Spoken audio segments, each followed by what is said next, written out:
Buongiorno, ben ritrovati. Good morning, welcome back. I think we're going to resume our works soon. Hopefully other people will join us during the morning. So we resume the works of the Congress about mobility of workers after and during the pandemic. We start the works with 3 different speeches, the first of whom is invited to come to the floor to deliver his speech. His name is Alessandro Zehentner. Please be reminded that every time someone speaks has roughly 45 minutes available, half an hour to present one's speech, and then 15 minutes roughly for debates and question and answers. So I would like to invite Mr. Zehentner of the same 30 minutes to deliver the speech, and I will give you a time warning 5 minutes before the time available for you expires. Our speaker was born in Merano, and he's a member of AIRE in Val di Non. He was an executive director for a Norwegian multinational. He was a former vice mayor of the municipality of Romeno and had other administrative functions. He is the president of Comites, the Committee of Italians Living Abroad, and the Italian Consulate in Barcelona, representing over 150,000 Italians living there. He took care of projects of Italians who fled Venezuela towards Spain and Italy, and he recently started recruiting Argentinian truck drivers with a C driving license, which is an extremely contemporary issue because that could lead to the recruitment of very many truck load drivers coming from Latin America towards Europe, where we are in great need of truck drivers. The speech is going to be about Italian and foreign communities in Spain, and he will focus on the workers' mobilities to and from Spain in the post-pandemic period. So I give the floor to Alessandro Zehentner. Thank you for inviting me, and thank you all for being here. I will try to give you an overall scenario of what is happening in Spain, although it's not very easy to analyze an ongoing situation. I can draw my ideas from official figures coming from the consulate in Barcelona in Spain. We have a general consulate and then a consular chancellery. Spain is a peculiar state. There are very many Italians living there. In Barcelona, we have the largest community of Italians in Europe, and it is the 3rd non-European Italian communities abroad, because there's a higher number of Romanians and South Americans. We have 240,000 members of AIRE, with a very high number of people who were not born in Italy. So we have to analyze a situation with very peculiar elements. Let's think of Berlin, Paris, to make a comparison. The Italians living in Paris or in Berlin or in Athens have been mainly born there, apart from the very, very young babies. This is different in Spain. We have roughly in Spain 150,000 Italians migrating from Argentina. Buenos Aires, for example, counts 1 million Italians, and then we have people coming from Uruguay, Brazil, and other countries. Why do we have such a strong migration from the Latin America countries going back to Spain? Because of language. They prefer to come back to Europe because they share the same language, so they avoid some integration difficulties. So they are Italian, speak Spanish, go to Spain. So this is a situation which we witness in other European countries too. And the same is true for mobility. In order to be able to move during the pandemic, you need to be allowed to travel. Spain closed its borders during the pandemic, so it was not possible for these people to come back to Spain from Argentina. So there was no mobility at all. Further, we have to add that people coming from Latin America don't share the same economic conditions of young graduated, Italian graduated going to work in Milan. So these people, these migrants, decided to stay in Spain because the guarantees and the benefits given by the Spanish state was very low, but better than their countries of origin.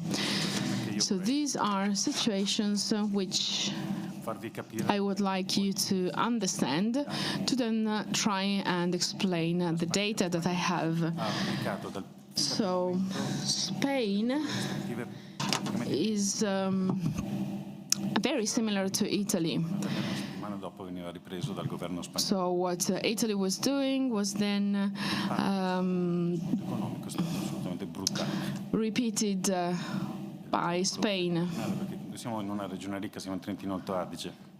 We are a rich region here in Trentino. Let's think of Spain, where the economic and lifestyle is lower if we exclude the main cities like Barcelona and Madrid. So Spain is a country whose economy is very similar to the Italian ones. A lot of people were fired.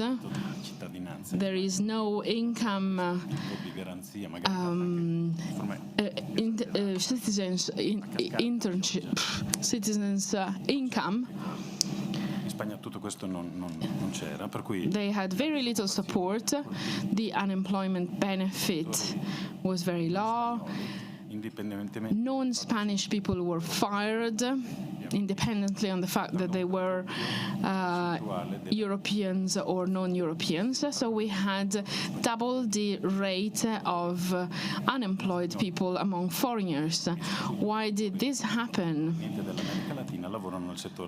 Why is that? Because most of them used to work in tourism, in the tertiary sector.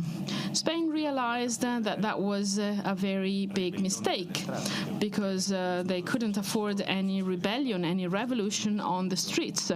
Let's think of what happened in June and July in Barcelona. They had a lot of manifestations, events, parades throughout the city. So Spain realized that the restrictions had been too severe, and the country had the possibility to start again. They could work in restaurants. There were no controls which could be compared to the Italian situation. So the alarm, the emergency situation was cancelled in subsequently, and it was also declared non-constitutional by the Spanish court. And starting from then, the economy started again, definitely in a stronger way than what happened in Italy, because the Spanish economy is based on tourism. Let's talk about the Italians who were born in Italy.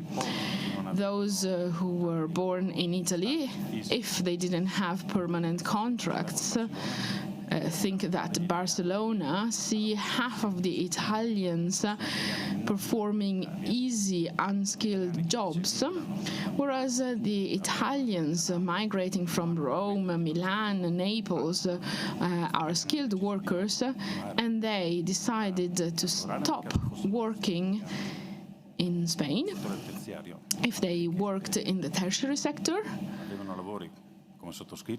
But people who were working like myself or in hospitals and had open-end contracts didn't encounter any troubles. These weaker Italians who had been born in Italy, and I continue to repeat that because we need to underline this, those born in Italy and those who were not born in Italy, because the flow of workers is marked by this feature. And I will go into detail about that later on.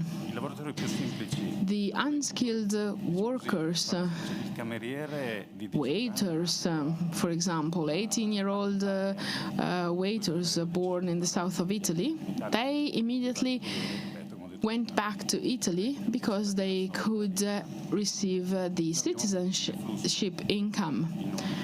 So 8,000 people migrated from Barcelona back to Italy. We organized special flights by the Barcelona consulate to make them come back to Italy. An interesting detail about this is the fact that out of these 8,000 of them were registered in IRE, and just 150 decided to get away with their membership because they don't know that they should. So,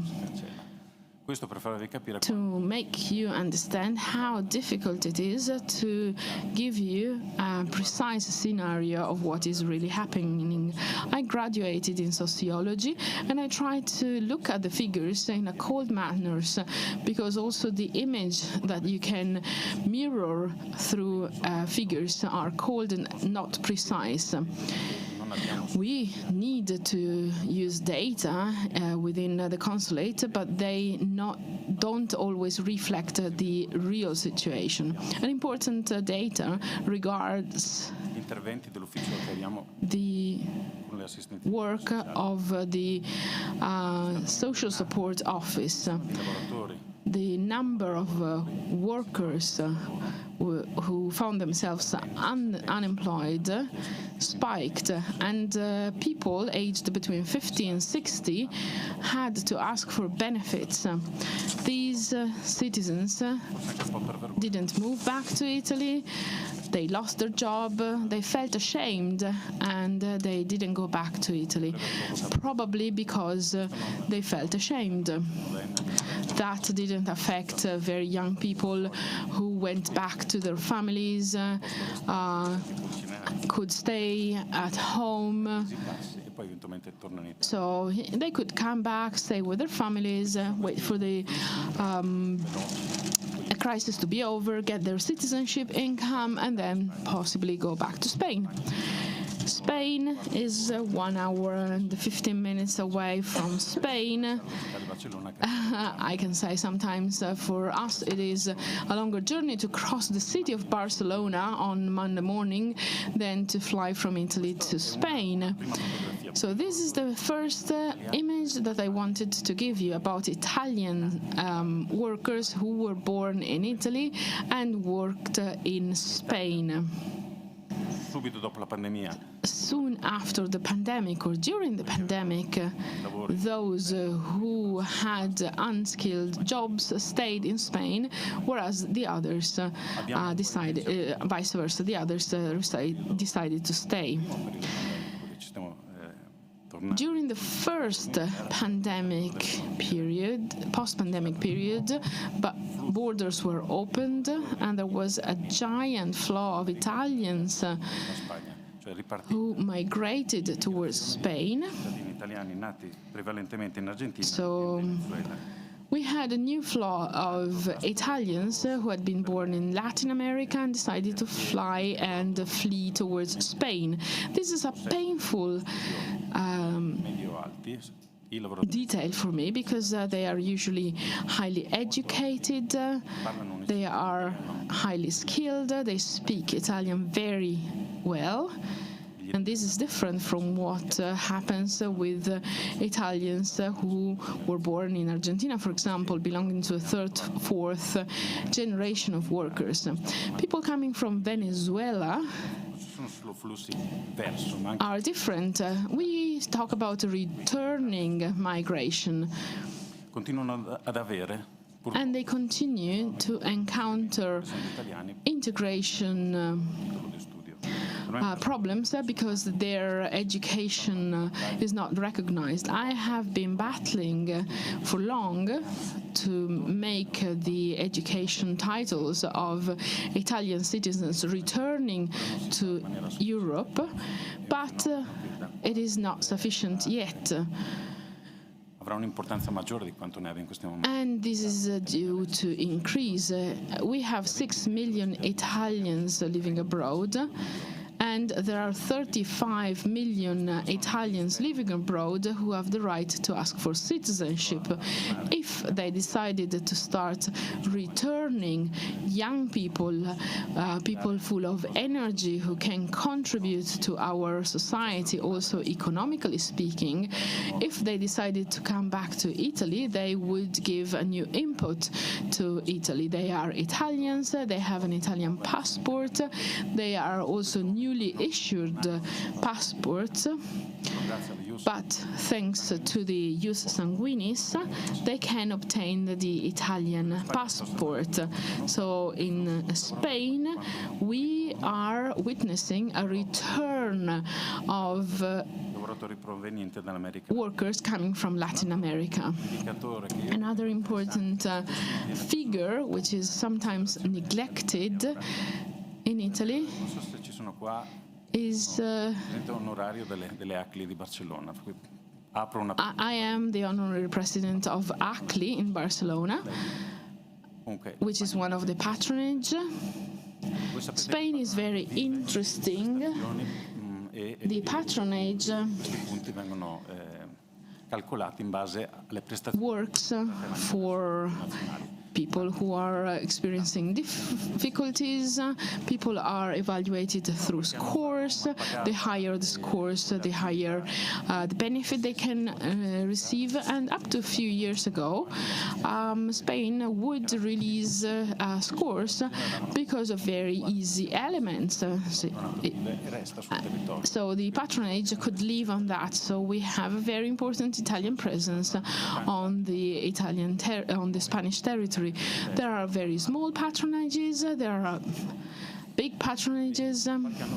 A few years ago, the Renzi government decided to cut the financing to the patronages of Italians abroad with a different distribution of scores. Connecting the scores just to the number of retired people. So the situation changed a lot. This means that the scores of patronages were connected with the age of Italians, so more or less only retired people. Let's think of Belgium, for example, and Switzerland, and Latin America, or the north of America. There are very few Italians migrating now towards New York or Latin America, for example. This means that if there are no outgoing migration flows of Italians who have worked in Italy and decide to migrate towards these countries, they have no scores because they have not worked in Italy. This means that the patronages are doomed to die in Belgium, in Germany, in North America and in Latin America, because there is no flow of Italians who were born in Italy deciding to migrate towards these countries. So where do Italians migrate to? To Spain. You can hear this every day, to Portugal, to Morocco, to Greece. So they go towards Mediterranean countries.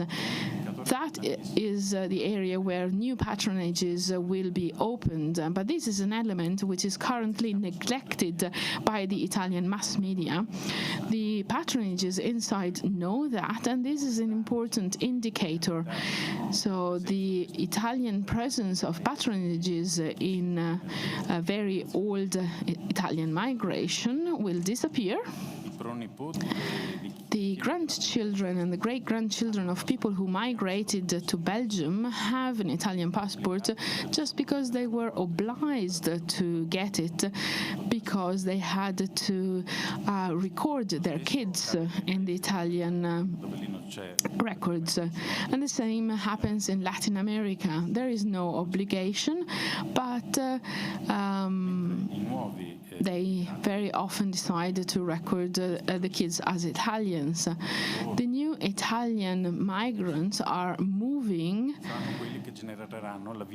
now, and they will generate the future life of patronages.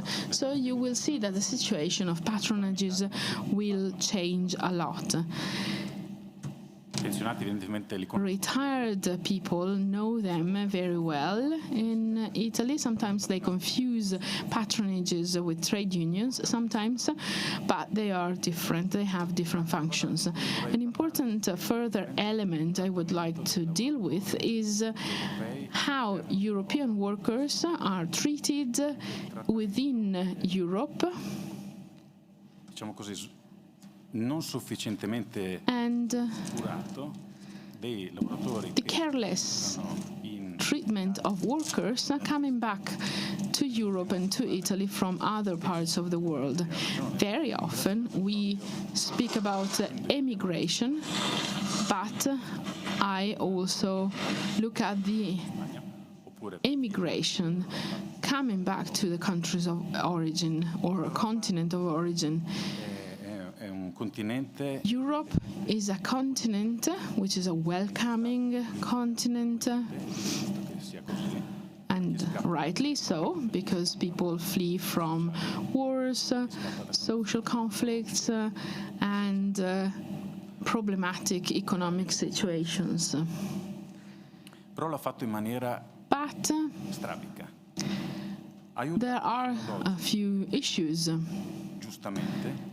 Up to now, they helped the so-called refugees fleeing, for example, from war.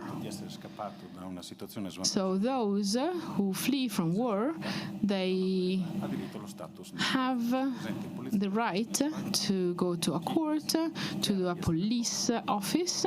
They declare to have fled the war. They obtain the NIE, which is the identification code, similar to the taxpayer's number. And from that moment on, they can be recorded in the municipality. They can obtain an identity document, a housing, and they can ask for the recognition of their education titles. So we have, for example, an Italian Venezuelan and an Italian Libyan fleeing to Italy with their wife, and they have the right to this. But the Italian who was born in Italy have an Italian passport, but they don't have the same advantages. They will not get anything. So the wife, who is not Italian, will be a refugee, whereas he will not get anything. So they don't have the right to access the health system.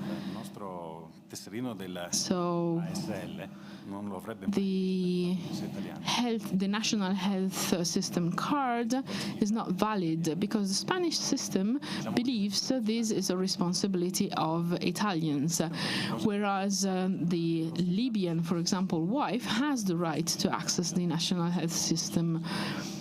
I went once to a meeting in Rome and to highlight this problem because they deal with refugees and not exiled people. And they recognized that had to be taken into account, because if it is true that there are 35 million people abroad who have the right to access the Italian citizenship, these, if they decided to move towards Italy, that could change the situation a lot. Imagine an Italian professor born in Italy. If he comes back to Italy, he cannot ask for the recognition of his education title, and the same is true for Spain. Even if Spain, after recognizing the importance of the highly skilled workers, created programs which are valid just for the Spanish territory, but allow people who come back, return to Spain, if they have a European passport, to access certain benefits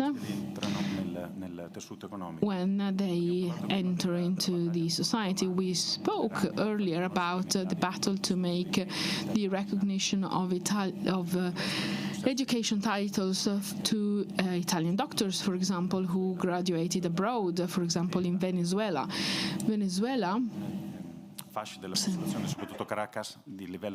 Some people in Caracas, they had a very high education, like people living in Milan, Roma, Turin. These doctors, coming back to Italy, they couldn't work, and when they came to Spain, they were helped. What was the result of my fight? In this moment, thanks to the decree COVID, Cura Italia, we have 60 doctors from Venezuela. They're working in Le Marche and Abruzzo. They were hired temporarily, which is still good. They used to work in supermarkets, and they are psychologists, gynecologists, radiologists. So they are doctors who are very useful even during the pandemics. Italy hired 600 Italian doctors, so you can see the different approach between 600 people were hired in Spain, and you can see the difference in the policy between Italy and Spain. These people are active people, people with a good job, an important job.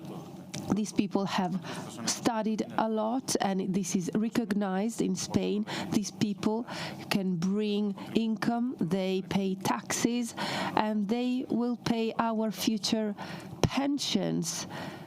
So I really think this is an important issue, and I would like to add something more.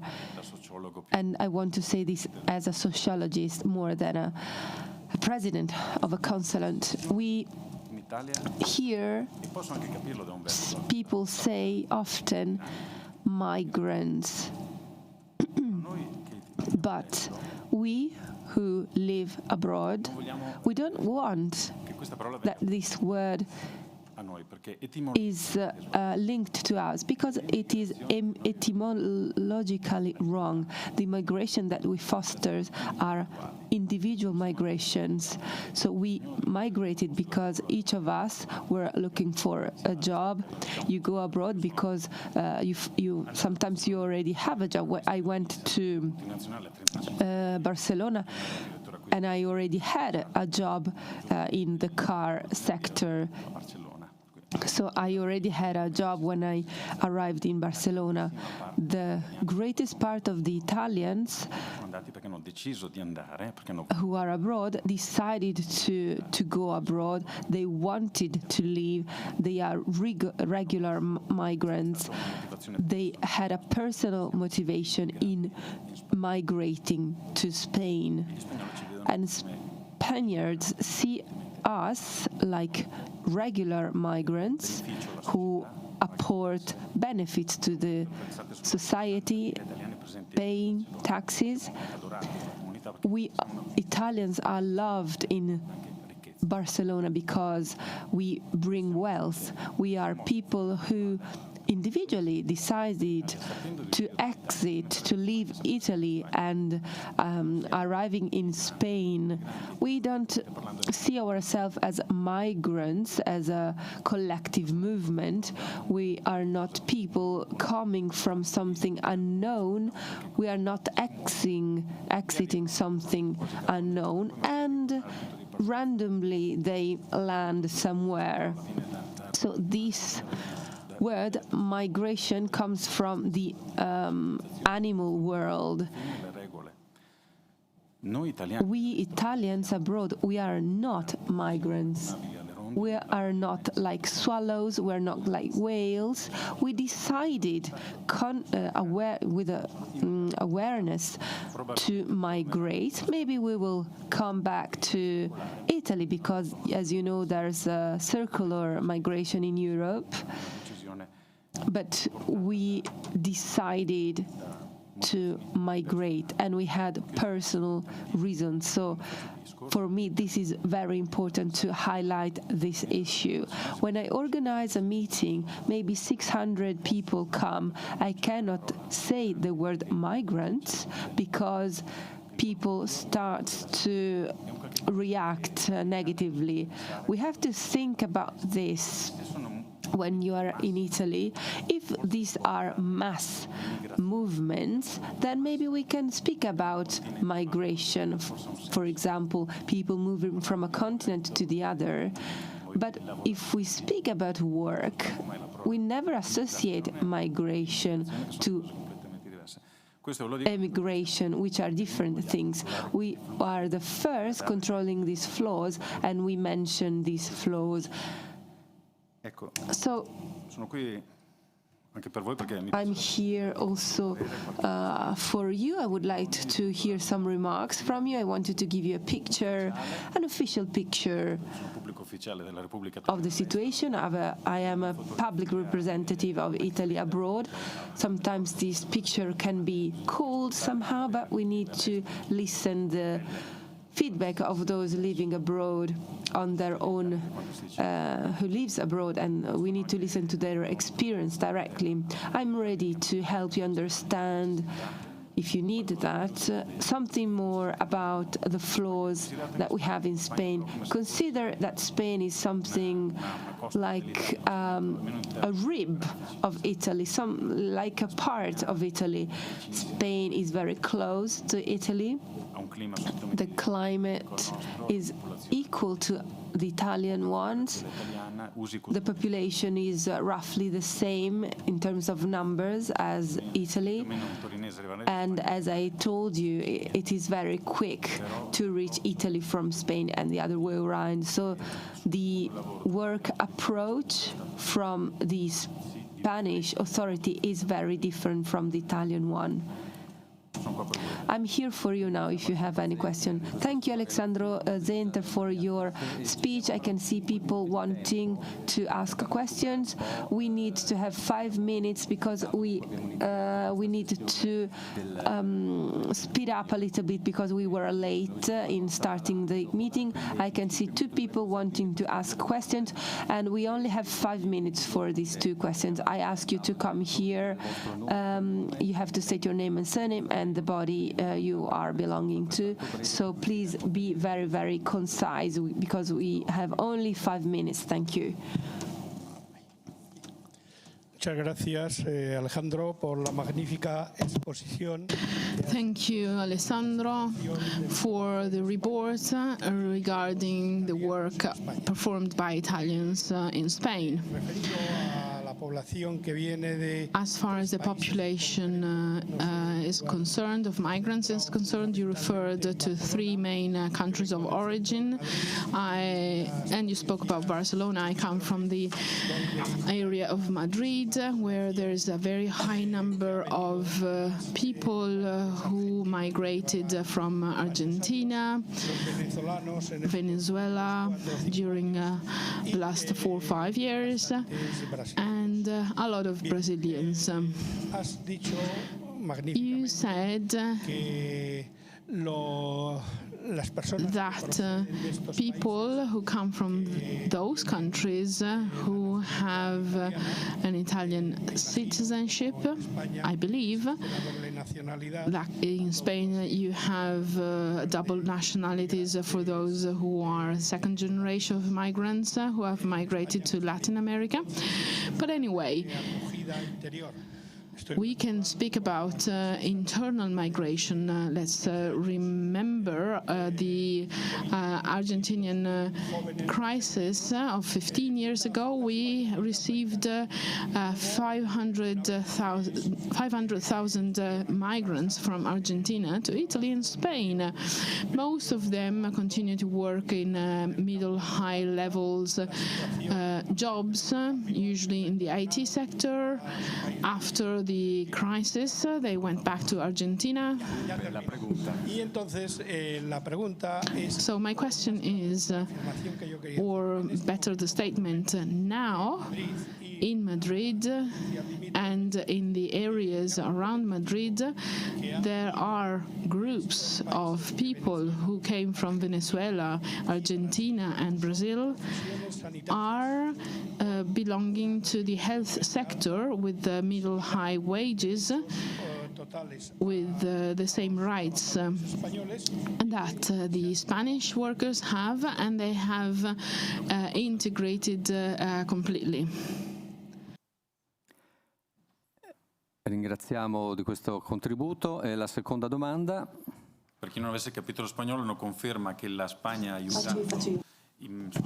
It confirms that Spain helped doctors to be hired and to integrate in the population, whereas Italy didn't recognize their degree, so people cannot work. Good morning, my name is Lia Dimenco. I'm a teacher in high school.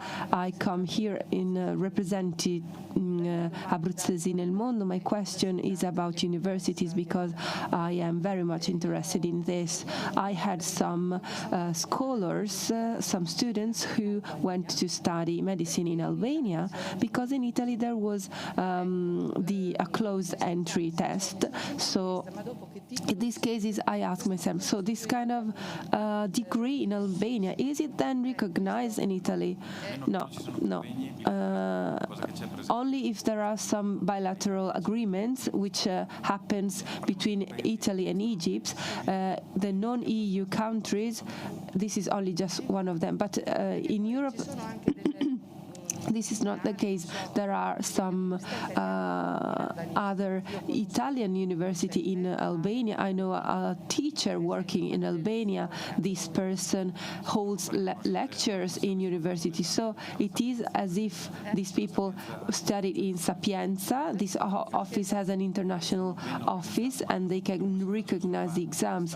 But this is like as if this person is doing something in a branch of the university in Italian. It is like as if this university in Albania were in Italy. So this was my question. And then, is there a limited entry test in Spain? Is there a close number of students admitted in universities? In Spain, there is not this entry. There are not entry tests. There is, of course, a selection, but very few people are left out. I've never heard Italians having trouble to enter university. Thank you very much. Thank you for your speech. Now we're going to move on to the second speech. Thank you very much, Alessandro Zehentner. The second speech is from Berlin. Edith Pichler is listening to us in Berlin. She was born in Potsdam. She was then raised in Val di Non. She studied political science, and then in 1995 she had the PhD, and she became associated professor for sociology. She taught at the Humboldt University in Berlin, and she was visiting professor in Rome. She is teaching at the institute in Potsdam since 2011 in Berlin, and she carried out a lot of research in migration, ethnicity, culture of the memory in Europe, and she published a lot of essays in about the Italian presence in Germany. I can see that Edith is connected. Welcome in Levico. We have to speed up a little bit because we started late. So please, I'm not sure if you can see me while you're talking. We have 30 minutes for your speech, and then we have some time for the questions. Actually, you have 25 minutes. I'm going to tell you when only 10 minutes are left. Thank you very much in advance and for your understanding. And I'm sorry about the fact that I'm asking you to speed up. So now Edith Pichler is about to speak about pandemic. What happened to mobility?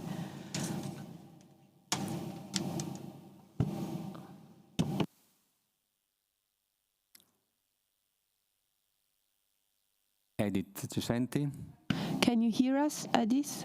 Adesso ci sei come audio, come video. Riprendo. E questa tecnica Okay, now you can hear me. Remote techniques are sometimes problematic. I hope it works now.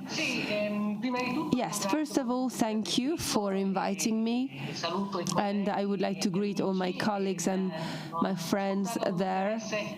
I listened very carefully the speech of my friend Alessandro. I will try to be brief, and I will try to speed up in order not to be late. I was avevo letto che parlare solo 5 minuti, invece erano 5 minuti in meno del previsto. I read the email and I thought I had to speak for 5 minutes, but it's just 5 minutes less than what expected. I would like to say something about what happened, the pandemic and COVID to society and mobility. COVID not only hit geographical mobility, but also social mobility, because COVID hit everyone, but differently, as also Alessandro highlighted.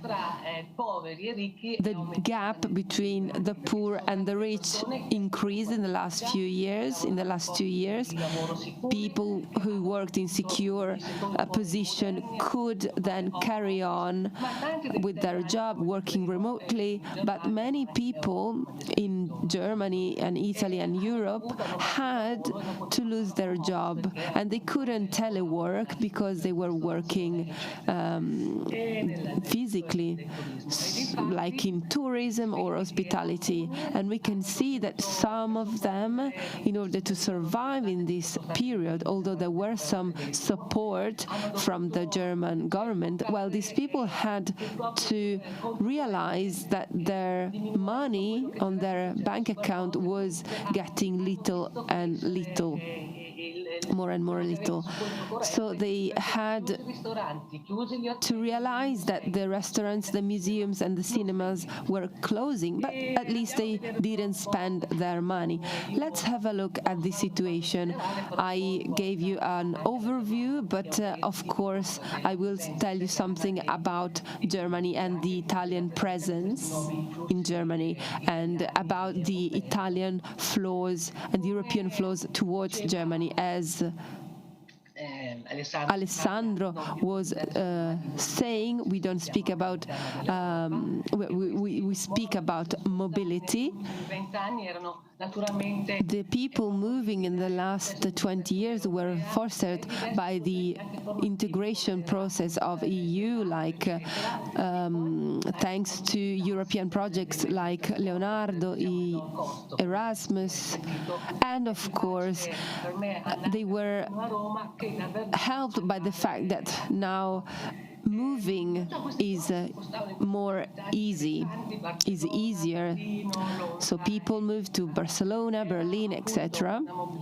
This kind of mobility was circular, and it was characterized by cross-border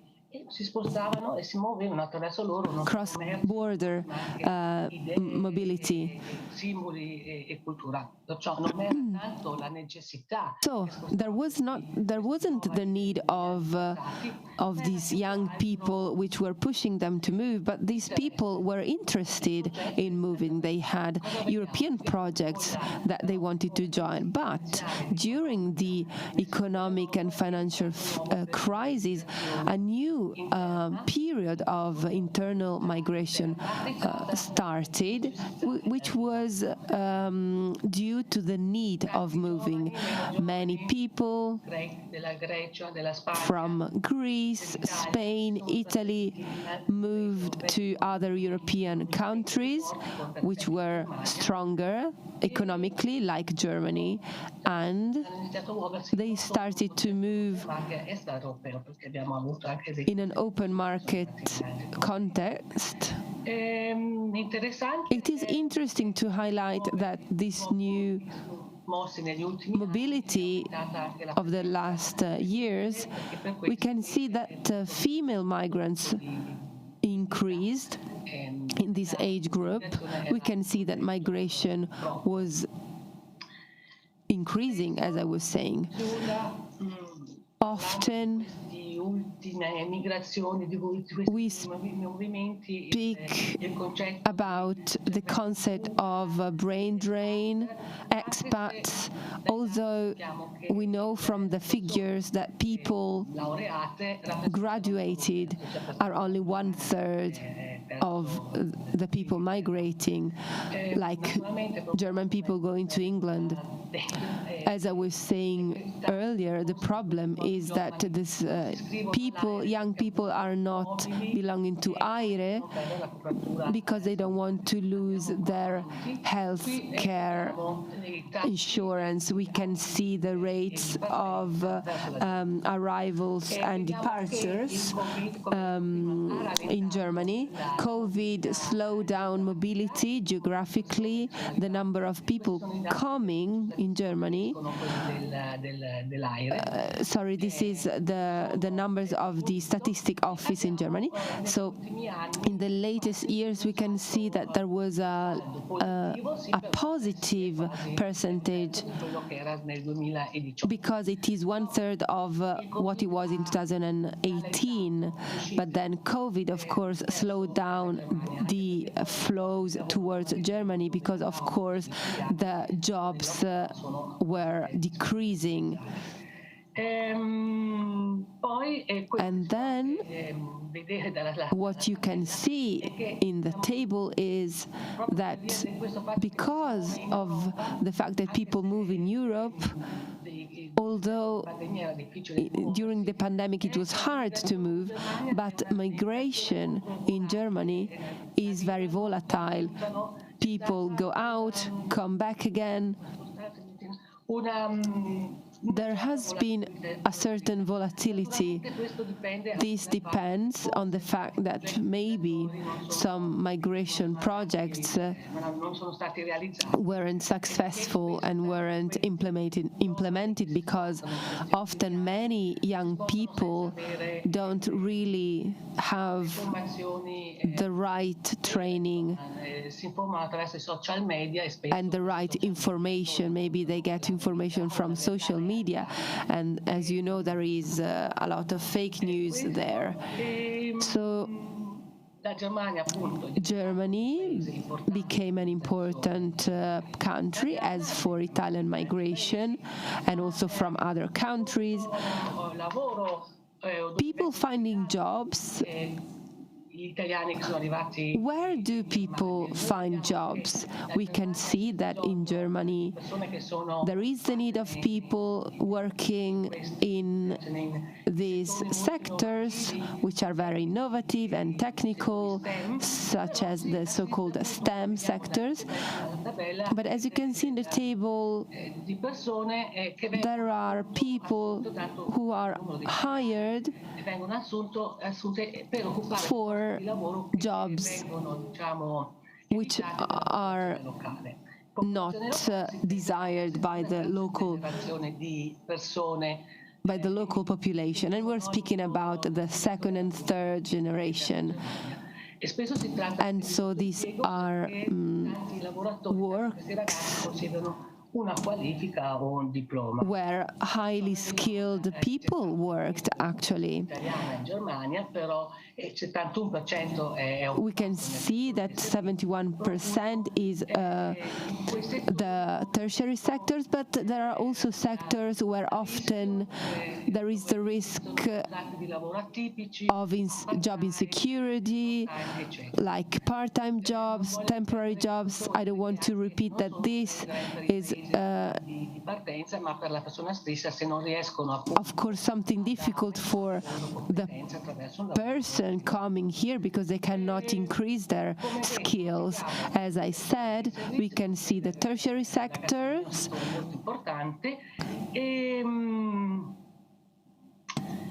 like the food sector. These are sectors who are hit by COVID because they had to bear the brunt of COVID. They don't have a great social security, this kind of jobs, so these people who were employed in this sector were easily dismissible. We can see the rate of people who enrolled to the employment center in May 2020, last year, and then we compare this data to the previous year, we can see that there was an increase by 42%, 47%, but this wasn't the case among the Germans, which was mostly the half. We can also see that the people under 30 were the mostly hit. They don't have a very fixed job, so they are not completely integrated in the labor market.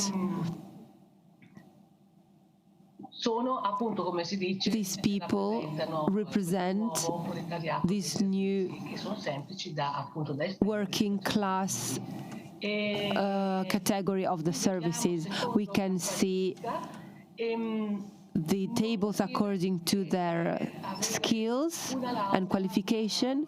Having a degree, well, of course, it depends if it's a bachelor's degree or a master's degree, but having a qualification doesn't really make the difference. We can see that there was an increase of people with a university degree increased in September 2020 in comparison to September 2019, by 61%. Among Germans, it was just 37%. If we see in detail Berlin, like Barcelona, attracted young people, we can see that.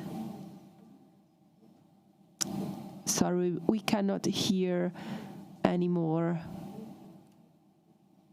We have a technical problem. Edith, non ti sentiamo. E lei non sente noi.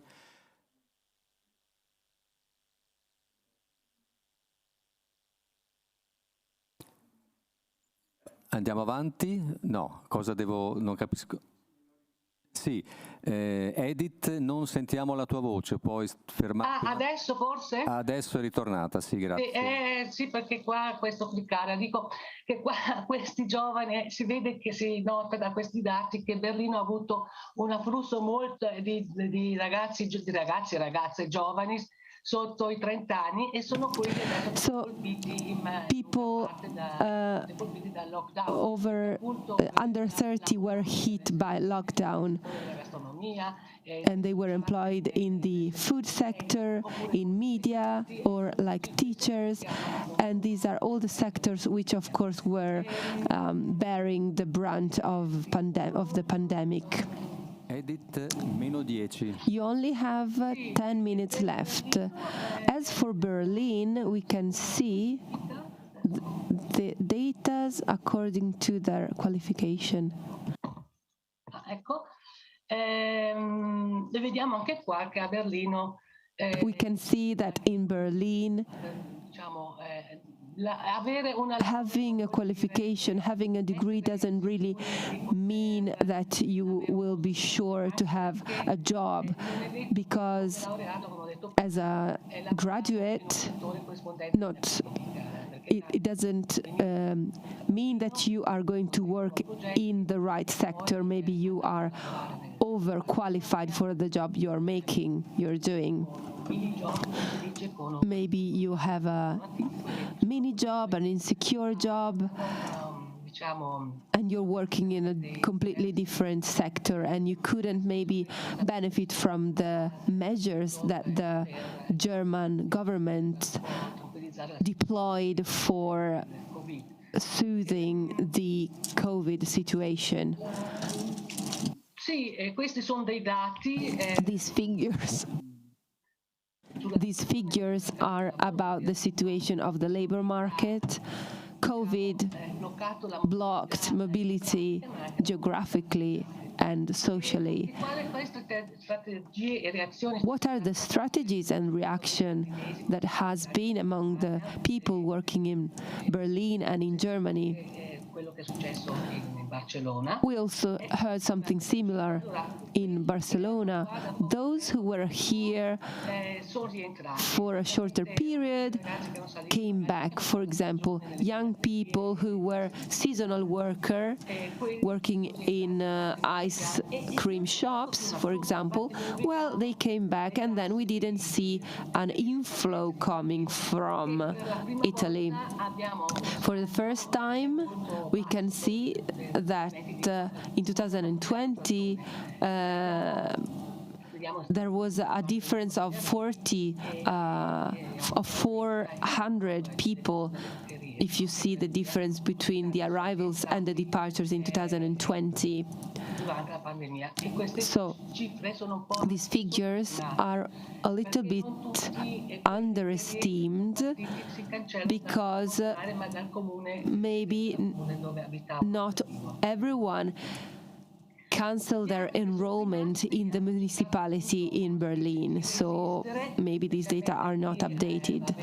So some people tried to resist, maybe the freelancers. There are cases of a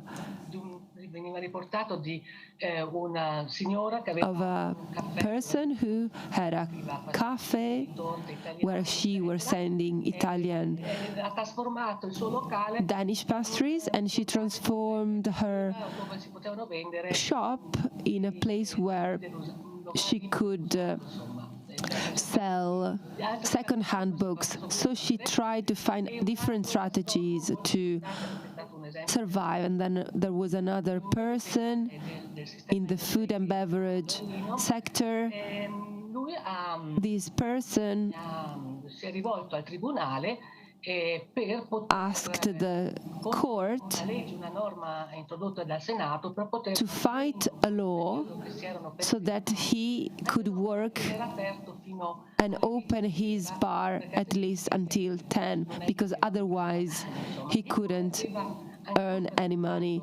And then he transformed his bar in a shop where people could sell and buy products.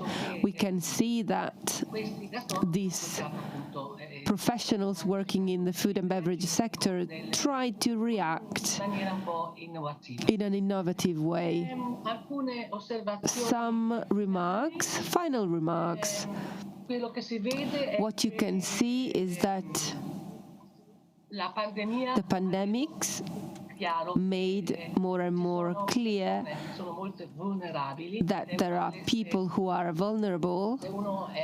If someone is an expat or a brain drain or a new work migrant, we can see that there was an increase in vulnerability and of precarious situation, although precarious situations were there even before the pandemic. And then as for the future, what can we think about a future migration? Are there going to be new forms of mobility like in the past where everything was spontaneous without any plan in Europe? What is going to happen in the future? Maybe there will be different reasons for people to leave. Maybe their objectives will be different. There are Movida migrants, as I call them. Maybe people coming here just for a short period so that they could enjoy clubs, particular clubs where techno music is played. So maybe there will be a different way and different reasons for which people will live. Will the models of mobility change? For example, among young people, there will be a more mature and planned mobility linked to a project of work and a life project. Also, seeing the experience of COVID. What happens now in Berlin? It seems that economy is recovering, but the new jobs are often in low-wage sectors in Berlin. In Berlin, almost 27% of people employed are employed in a low-wage sector, meaning 11 euros before tax an hour. These are sectors like food and beverage sector, and these are sectors who were hit by the pandemic, and these sectors cannot find staff anymore. So this could be a sector where again these Italians can be hired, people coming again to Berlin. So this sector is struggling in finding the staff, because during the lockdown the staff moved, changed sector, and worked in logistics, like Amazon, because they took advantage of the lockdown. The car sector is also struggling in Germany because this sector cannot obtain the components to build cars.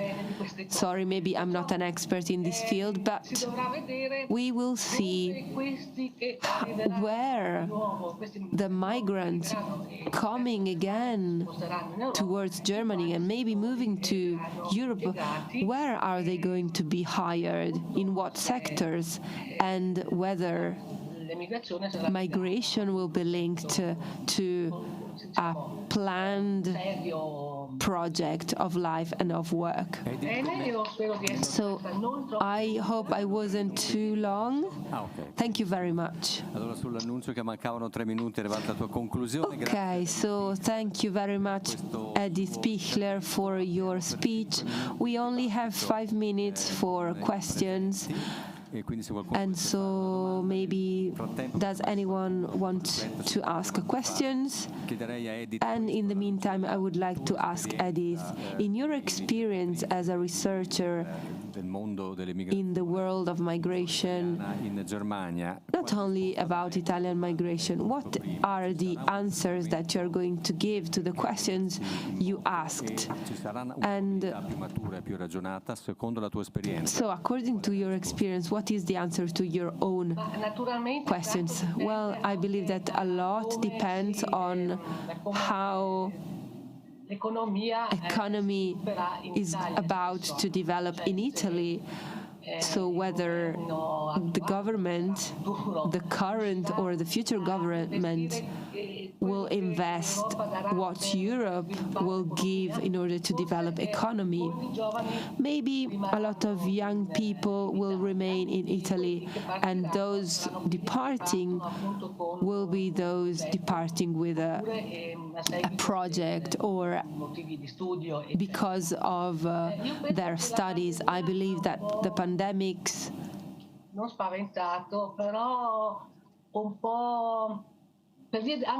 because of the fact that suddenly people had to stay in the country and they couldn't go back to their countries because the borders were closed. These people were used to travel freely around Europe, and these people again find themselves blocked, and they had to face borders and the customs. So I believe that this was a moment where a moment that can influence mobility. Maybe many families used to say, yeah, let's go and do your own experience, but now mobility, I believe, is going to become less spontaneous and more planned. There is the last question in this room so that we can go carry on. Hi Edith, it's Vittorino Rodaro, Trentino nel Mondo. I wanted to ask you, do you think that the perception is changed as well as the imagination that the Germans have about Italian migrants? You're saying because of the pandemic or in general? First of all, the perception has changed because German people realized that without foreign labor, for example, hospitals would have to change, and there is a very important need of foreign labor in a lot of sectors, like nurses or caregivers. So migrants and foreigners really play an important role for the German economy. So the Germans realize that migrants are very important for the society. And Italians at the beginning of the pandemics were seen as the virus spreaders because of the situation in Bergamo, as you surely remember. But then the perception changed, of course, in a positive way, because Germans realized that Italians and other migrants are useful for the German society. So the labor is very important, the foreign labor is very important for the labor market in Germany. Thank you, Edith, for your contribution from Berlin. Guten Tag and alles Gute. Tschüss. Mi dispiace non essere presente, però I'm sorry I cannot be there, but this is the situation. Next time. Thank you very much, Edith Pichler. We're going to now listen to the next speech. So please, Kadrija Hodžić, could you come to the table? I will explain how this speech will be held. Kadrija Hodžić is the Prime Minister of the Canton of Tuzla in Bosnia and Herzegovina. He's our guest because he has Trentino roots. His parents were moving from Aldeno. He was professor of economics in Tuzla University and Belgrade University, and of course he has a lot of experience in the economic sector. So please, could you come to the floor? Professor Hodžić will hold his speech in his language, and he will be translated in the English language. So please come forward. Per Kadrija si tratta di un ritorno all'ETSA. We are glad to have him back because in 2007 he held a speech which opened the ETSA conference 2007 about education beyond work, the keys for the integration of migrants, which is published on the newsletter of Trentino del Mondo. For the opening of that meeting, that conference in 2007, he also was the protagonist of another initiative promoted by Trentino del Mondo, and you can see here on the newsletter. It was an initiative spread onto various days devoted to solidarity, organized in Tuzla in Bosnia and Herzegovina, an initiative aimed at supporting young people belonging to the Trentino del Mondo in Tuzla to make them become instruments for peaceful cooperation in a city where they still had troubles after the former Yugoslavia war. And I would like to remind you that the association of Tuzla bears the name of Zandonai, who died in 2009 on the flight between Rio de Janeiro and Paris. So Tuzla wanted to remember his activity there because he was very active in Tuzla, and he was therefore remembered by giving the name to the group of Trentino del Mondo in Tuzla. So I give the word to Mr. Kadrija. The title is The Corona Economy and the Position of Workers in Bosnia and Herzegovina. So he will have 15 minutes so that then we can devote more time to question and answers. Then we will have a short coffee break and then second part of the morning session. Dakle, dozvolite da vas sve zajedno pozdravim i da naravno pokažem zadovoljstvo da sam ovdje danas s vama. It is my great pleasure to be with you today. And let me greet all of you. Dakle, dolazim iz Tuzlanskog kantona u kome je zaraženih 6% u odnosu na ukupnu populaciju. I come from Tuzla, Canton, where we have 6% of the infected compared to the whole population. Procenat pozitivni u odnosu na broj testirani je 17%. Percent of the infected comparing to the total number of tested people is 17%. Broj umrlih u odnosu na broj oboljelih je 4,8%. Total number of deaths in relation to the number of patients is 4.8%. Sad mi dozvolite da pokažem nekoliko karakteristika o načinu na koji se Bosna i Hercegovina suprotstavljala koronavirusu. Let me tell you about a few characteristics, a few points in Bosnians' fight against pandemics. Bosna i Hercegovina je u posljednjem, dakle, petogodišnjem periodu, dakle, pred korona periodu, imala rast GDP-a od prosječni 3%. In the last 5-year pre-corona period, Bosnia and Herzegovina had GDP growth of an average 3% per year. S tim rastom, pod pretpostavkom da ekonomski rast zemalja EU-a ostane isti, dakle 2%, Bosna i Hercegovina bi za 105 godina dostigla sadašnji prosjek zemalja EU-a.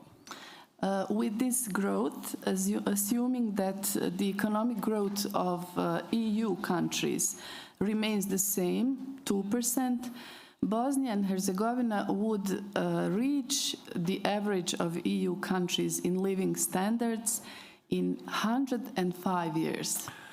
Sada je na 29% tog prosjeka.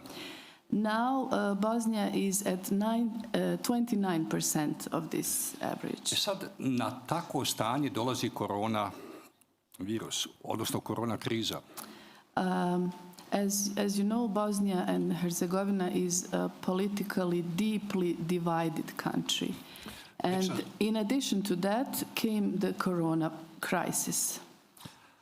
Već na samom početku, u susretu sa pandemijom korona, dakle COVID-19, Bosna i Hercegovina pokazuje dvije slabosti.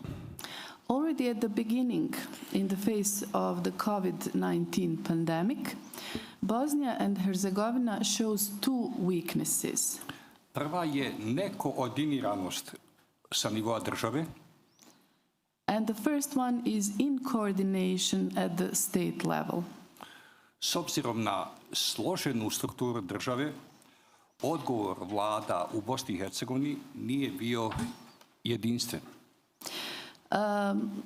Given the complexity of the state structure, the response of governments in Bosnia and Herzegovina to the crisis has not been uniformed. Mjere su provođene u različitim dijelovima države i u različito vrijeme i nisu bile koordinirane. The measures were implemented in different parts of the country at different times, and they were not coordinated. Čak ni nabavka vakcina nije bila koordinirana sa nivoa države. Even the procurement of vaccines has not been coordinated from the state level. Druga slabost je kašnjenje u borbi protiv koronavirusa. Another weakness that we had was the delay in fighting the coronavirus in the first 50 days of the state emergency. To je doprinijelo da u prvi 50 dana suočavanja sa koronavirusom Bosna i Hercegovina izgubi 5% svojih zaposlenih. So during these first 50 days of state emergency contributed to 5% of employees losing their jobs during 2020. To sve znači da Bosna i Hercegovina kao manje razvijena otvorena ekonomija ima vrlo ograničene kapacitete u borbi sa koronavirusom i da je zapravo vrlo krhka na udare koronavirusa. So Bosnia and Herzegovina, as a less developed small open economy with limited economic policy capacities, is extremely fragile to the blows of the pandemic crisis. Poduzete su uglavnom fiskalne kratkoročne mjere za zadržavanje radnih mjesta i određenih nivoa plaća kako bi se očuvala potrošnja građana i likvidnost preduzeća. So far, the fiscal measures have been taken, and they are short-term fiscal measures with a view to saving jobs and maintaining minimum salary levels to support business liquidity. To je razlika u odnosu na razvijene zemlje. To je sad novo. Compared to developed countries, za održavanje potrošnje i poticanje investicija, dakle razvijene zemlje primjenjuju ekspanzivnu monetarnu politiku kroz smanjenje kamatnih stopa i model helikopterskog novca kao namjenskog bespovratnog novca koji ne povećava javni dug. So developed countries are applying expansionary monetary policy, reducing interest rates and using helicopter money as targeted cash transfers that won't increase public borrowing. Manje razvijene zemlje nemaju ovakav kapacitet monetarnih politika. Less developed countries do not have such capacity.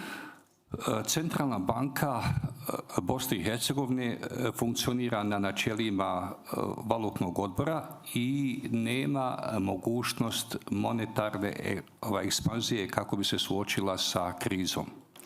The Central Bank of Bosnia and Herzegovina operates in the form of the currency board, which means that there is no possibility of monetary expansion.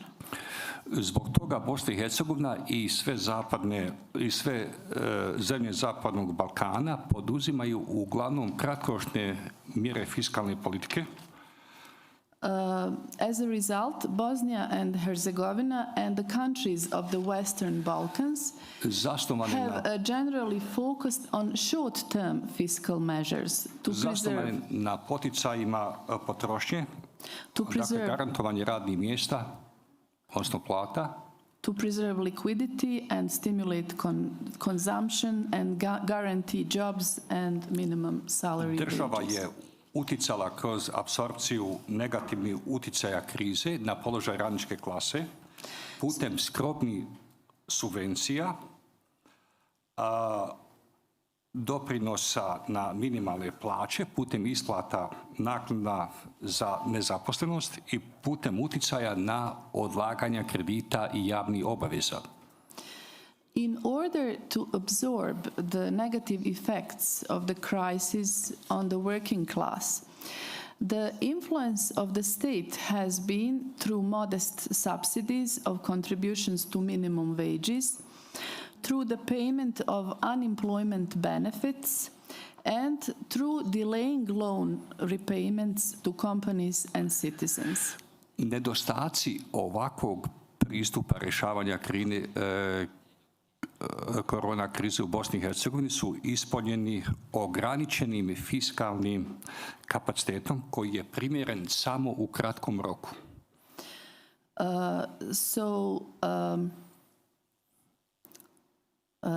This resulted in nedostaci ovakvog pristupa rješenju korona krize su ispunjeni ograničenim fiskalnim kapacitetom koji je primjeren samo kratkom roku. So the lack of such approach is inadequate fiscal support. Dakle, ostajanje na jednokratnim mjerama fiskalne politike bi ubrzo moglo biti iscrpljeno. And if we continue to have these short-term measures, these measures could not be taken for a long period of time.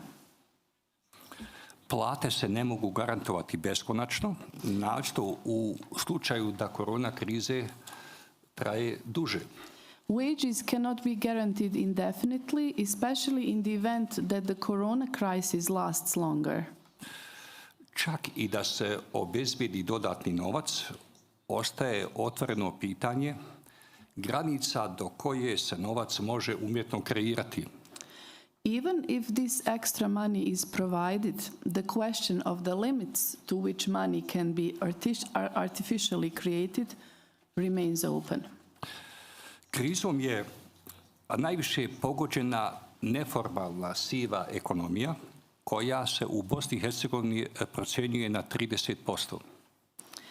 The crisis has hit the informal economy hardest, estimated at around 30% of Bosnian economy, where most employees are in precariat status. U sivoj ekonomiji je zaposleno najviše radnika u statusu prekarijata, to jest radnika koji se nalaze van tržišta rada, van socijalnih doprinosa, a mnogi ne mogu ostvariti prava na penzije. So the employees that are in precariat status, they are outside the labor market, they have no insurance, and many cannot obtain their right to a pension. Usto, prilikom uvođenja mjera nisu uzete u potrebe ranjivih osoba i oni koji su već bili u nepovoljnom položaju. In addition, the introduction of measures did not take into account the needs of vulnerable people and those who were already at a disadvantage. Prema procjenama Međunarodne organizacije rada, stopa radničkog siromaštva je u Europi 1%. According to International Labour Organization ILO estimates, the labor poverty rate is 1% for Europe. Ali je za vrijeme krize 2008. godine narasla na 6 puta. Okay, 6%. During the 2008 crisis, it increased sixfold. Na toj osnovi možemo procijeniti da će siromaštvo radnika u Bosni i Hercegovini u ovoj godini pogoditi najmanje 5% zaposlenih. On this basis, we can estimate that the poverty of workers in Bosnia and Herzegovina in this crisis will affect at least 5% of employees. Otuda zadnjih mjeseci imamo zahtjeve sindikata da minimalne plate podignu na 500 eura. Since the minimum wage of regularly employed workers is insufficient for survival, in recent months we have increased union demands for a minimum wage of 500 euros. Uz sve to možemo računati i na značajan pad doznaka iz inostranstva. In addition to all this, the negative impact of the decline in diaspora remittances should be added. Remittances have so far accounted for 10% of GDP. Za Bosnu i Hercegovinu su doznake našto bitne jer one čine 10% ukupnog GDP-a. And which means that they are very important as these diaspora remittances are 10% of GDP. Dakle, u segmentu radničke klase i prekarijata imamo opasnost da može doći do ekspanzije radničkog siromaštva. Therefore, in the segment of the working class and the precariat, we are in danger of expansion of working poverty in Bosnia and Herzegovina. Dakle, pogotovo što se u odnosu rada i kapitala u bruto dodajnoj vrijednosti bilježi trend rasta kapitala u odnosu na teret rada. Especially since in the ratio of labor and capital in gross value added, there is a growing trend of the share of capital at the expense of labor. Dakle, na primjer, 2008. godine je udio zaposlenih, dakle radnika u bruto dodajnoj vrijednosti dakle, iznosio 59,6%, a udio dobiti iz kapitala 20,6%. So in 2008, the share of employees in gross value added was 59.6%, and the share of capital gains 20.6%. Sad se taj jaz povećao. So this gap is larger now. U 2018. godini udio zaposlenih pao je na 55,5%. In 2018, the share of employees fell to 55.5%. A udio dobiti iz kapitala se povećao na 29%. And the share of capital gains increased to almost 29%. To znači da fački korona, dakle kriza, donosi dvije velike opasnosti za svijet. So the corona crisis have two major dangers for the world. Jedno je siromaštvo radnika. One is poverty of workers. Budući da se dakle povećava ovaj jaz između rada i kapitala. Since this gap between labor and capital increases. Iako je taj trend već ranije započeo sa globalizacijom. Although this trend started earlier with globalization. Druga opasnost su zatvaranja u nacionalne granice. Dakle, globalizacija ima dakle povratak na nacionalne države. So the second danger is closure, closing to national limits. Ovaj teret naročito male nerazvijene zemlje bukvalno ne mogu izdržati. And this burden small undeveloped countries cannot take. I da zaključim, dakle pitanje kako će se svijet, naša Evropska unija, dakle odnositi sa ovim problemima. So the question is how will the world, that is to say European Union, deal with this problem? To će biti glavno humano i dakle civilizacijsko pitanje ovog svijeta. And that will be the major human and civilization question of this world. Naravno, male zemlje kakva je Bosna i Hercegovina su prve na udaru. Of course, small countries such as Bosnia and Herzegovina are first impacted. I evo, to je osnovna poruka.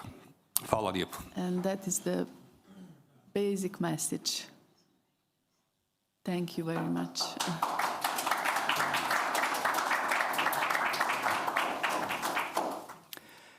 Grazie a Kadrija Hodžić. Thank you to Mr. Kadrija Hodžić for his picture regarding the situation of the country of whose he is a prime minister. We now give the opportunity to the public to ask questions. So please come to the floor, introduce yourself with name and institution you represent. For your interesting... Okay. Mariano Andere, Trentini nel Mondo. Thank you very much for your interesting speech. We understand that the small countries are more in dangerous respect to the pandemic situation than the big country.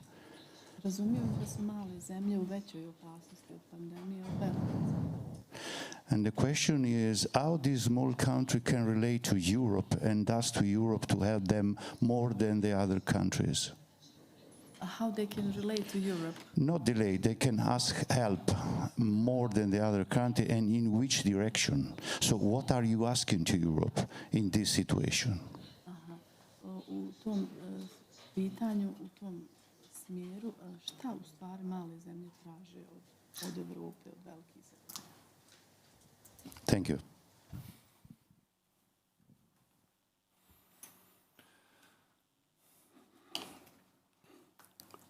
Gledajte, korona kriza traži novčanu pomoć. The corona crisis demands financial Dakle, gubljenje radnih mjesta i umanjivanje likvidnosti preduzeća su problem. Losing jobs and decrease in liquidity present a great problem.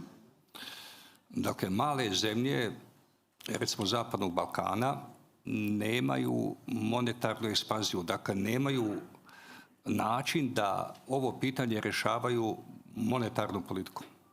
So the small countries, they do not have the capacity to solve this problem by monetary expansion. Dakle, imaju samo fiskalnu politiku. They only have fiscal policy. Ali ona je ograničena, dakle zavisi od budžetskih priliva. But fiscal policy depends on budget funds, budget flows. Dakle, budući da su oni smanjeni, since they are decreased, to jedini način da se pokriju radna mjesta jesu zaduživanja. The only way to cover for the debts, for the salaries, for the working population is more credits, more loans, more debts. I naravno dolazi do rasta zaduživanja. That is how the debt is growing. I tu nastaje glavni problem. The credits, the loans. Stopa rasta zaduživanja je veća od stope rasta GDP-a. So the rate of credits and debts and loans is greater than the rate of GDP, growth of GDP. I ta razlika se mora nadoknaditi zaduživanje.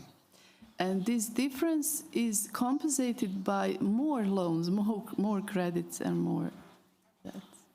Ako nema ove pomoći, onda ćemo imati još snažniji migracioni val. If we would not have this assistance, then we would have another greater migration wave. I ne samo to, nego i naravno povećane socijalne i nacionalne tenzije u zemljama koje su heterogene, jel? Kao što recimo Bosna i Hercegovina. Greater social and national tensions in the countries which are politically complex, such as Bosnia and Herzegovina.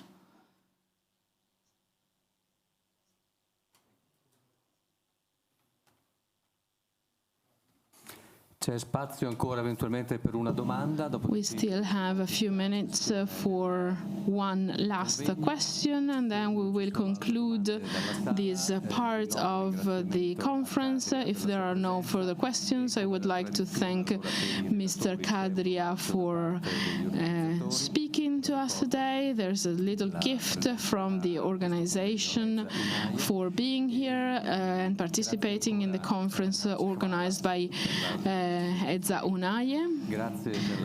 Thank you for being here. We now have a coffee break. Let's meet back in 15 minutes to resume our works. Chiedo ancora un attimo di attenzione prima di lasciare la sala, perché dalla segreteria mi fanno pervenire questa informazione. Ricorda a tutti all participants have to give back the travel expenses to the secretariat. Thank you.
Welcome back to all of you who are already here. We're going to start this third session, counting also that of yesterday.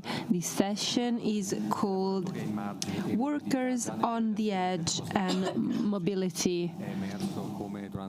So during COVID, the gap increased. The gap between the rich and the poor has increased, and the workers, marginalized workers, worsen their situations. In the speech that we are going to listen to is double, as we have two speakers. As you can see, we're going to cover specifically the impact of COVID and the pandemic about the Roma population. We have Irina Pop at the center. Next to me, she comes from Romania. She graduated in public relations and psychology. She has a master's degree in political science, and at the moment she's teacher at the University of Oradea. Oradea, the right pronunciation, in Romania, at the Faculty of History and International Relations, Political Science. And we have Barbara Beneforti. She graduated in Humanities at the University of Florence, and she works at the court in Florence. She's responsible of the Service for Information, and she has a wide experience in this field, the field of marginalization. She is a volunteer working in the cooperative in Pistoia. She receives the refugees, and she is also a volunteer in the Archivio Roberto Marini, Oltre il secolo breve in Pistoia. She promoted and informed the people about the discrimination in Pistoia. So she is highly competent in these matters, in this part of the Congress. So I'm going to give the floor to Irina Pop. She is going to speak about Roma and the pandemic, restriction on free movement, the impact on Roma people. I'm very happy to be here. Thank you for allowing me to talk about this subject of Roma community. Today I'm gonna try briefly to talk about the discrimination and the discrimination that the Roma community faces, or will face, better to say, in the near future, and how this COVID pandemic have influenced their freedom of movement. You can see it on the board as well. So the presentation for today is Virus and Discrimination Focused on the Roma Community, and I started this research starting from the question that you can see below. Is the Roma free movement across EU and EEA affected by the pandemic? The contents approach that I took is the introductory consideration. So I basically looked at two different ways and how Roma are affected. Directly, Roma people are not more affected by the restriction than Romanians, for instance, or Italians citizens on the free movement of a person for the EU citizens. Indirectly, on the other hand, the Roma are more affected than other EU citizens by the COVID-19 restriction of the freedom of movement. So in the conclusions, I highlighted possible suggestion for the political communication perspective. The research questions and the hypothesis that I started this, as you can see, are the Roma more affected by the COVID restriction than the citizens? So when we talk about the fact that they're directly not affected, I have 3 examples that I'm going to highlight in the next slides. And indirectly, as you can see on the slides, Roma mobilities are more affected because of, I said 3 things. They're more vulnerable to the general discrimination. As being poor and limitedly literated people. They're more affected by COVID-19 than other communities, especially because they're on the, let's say, they were discriminated before this pandemic. And thirdly, they're less equipped to adapt to valorize the opportunities created by the EU Green Certificate, favoring the free movement of the EU citizen in EU, AA, and Switzerland area. They don't understand the benefits of the Green Certificate. And one of my points in this presentation was exactly the fact that there aren't proper communication for them to understand this benefits of having these green certificates. Green Pass. As far as methodological points, the universe of research, the sources of research, I used sources from freedom of movement of Roma in Romania back and forth during 2020, 2021. I consider not all the categories, but 2 categories that I will highlight it later on. And the techniques I used were monitoring via direct observation of the phenomenon in the Bihor County, Romania. I looked at a village where there are plenty of Roma citizens. I studied them for the past 5 years. Also, I follow the media reports on COVID and the freedom of movement restriction, internal and external, comparing public data and appealing to the direct interviews with Roma workers and their family members. So, directly, as I stated before, Roma are not more affected than other citizens. I took into consideration, of course, the Council Directive 2004/38 is preventing discriminatory and specifically the conditions for the individual restriction of the freedom of movement. The 3 arguments that show that Roma people are not affected by the restriction are as follows. The first argument is no change in the annual circular mobility pattern of the Roma from the villages. This is where I looked at these families from this village that I was telling you about. For instance, in a village in Bihor, where I studied, as I told you, for the past 5 years, the Roma mobility, the traditional flux of Roma labor to France in Lyon, for instance, working are beginning on the daily jobs after a while getting jobs, sanitation, industry, having children enroll in school, having social houses. I have to say that this is I'm referring to the Roma community that are using the freedom of movement in order for them to work. So they are I'm sorry. They are doing so-called. They are doing a good job. So they are enrolling their school. They are working. For the free movement was a golden opportunity for their material emancipation. So they have the same characteristic as they did before the pandemic. There is a circular movement because they are living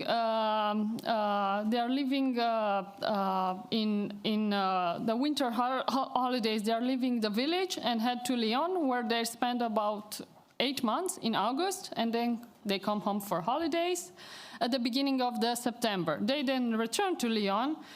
Their mobility strategies are very similar with the pre-pandemic ones.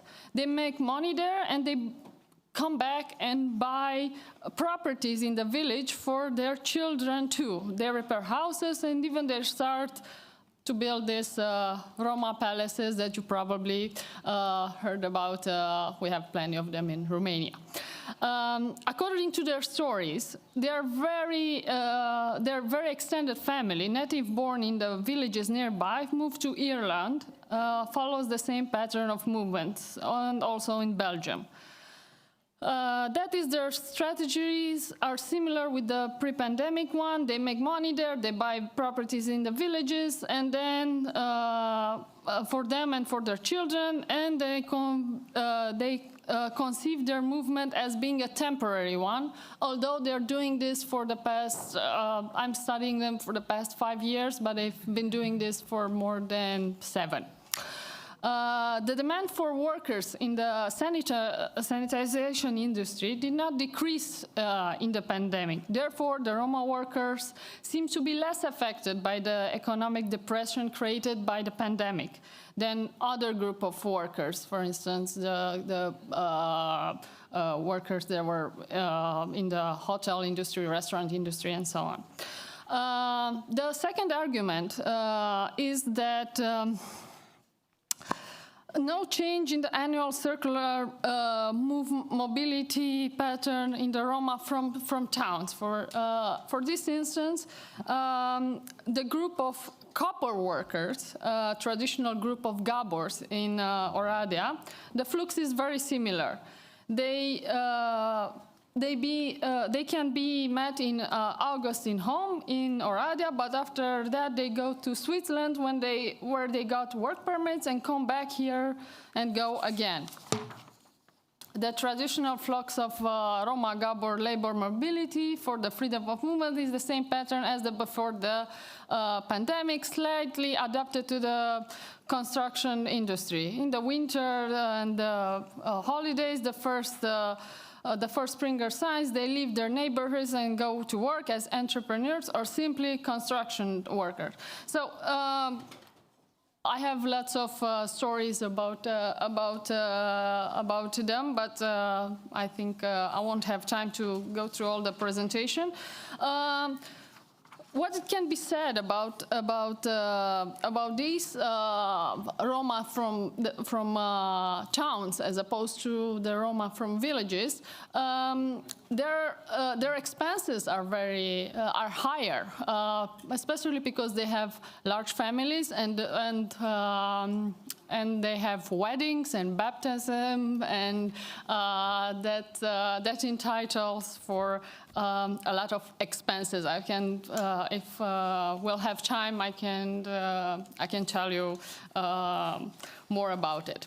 The third argument that I highlighted here, that doesn't change the annual circulation of mobility pattern, is because is noticed by the border by a border guard. I interviewed them, and an official border guard in Borj, a checking point in Romania, border with Hungary.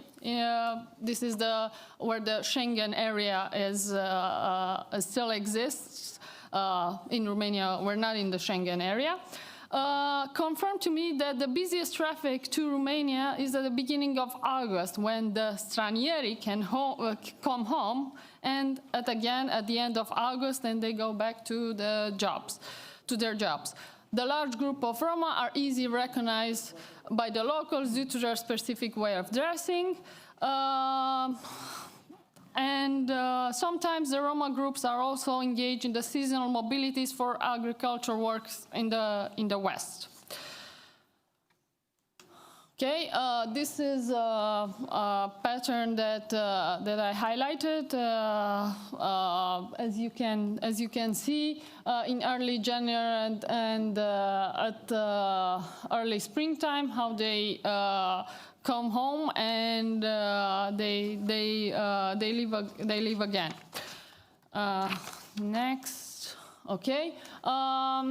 We didn't find data in the consideration for the minority groups of students' mobility, Erasmus and Leonardo da Vinci programs. They do not differentiate the non-Roma students. The mobilities are affected in the same way as for the other students' mobility.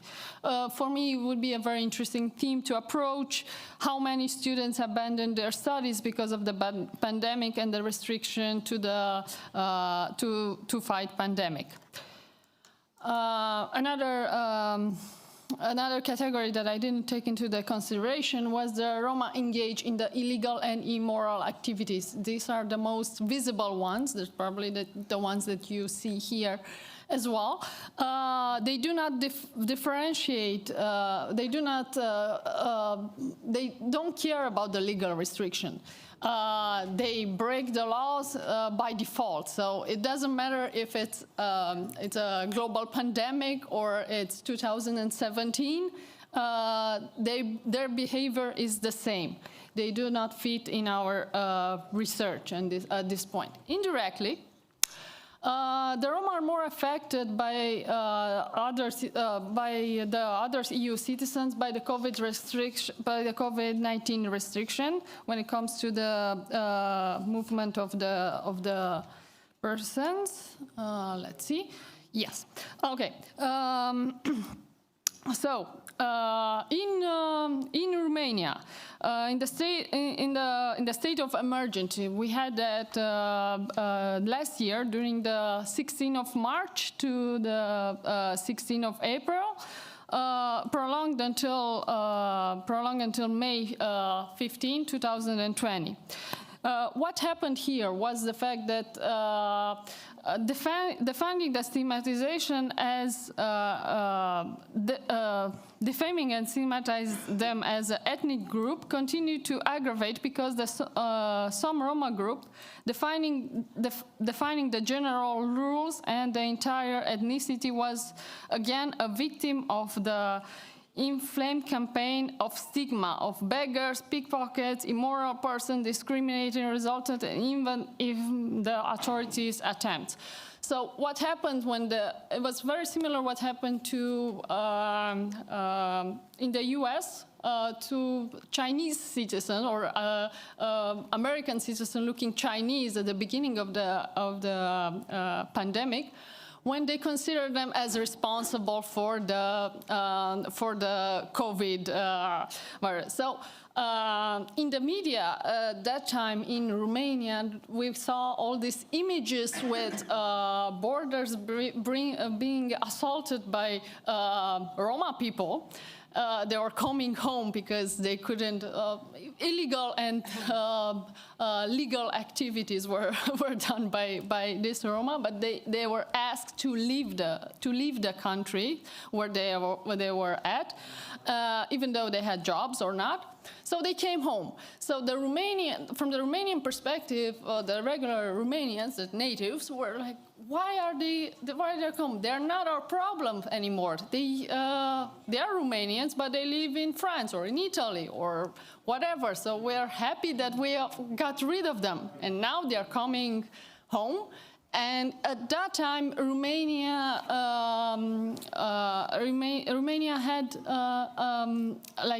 the COVID wasn't that present in Romania, so they were considered as being responsible of bringing the virus in Romania.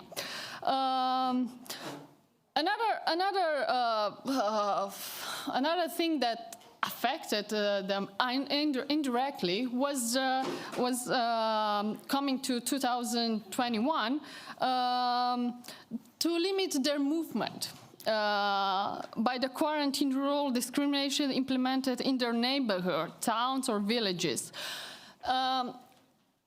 As you all know, in the Roma tradition and community, they don't understand social distancing or social isolating, or like they stay home. For them, stay home, or at least for the Roma in Romania, means I can walk through the city. I can go to see my my cousin who lives 2 blocks away. I can have parties in the streets. There's social gatherings, but they are forbidden. Only family, and family in their cases are like 50 people. So after Romania lifted the state of emergency, was instituted in the state of alert, Roma got out the stigma and discrimination. By contrary, they continue to be blamed in corporate by the public at large for being robbers, unvaccinated, and source of spread of disease.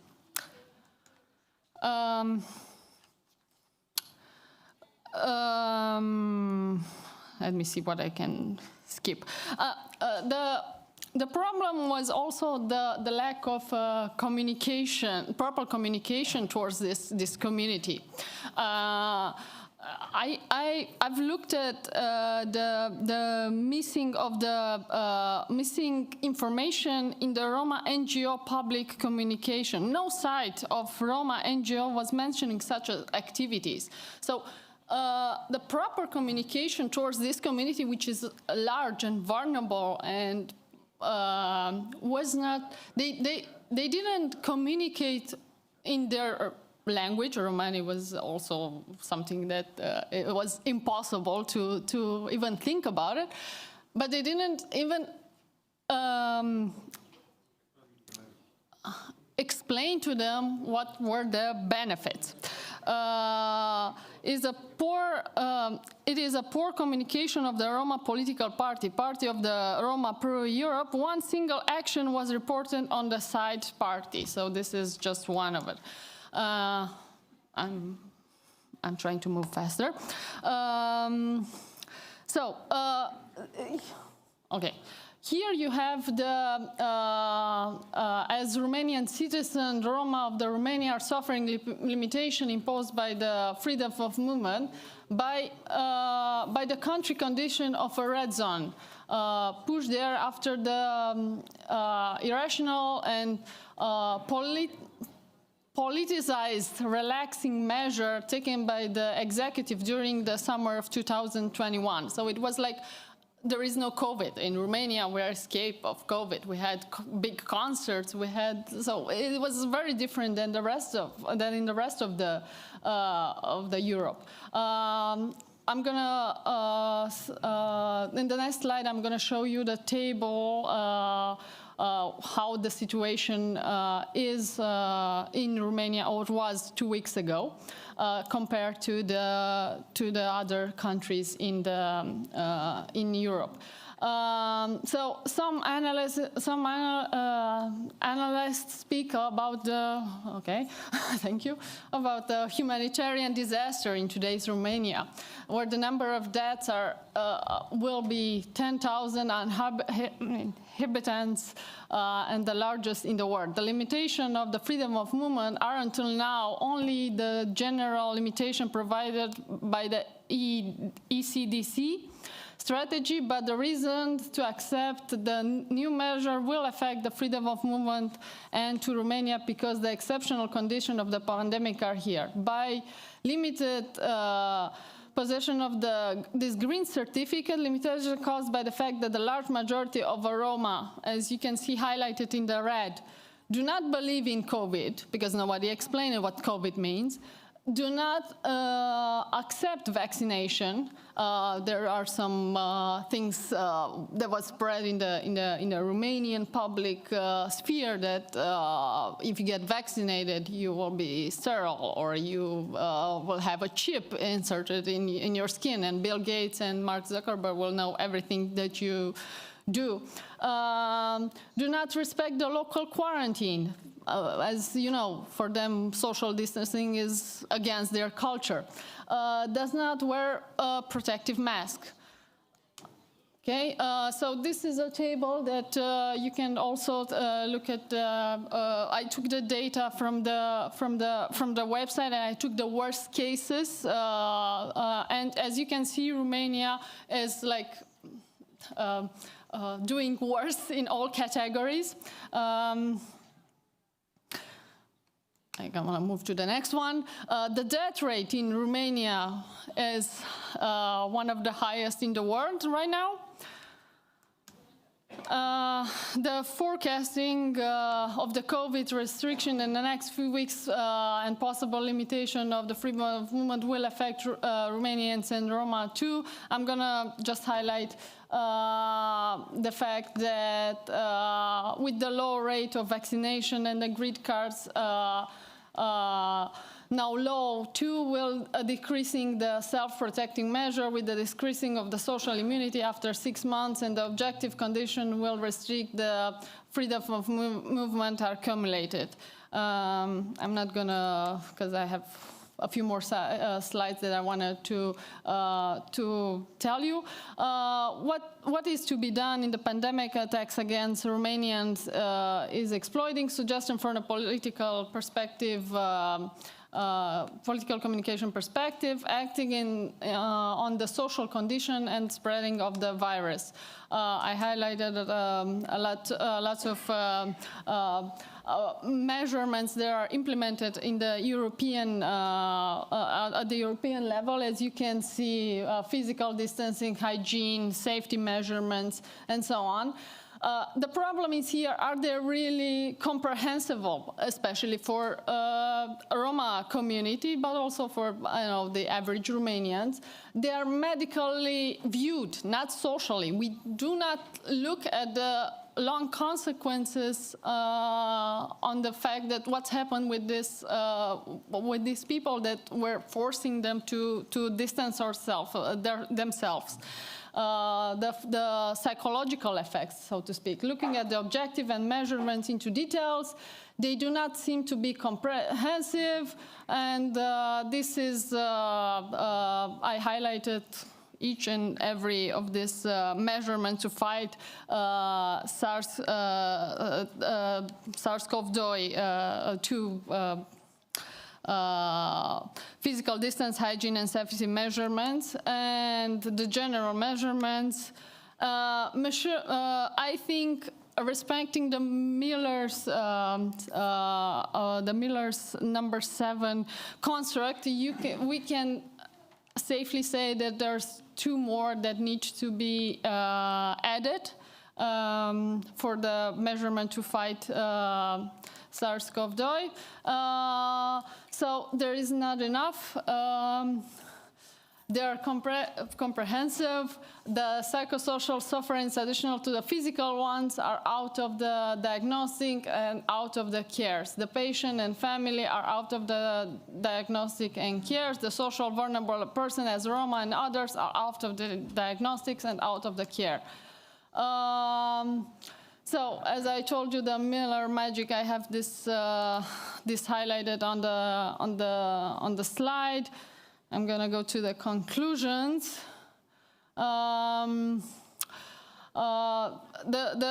These are the measures reconsidered from the political communication perspective, and I think I was very optimistic, thinking that maybe we could have done something to separate the richer countries in Europe, because there was a question before that from the speaker before, of what was the different, what can Europe do for the poorer countries that are fighting this pandemic versus the richer country that the vaccination rate is doing well and they starting to get back to normal. I was very optimistic to think that maybe we can look at this from a different perspective and view European Union as a country and ensure all the measurements are taken the same everywhere, not just in Austria was stricter than Romania and so on and so forth, but the freedom of movement allowed the virus to spread. So not to say that I'm against freedom of movement, please don't understand that, but maybe a better communication from the local politician and also from institution would have been better perceived. Okay, I'm gonna just go to the conclusions. So, resigning from a minimalist approach to a societal approach, having targets not only the virus defeating, the minimalist approach, but also the person affected rescue. The economical redressing, partly conceived as a new Marshall Plan for the EU, because this is what we will be foreseen in the future.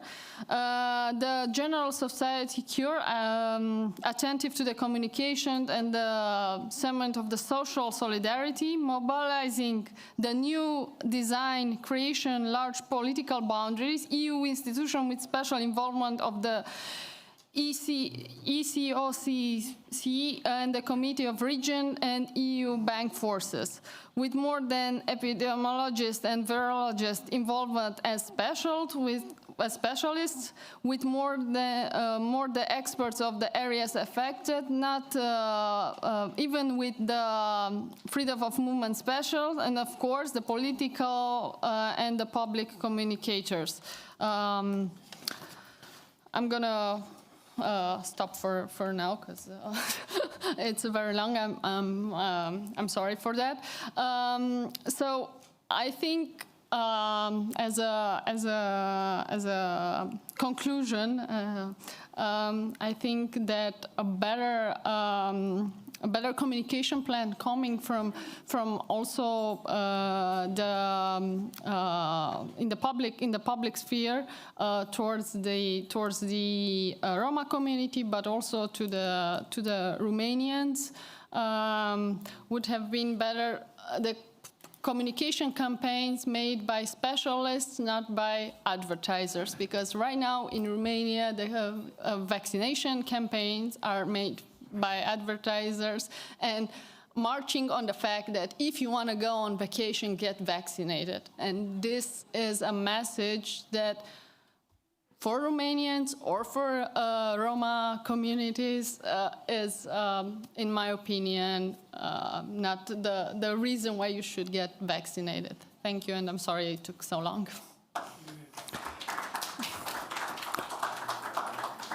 Ringraziamo Irina Pop di questa sua esposizione. Thank you, Irina Pop, for your speech. We're going to give the floor to Barbara Beneforti.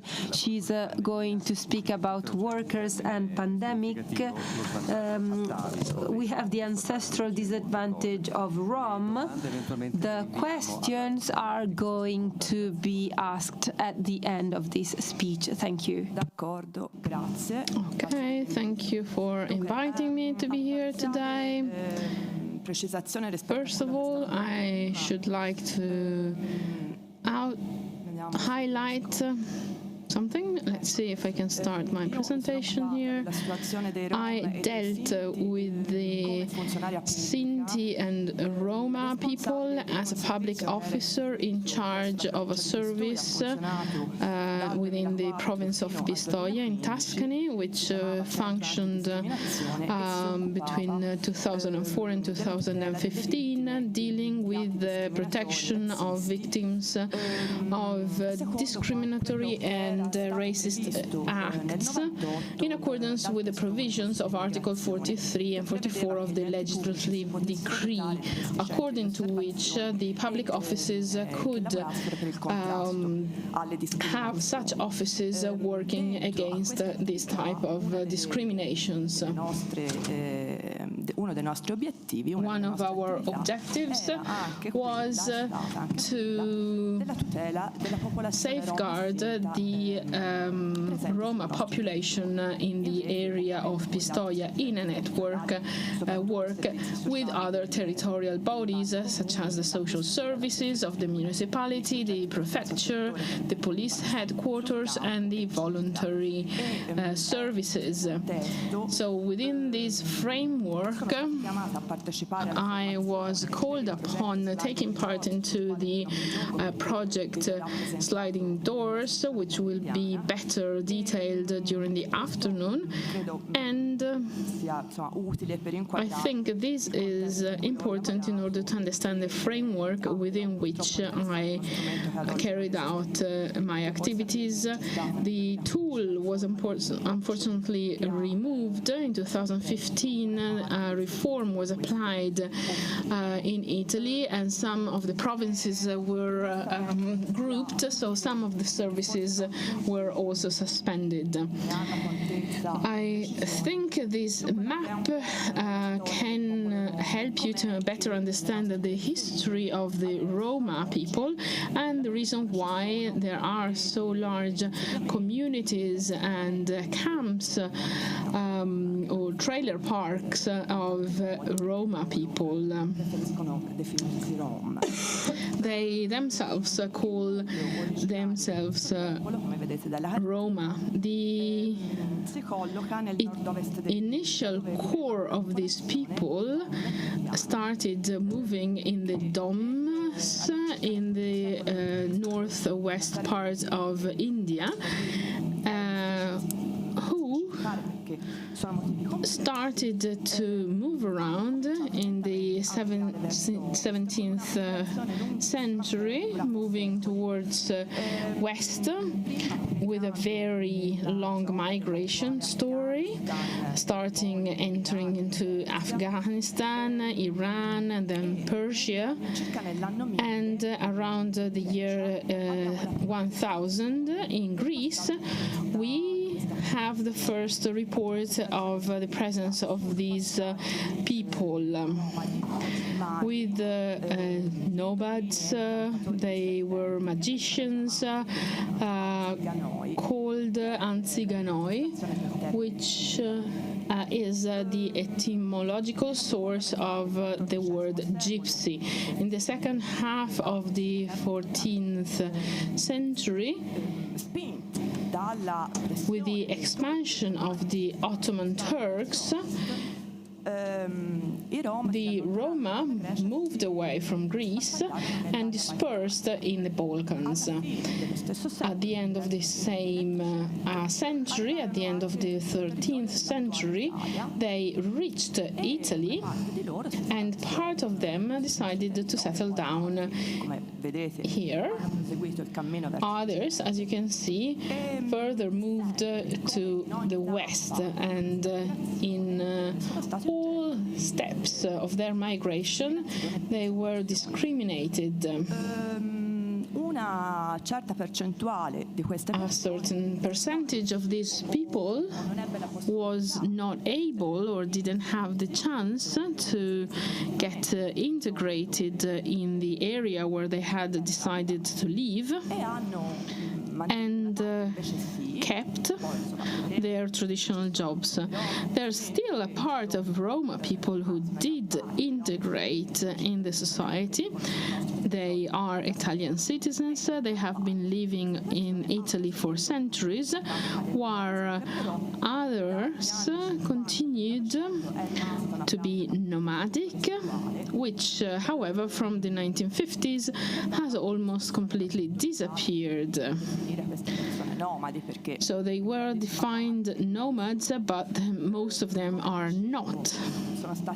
So they were defined on the basis of their work. They were called manouche, gypsies, but they call themselves Roma, and and which means men in the Roma language. I here report some books and some articles which I think could be interesting for you to read.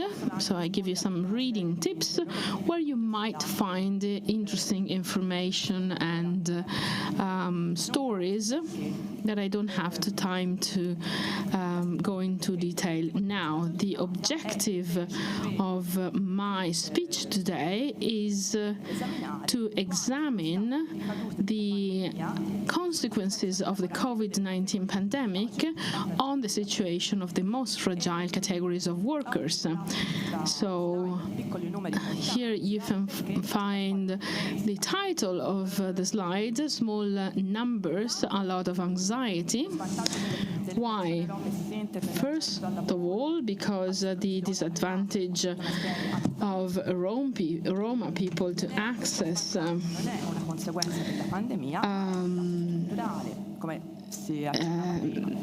education, for example, is a structural structural situation which has been continuing to be present for centuries.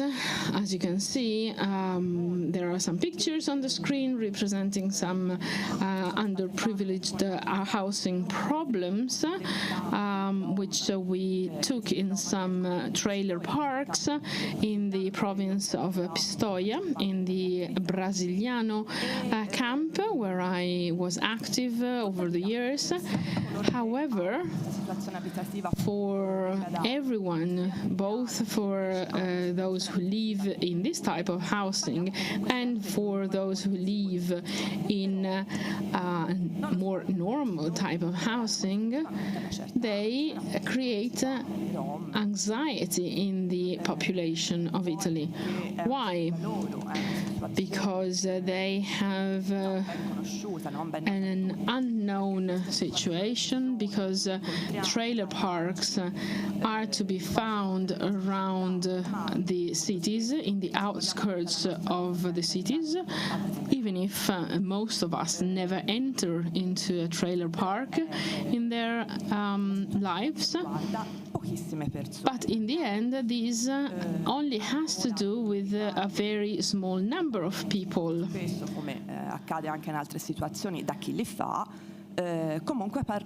But we are talking of up to 200,000 people in Italy, which corresponds to a percentage of 0.2% of the total population, while in Romania, for example, they represent 8.4% of the population. So the situation in Italy is very different.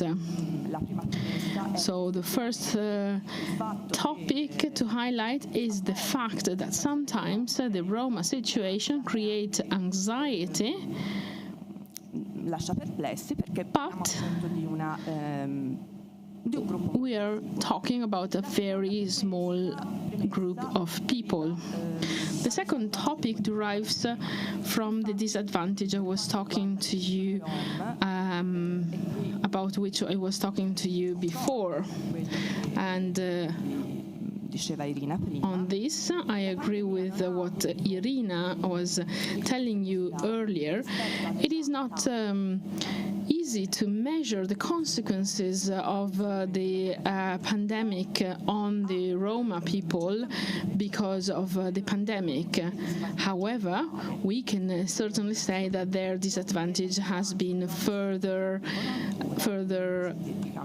worsened, above all for the people living in the so-called trailer parks. Why does this happen? L'ECRI, che è la Commissione europea. The ECRE, the European Commission Against Racism and Intolerance of the Council of Europe, condemned the housing discrimination of Roma and Sinti in Italy. underlining how the housing policies should not obey an emergency strategy, thus using the mechanism of the trailer parks or nomad camps, but they should be supported by measures which should be coordinated and aimed at the normalization of the legal positions, the working inclusion, social and cultural promotion, and the active participation of the Roma people in the policies about them. There is no time here to investigate the complexity of these many aspects which contribute to create a general situation of social disadvantage, but the ECRE report suggests that it is impossible to intervene on a single aspect of this disadvantage without taking into account all others. And Irina used a lot of times the word complexity because it is a complex situation. So we need coordinated interventions of these fragile people.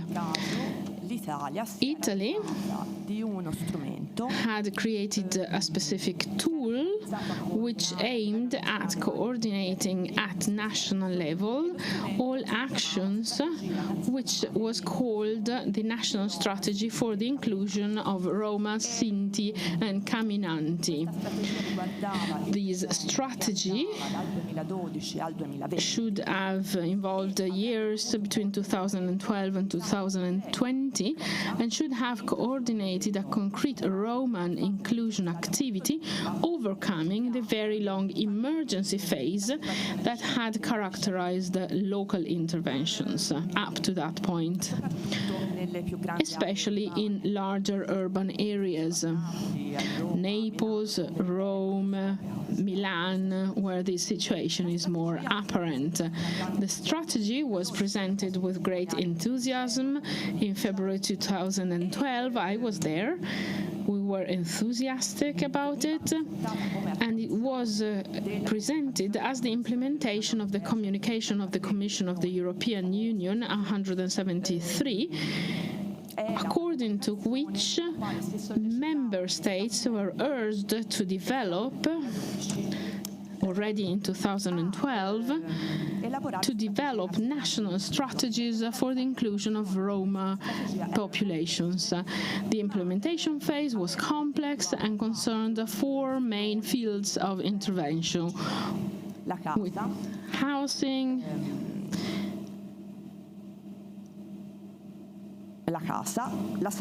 health, education and work.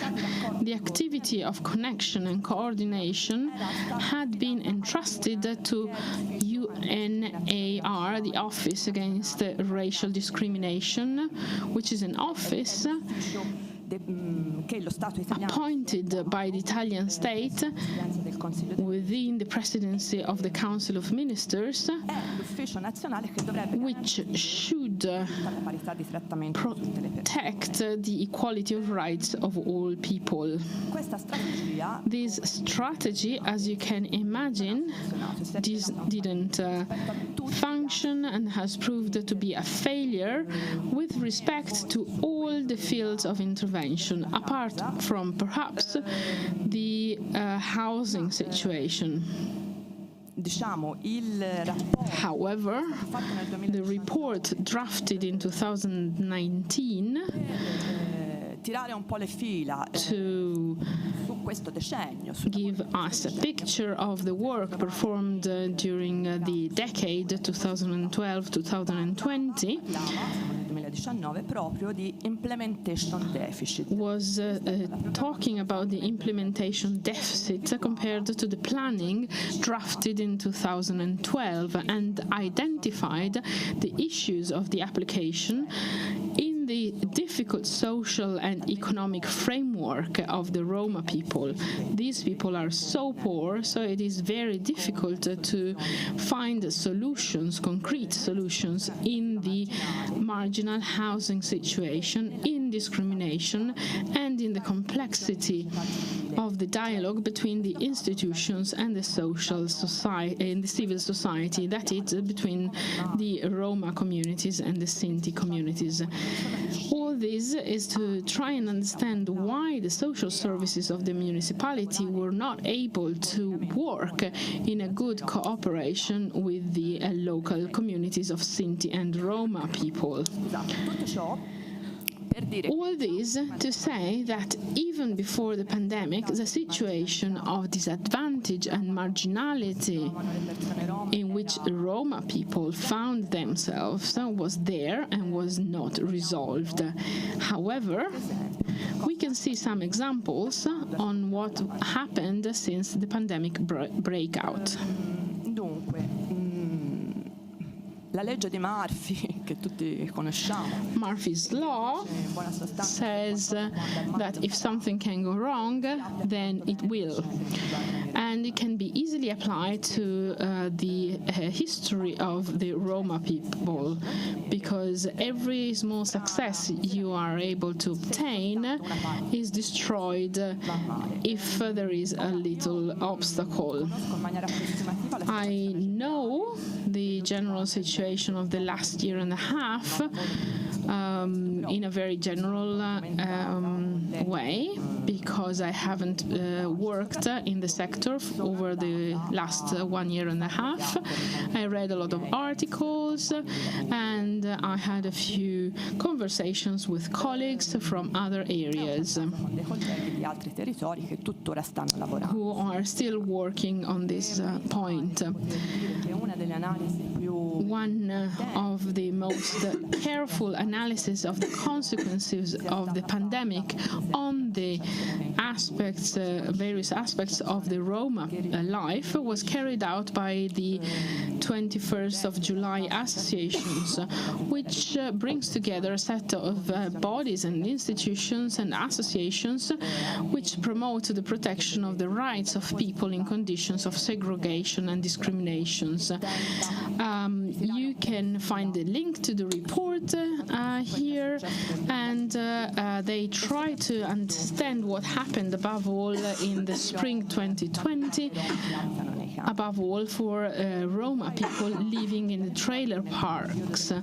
And you can see that in the spring 2020, more or less 70% of boys and girls living in the trailer parks who attended elementary, middle schools managed to maintain at least a relationship with the school, thanks above all to targeted projects and a great work of individual schools and teachers, from the distribution of tablets to the distribution of masks and so on, and a good communication, of course.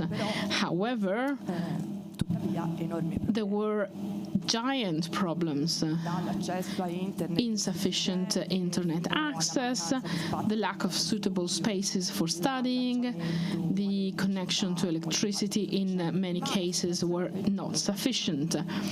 But the worst situation occurred after the end of the lockdown, when they went back to school, because very many boys and girls did not go back to class because of the fear of the virus, for the isolation, and during the spring 2020, which produced a gap and a disconnection between the kids and the school. As far as the work is concerned, as we said, even before the pandemic, work was one of the most critical fields of intervention, closely linked to the housing situation, education, and vocational training.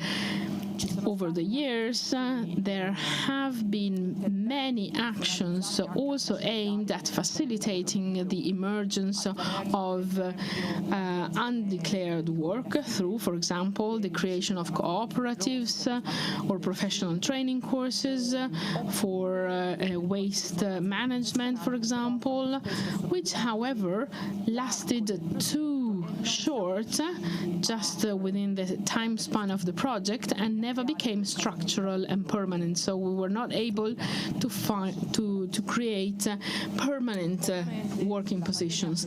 Naturally, the pandemic has worsened this situation, if only because all the interventions in place have been stopped, making it impossible to recover a range of subjects that would instead need continuity of the interventions.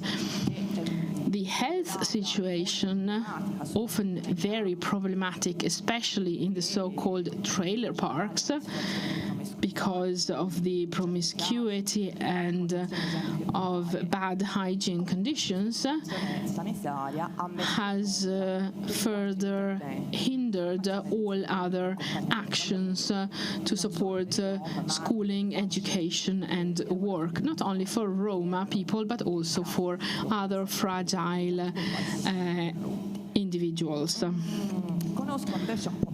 I know the situation of the province of Pistoia a little bit better, which is similar to the national situation, except for one particular aspect in which I would like to spend a few minutes, because it allows me to be a little bit more optimistic, because it shows that you can perform actions in extremely marginalized areas. In Pistoia, in addition to many Roma people who are living in normal accommodation like other Italian citizens, so they are better included, let's say, there are about 200 people divided into 3 trailer parks or nomad camps or Roma camp. In the picture you could see the one of Brusigliano. In one we performed more structural actions in cooperation with the lady you see on the screen, whose name is Nena. During the pandemic, unfortunately, all kids left the elementary and middle school and they never went back to school up to now, and this is certainly very tragic. As far as the health condition is concerned, the person you see on the screen is a social carer for a social cooperative and has worked hard to help other inhabitants of the trailer park to understand the importance of hygiene, the use of masks, to promote vaccination and to manage all COVID swabs that the inhabitants needed to check their health situation. Nena has a very complicated story. She was born in Yugoslavia in 1966. In Nikšić, now Montenegro. She arrived in Pistoia in 1974 at the age of 8, and since then she has permanently lived in the Brusigliano trailer park. She married, had 3 children. She lived on illegal activities, expedience, assistance, mangele, which is begging, and the collection of iron. Until 2009, she didn't have any identity document, and then she obtained the status of stateless person and consequently was able to apply for a residence permit. And thanks to the coordinated actions of various institutions and her personally individual effort and participation, she was able to get a driving license. She took took a course to improve her reading and writing skills and started doing small temporary jobs. She bought her first car, and in 2017 she started a course to become a social health carer with the support of the municipal social service. She started an internship, got her first employment contract, and in the last few days she signed her first permanent contract. She called me a few days ago because she needs support to prepare the documents to apply for the Italian citizenship. I am telling you about Nana also to highlight the main element for which, in my opinion, many inclusion projects for the Roma population have failed, because they lack the direct participation of the Roma people, and because the expected results were expected to be obtained in too short a period of time. Grazie. Thank you, Irina Pop, and thank you, Barbara Beneforti, for your speeches. I'm sorry we don't have a lot of time because we have to have lunch at 1, so I'm sorry, but we have to postpone your questions in the afternoon after lunch about these two speeches. So now I would like to invite on the floor the last speaker of today, who is Emilio Santoro. So please don't forget your answers, because your questions, because you're going to ask them in the afternoon. So I would like to invite now Emilio Santoro. He's the professor of philosophy and sociology in the University of Florence, in the law school, and he also teaches legal argumentation and rights of aliens. He worked also in collaboration with the European Council, and he founded Altro Diritto Onlus, a center of documentation on prisons, marginalization, and he is the president of the association, and he also directed many projects of research and action on work exploitation, the rights of migrants, the condition of asylum seekers, the rights of prisoners, and marginalization.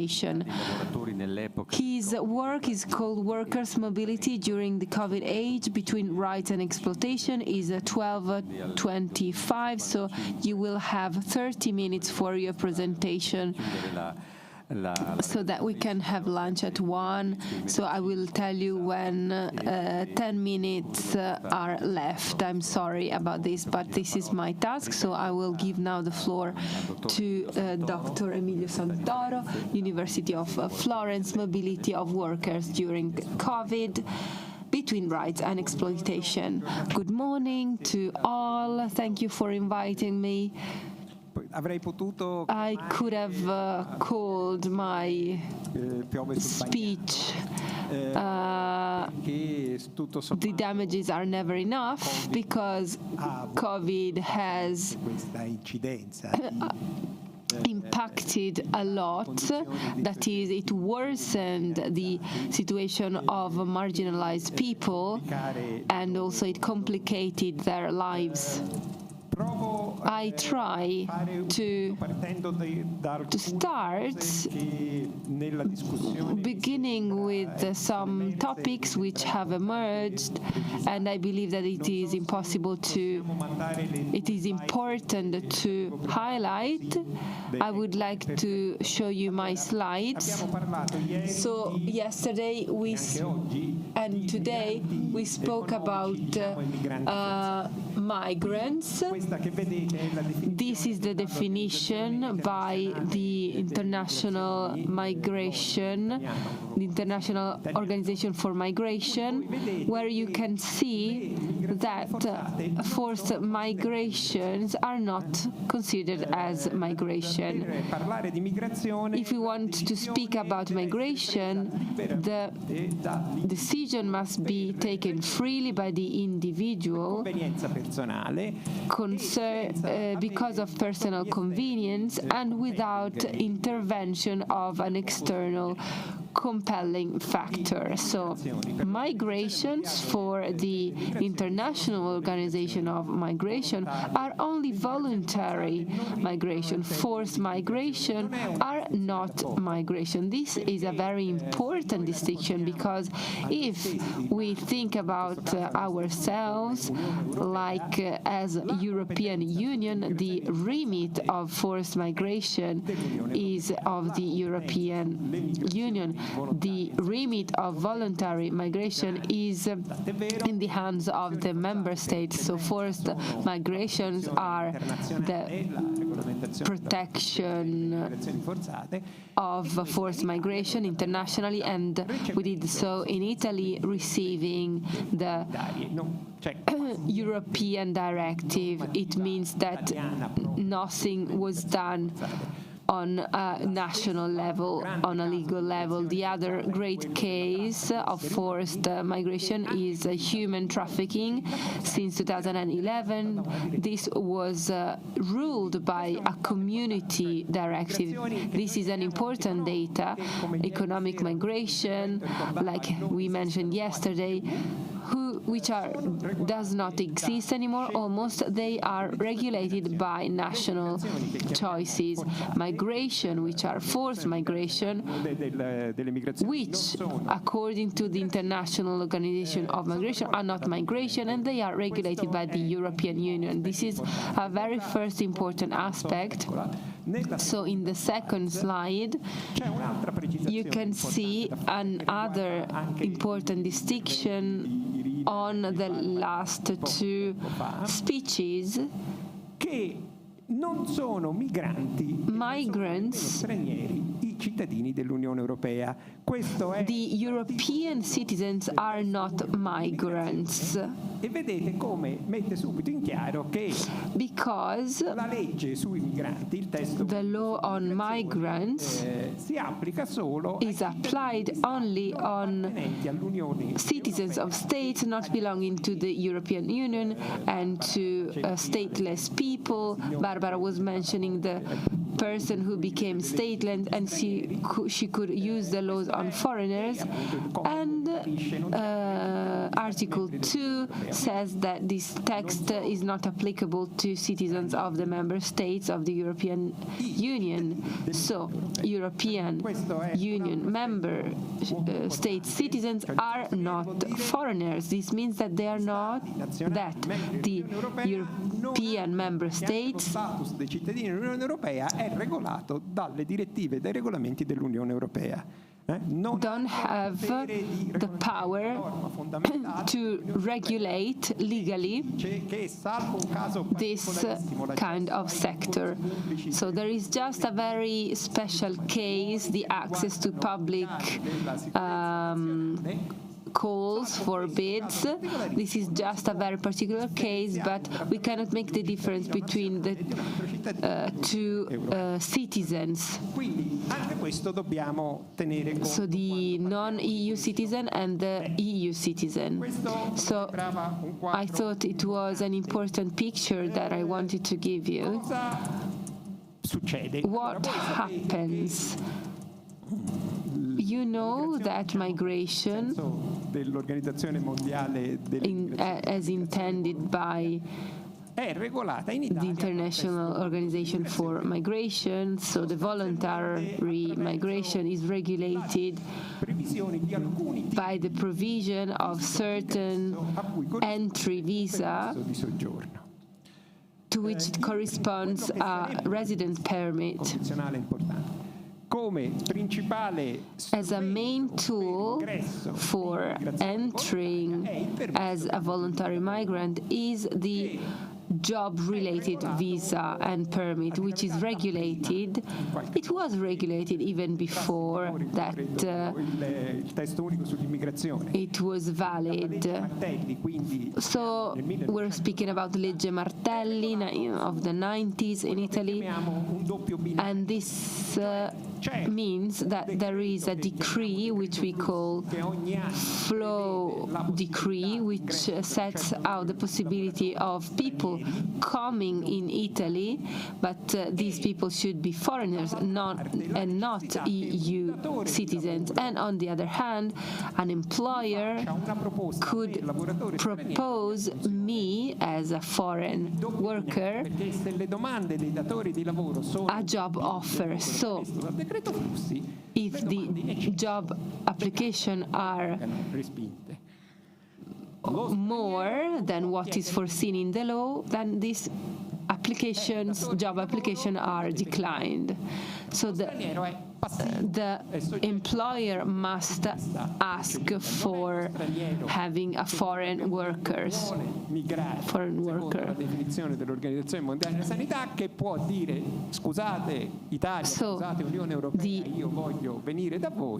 the WHO can say that the fact that this application can be done on the basis of numbers. Migration is very complicated and has a very strange rhetoric. It's in contrast with many kinds of rhetorics. We abolished the employment agency on a local level, and we created international employment agencies.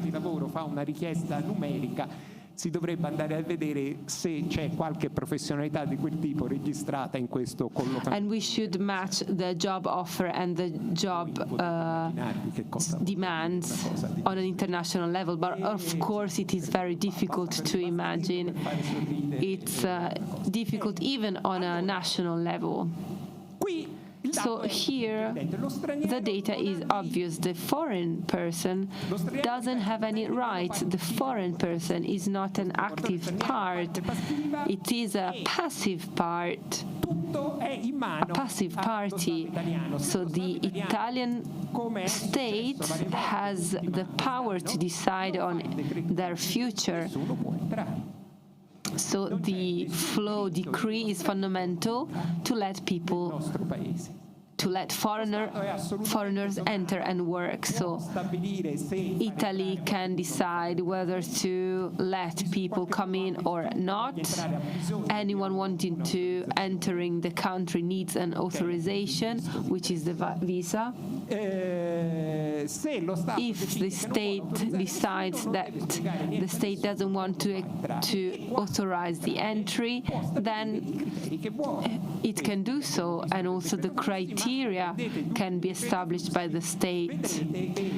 You will see that there are, in these flow decrees, it is easy to understand where the foreigners can come from and go to.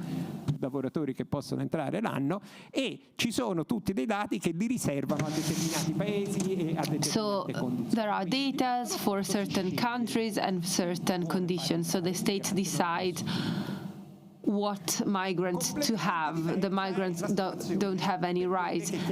There is a complete different situation for forced migrations because there is some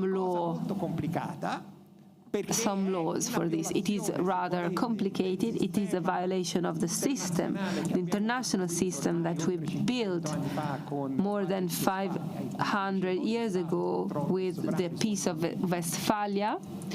with the Geneva Convention, for the first time we have imagined the right to enter. The person who is belonging to the category of the refugee has the right to enter the state. So the migrant, the normal migrant, has no right. The economic migrant has no right. This is it depends on the state, but the forced migrant has the right to enter the state, and this is very different. It doesn't mean that we were mad. When we created this right, we made a sort of entry test, so we had a limited number of people able to come in. So the refugees can be only those who are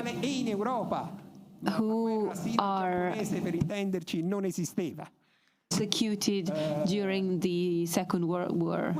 So we weren't very generous. These people were very few. They were given the right to enter a specific state. The rhetoric was important. Western countries of Europe describes itself as the freedom, as freedom, and thanks to the Warsaw Pact, used this tool. We have some friends whose parents experienced this event when the facts of Hungarian took place. We couldn't give asylum to the refugees fleeing Hungary because we were out of numbers. We did anything to justify the condition of refugees. Stato deciso questo a Yalta, quindi lo diciamo che è ancora un effetto della seconda guerra mondiale. We were trying to do the impossible to say that the Hungarians were refugees. 10 years later, you know that the spring in Prague took place, but in that situation it was very difficult to justify our choices. Lasciamo la cosa legata all'Europa, ma facciamo cadere la riserva temporale perché we decided to save those who were fleeing the Soviet totalitarianism. So we extended the right to enter. We lived in an era, see the Berlin Wall, where the walls were built not to let people go out, not the other way around. The Berlin Wall was built by the Eastern Germany to prevent its citizens to go out. Little by little, we think that what we do is linked to the Soviet totalitarianism. So we decide to enforce the Martelli law. And we think that with the fall of the Berlin Wall, the problem is not there anymore. Today we have some thousands people that can ask for the refugee status for the situations of war. Di fatto è una guerra ormai dimenticata, ma esiste, quella del fronte del Polisario. Quando io ero giovane, se andavate ai festival dell'Unità trovavate sempre... Oh, there are very little situations which are almost unknown. In Morocco, there are so many little words which in theory involve people who might ask for asylum. Tibet, in China, in Africa, in Asia, if we consider all these people could in theory ask for asylum, and Europe and the European Union in charge of this situation decided to add the right to economic benefits for people who flee from wars or run the risk to die, whose life is in danger. Until 2018, the question was, people who want to access Italy because or Europe because they are sick, and in the country where they live they cannot be cured, so they are doomed to die. Should they be welcomed? And we were talking, for example, about HIV. Do they have the right to enter into the European Union for that? And debate was opened with a lot of sentences by the European Union Court. And yes, this is possible if the person is sick and if the state denies the cures. In the last sentence of the court in 2018, we have some novelties, because that would pose a threat. For example, if COVID is expanding, there is no vaccine, could I, in theory, access the European Union saying that I have the right to enter into the European Union because if I stay in India or in Egypt or in Brazil, I cannot access the vaccine and I risk my life. In Brazil, considering the last investigation of the Commission of the Senate saying that the government of Bolsonaro doesn't want to cure its citizens, maybe this would fall under the persecution criteria of the European Union. So they should be able to access the European Union because of that. So let's imagine if all Brazilians who believe they will die in Brazil because they cannot access the vaccine would ask for asylum. So we repented about this right. So first we only tried to avoid getting new refugees, and then we opened up. Only after I have accepted that I'm not persecuted, then you can say go away. And this is in the Convention of Geneva. So we know, and we have some Italian sentences, that the Croatian police, as well as the Italian police, deny the entrance in their borders. So, ma questo è in una retorica completamente nuova, basta che pensate che cosa sta succedendo. Think of what happens in Afghanistan. È chiaro che banalmente, se prendiamo un certo tipo di retorica che sta quotidianamente sui nostri media, if we read the newspapers, all Afghan women have the right to ask for asylum in all the member states. It is clear as well that we are saying that we give the right to asylum only to Afghani who collaborated with us. Is a great discrimination, which highlights the problem. Anyone can be persecuted. We all agree about this. Of course, women in Afghanistan are persecuted. Women in Afghanistan are persecuted. We are saying we struggle to give a visa and the possibility to ask for asylum in the member states and in the US.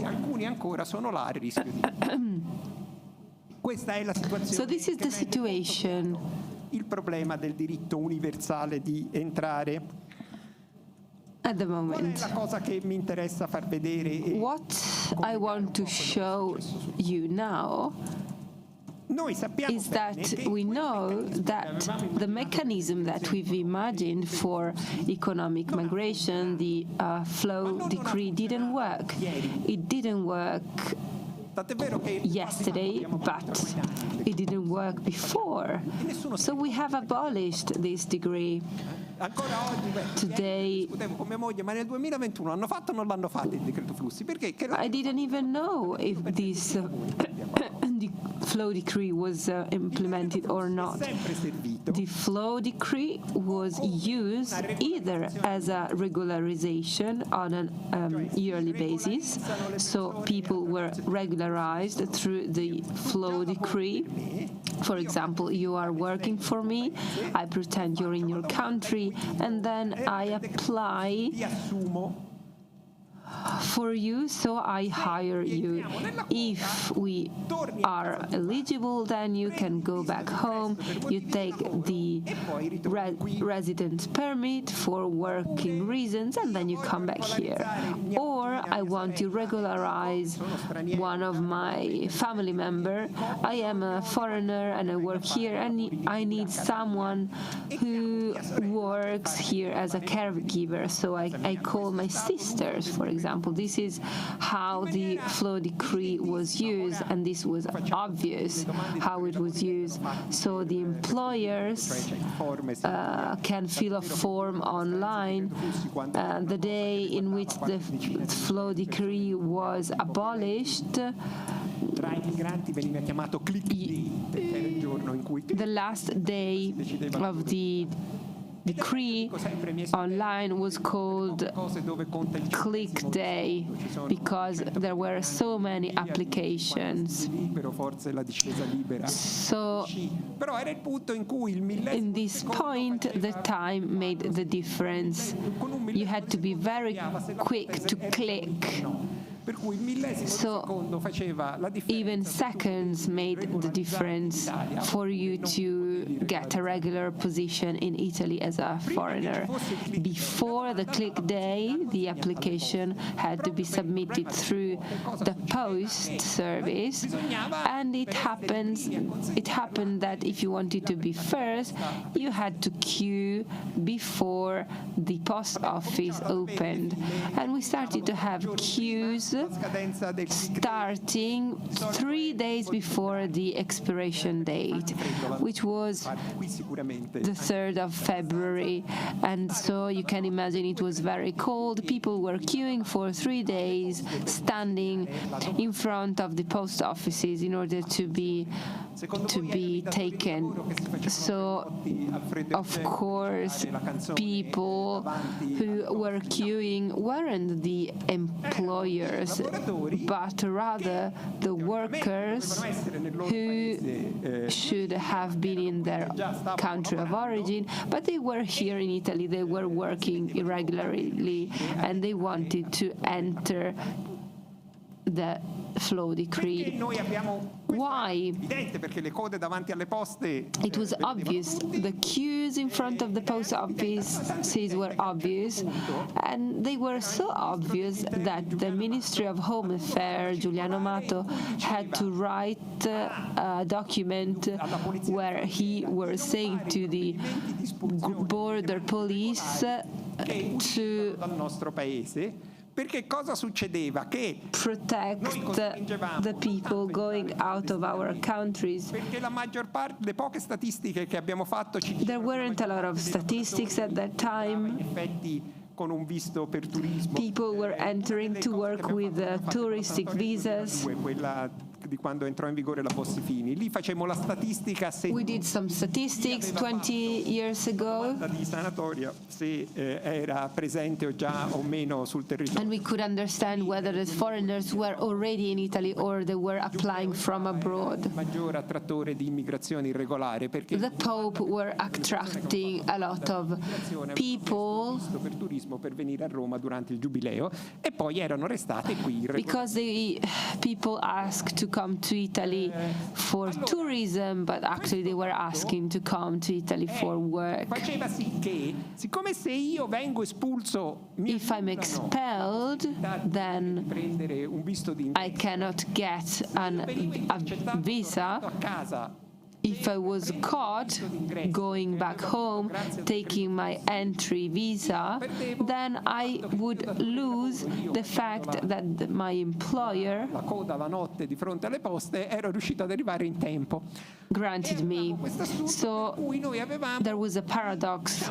We used to have a lot of people going out irregularly and then coming back in.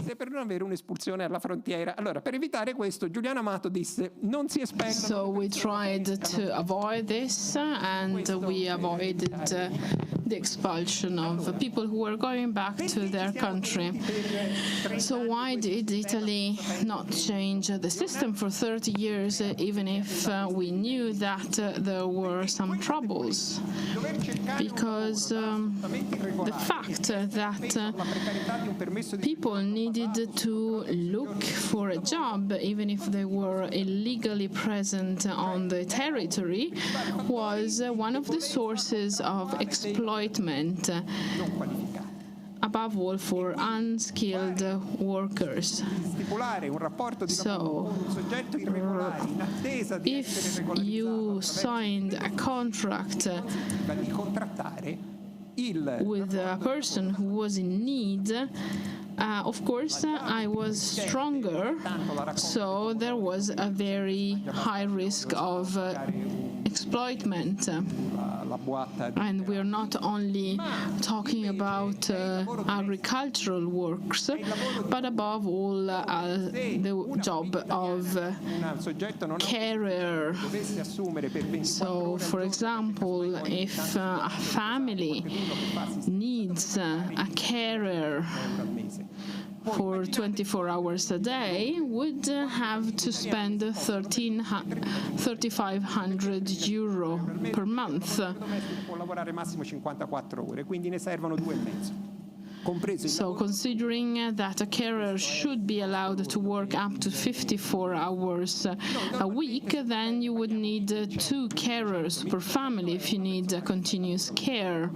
And families cannot face this type of expense. And of course, considering that these people would risk to be expelled, it was easier for Italians to negotiate and to take advantage of the situation. What happened? Italy decided that the asylum seekers had to go through the same system. How did we do that? Prolonging the period to be recognized as asylum seekers up to 5 years. C'è un sacco di gente che lavora. Yesterday we heard about people talking about transporters, Deliveroo people, Amazon workers, and so on. They are exploited by these great multinationals. They are labor force who are in difficulty. And they can be exploited because they are not legal legally present on the territory. If the situation changed, that would be easier to solve. And I would like to conclude going back to COVID, which was the actual topic of my speech. The asylum seekers found it very difficult to get access to the vaccine and to obtain the green pass, because this is what allows me to get a job, a legal job. All Italian systems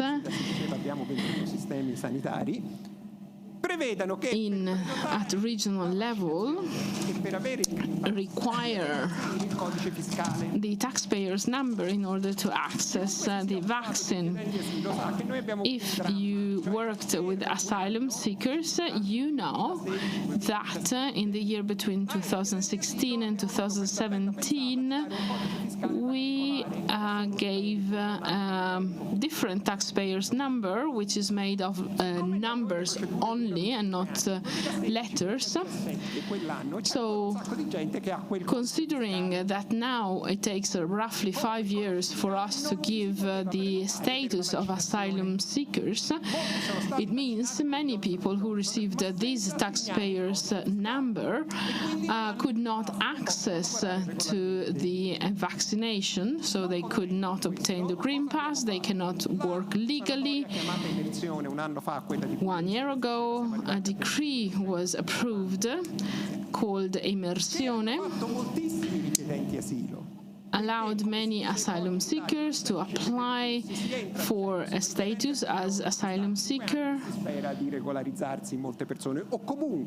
because many people are pretty happy to just be allowed to stay for 5 years in Italy or in Europe. This decree decided that the great majority of the people who applied were asylum seekers. According to the law, during this period, only a taxpayer's number made of numbers was given, thus cancelling the taxpayer's number they had received before. So these people are not allowed to book for the vaccine, and if they are vaccinated as Johnson & Johnson,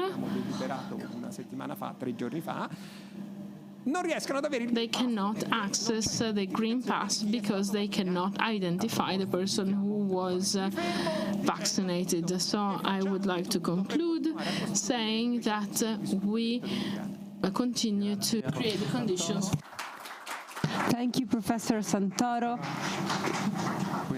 It was very interesting. I'm very grateful for your speech. Clear. It was very clear. And then you're going to receive a gift. So we're going to have lunch. Please meet back here at 4:15. And then remember your questions for the speakers. Thank you. Enjoy your meal and see you later.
Buon pomeriggio, sono le 14:22, iniziamo questo lavoro, questa sessione pomeridiana del nostro convegno. Let's start our works again. I would like to invite the speakers of the former sessions,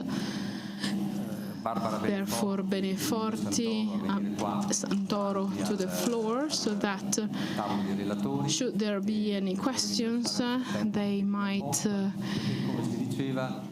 ask you something. The same is true for Irina Pop, in case she comes back to the room, because we had to postpone the question and answer time to the afternoon.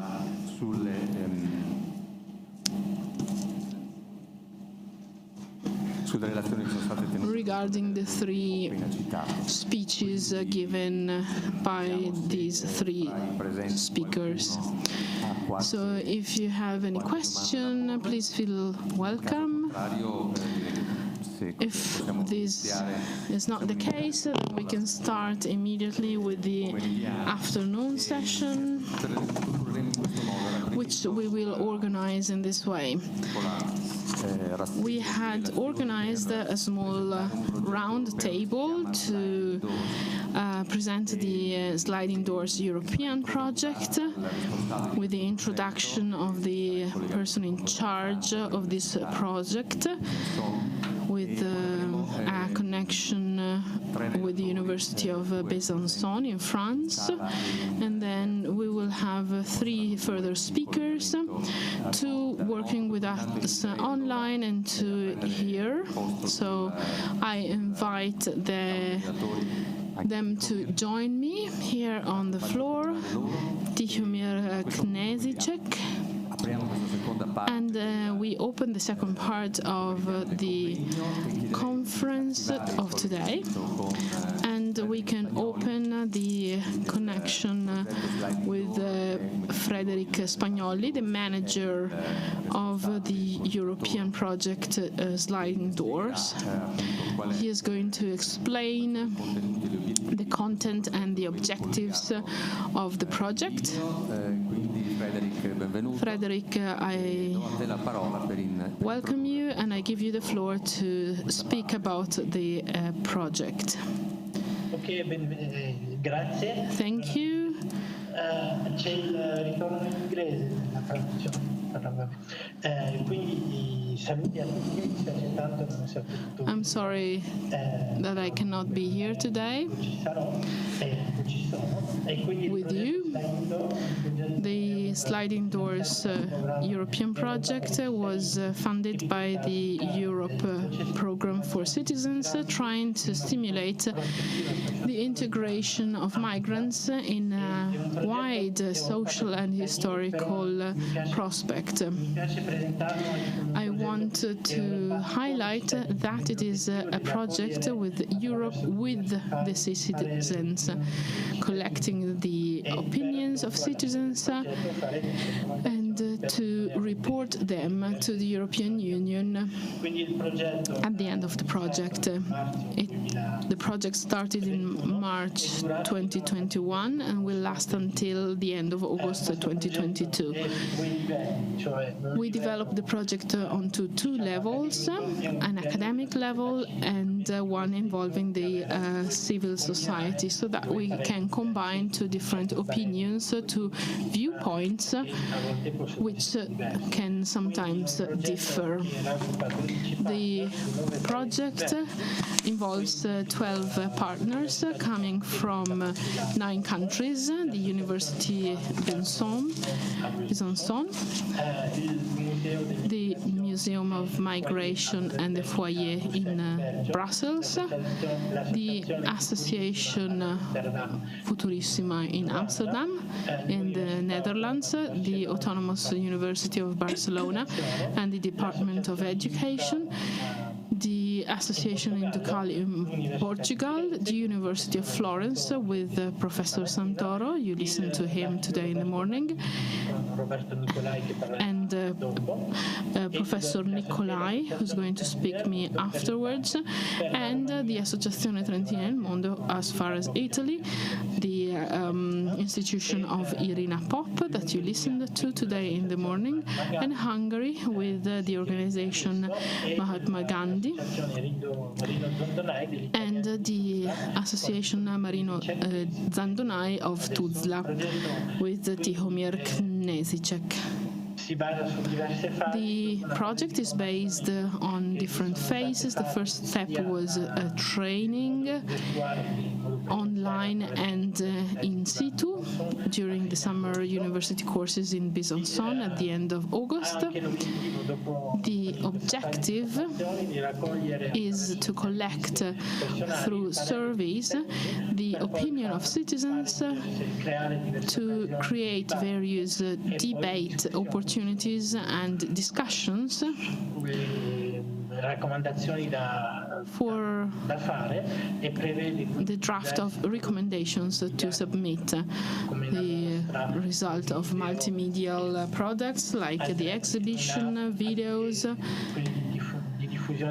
and other means to disseminate the results, and a final conference also. So the idea of the project is to do something with the citizens, for the citizens, involving them actively.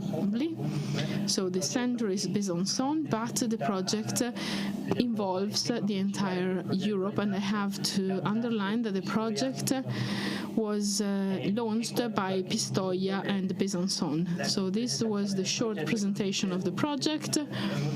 It is very important to underline the participative approach to the project, and I don't want to waste the time available for my colleagues coming from Tuzla and Pistoia, so that they can report on the first surveys and results of our researches. Thank you, Frédéric, for your introduction, and thank you for your information that we can use to understand the project Sliding Doors with its objectives. You cannot hear the translation. Well, I was saying thank you, Frédéric, for your presentation of this work, for its objectives. Now we're going to get more into details. Each single representative of the three bodies collaborating to this project who are here today are going to show the results and how they're working. Now it's 2:30. At 4 we have to have a coffee break that we cannot postpone. So now we have 3 speakers, 90 minutes. So we have 30 minutes each for each speakers, and if the time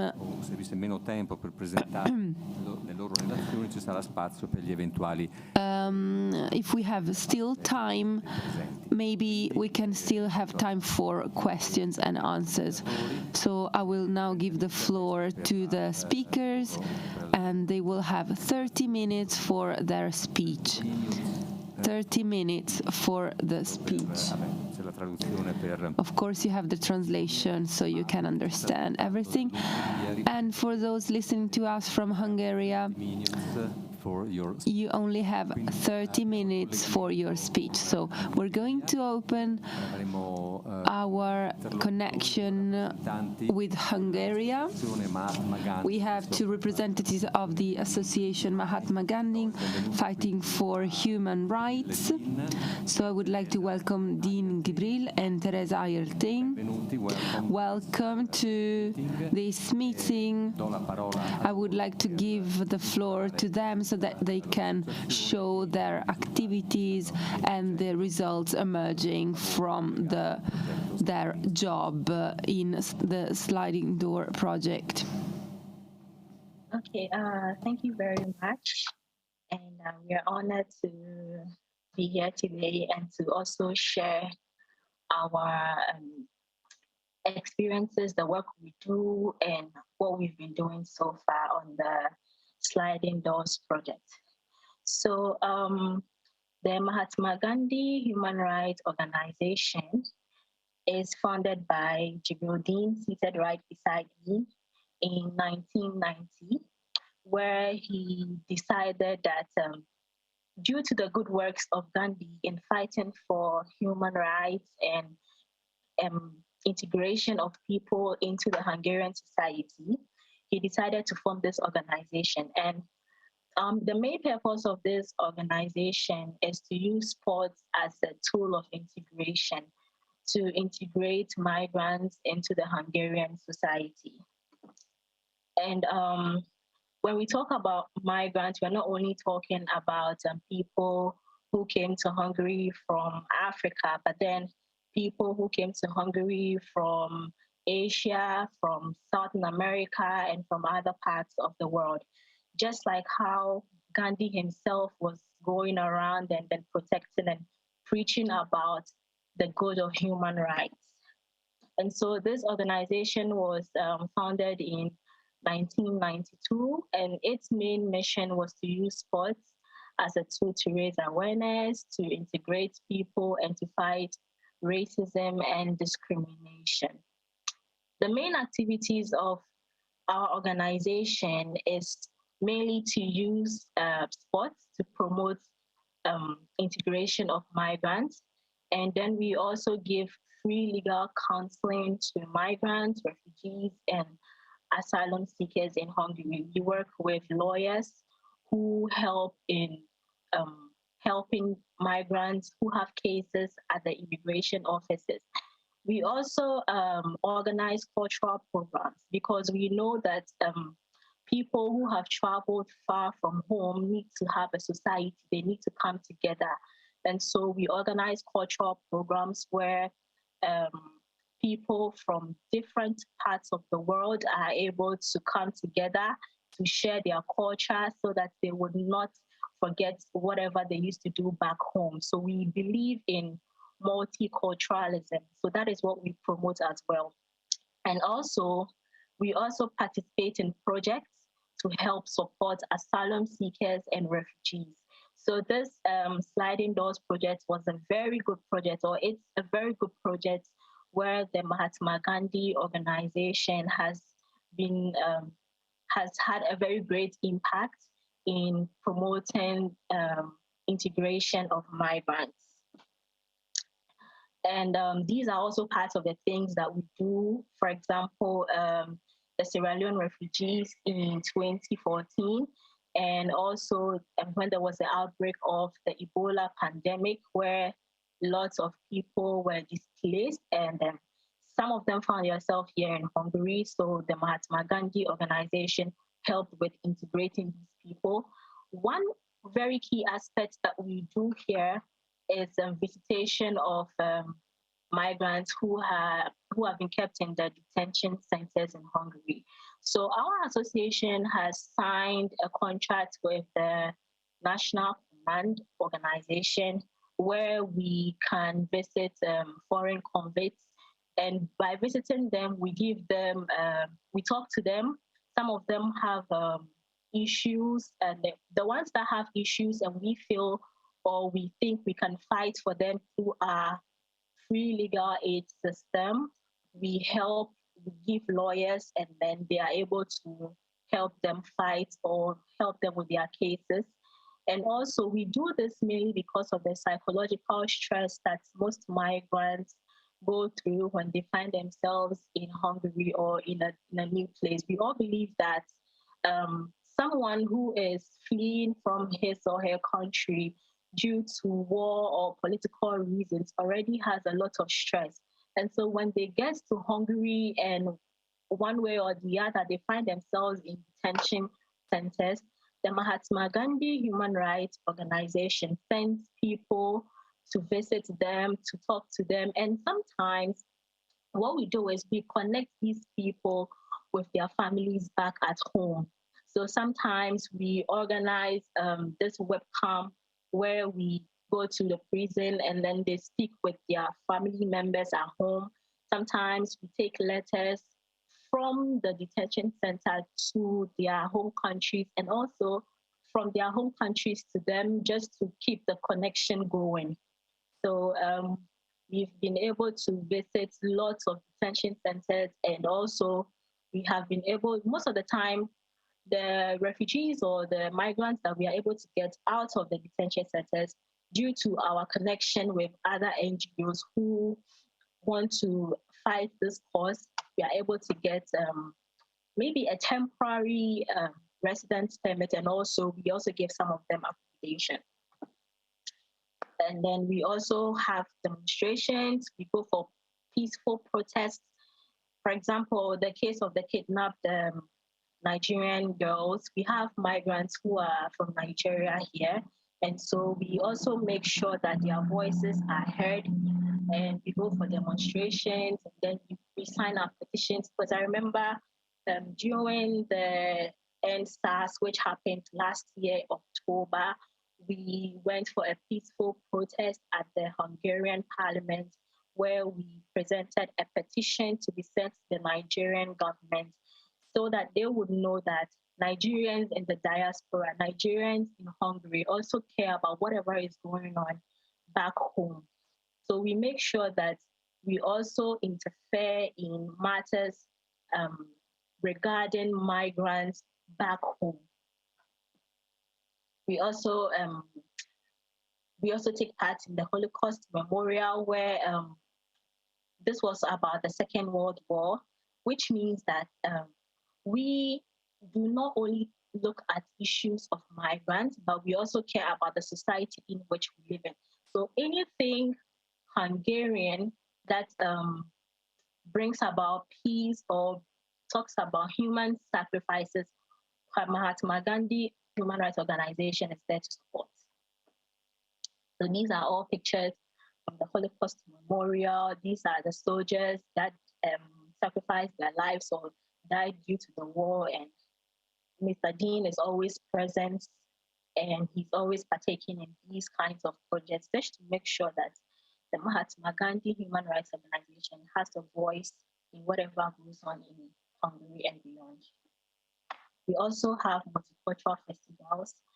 I think I have explained this. This one is just to keep the society in contact or connected, because yes, we are all migrants, but we also come from different places, and so we share culture, activities, we share food, we share ideas, and all of that. And then the main aim of Mahatma Gandhi is sports events. And Mr. Deen has his own team called the African Stars, and he's also a part of the Hungarian Football Federation, where he goes to deliberate about how football can move on and how migrants can be integrated into the society through sports. So what the Mahatma Gandhi Human Rights Organization does with this sporting events is that we integrate migrants through sports. So we organize sporting events in schools. We have partnered with lots of organizations that have sporting activities as their main aim. For instance, the Fair Network, the Fair Inter, the Spain Women. The Spain Women mostly deal with integration of migrant women in sports. And we have the Girl Power Association. We have so many things that Mr. Deen is partner to.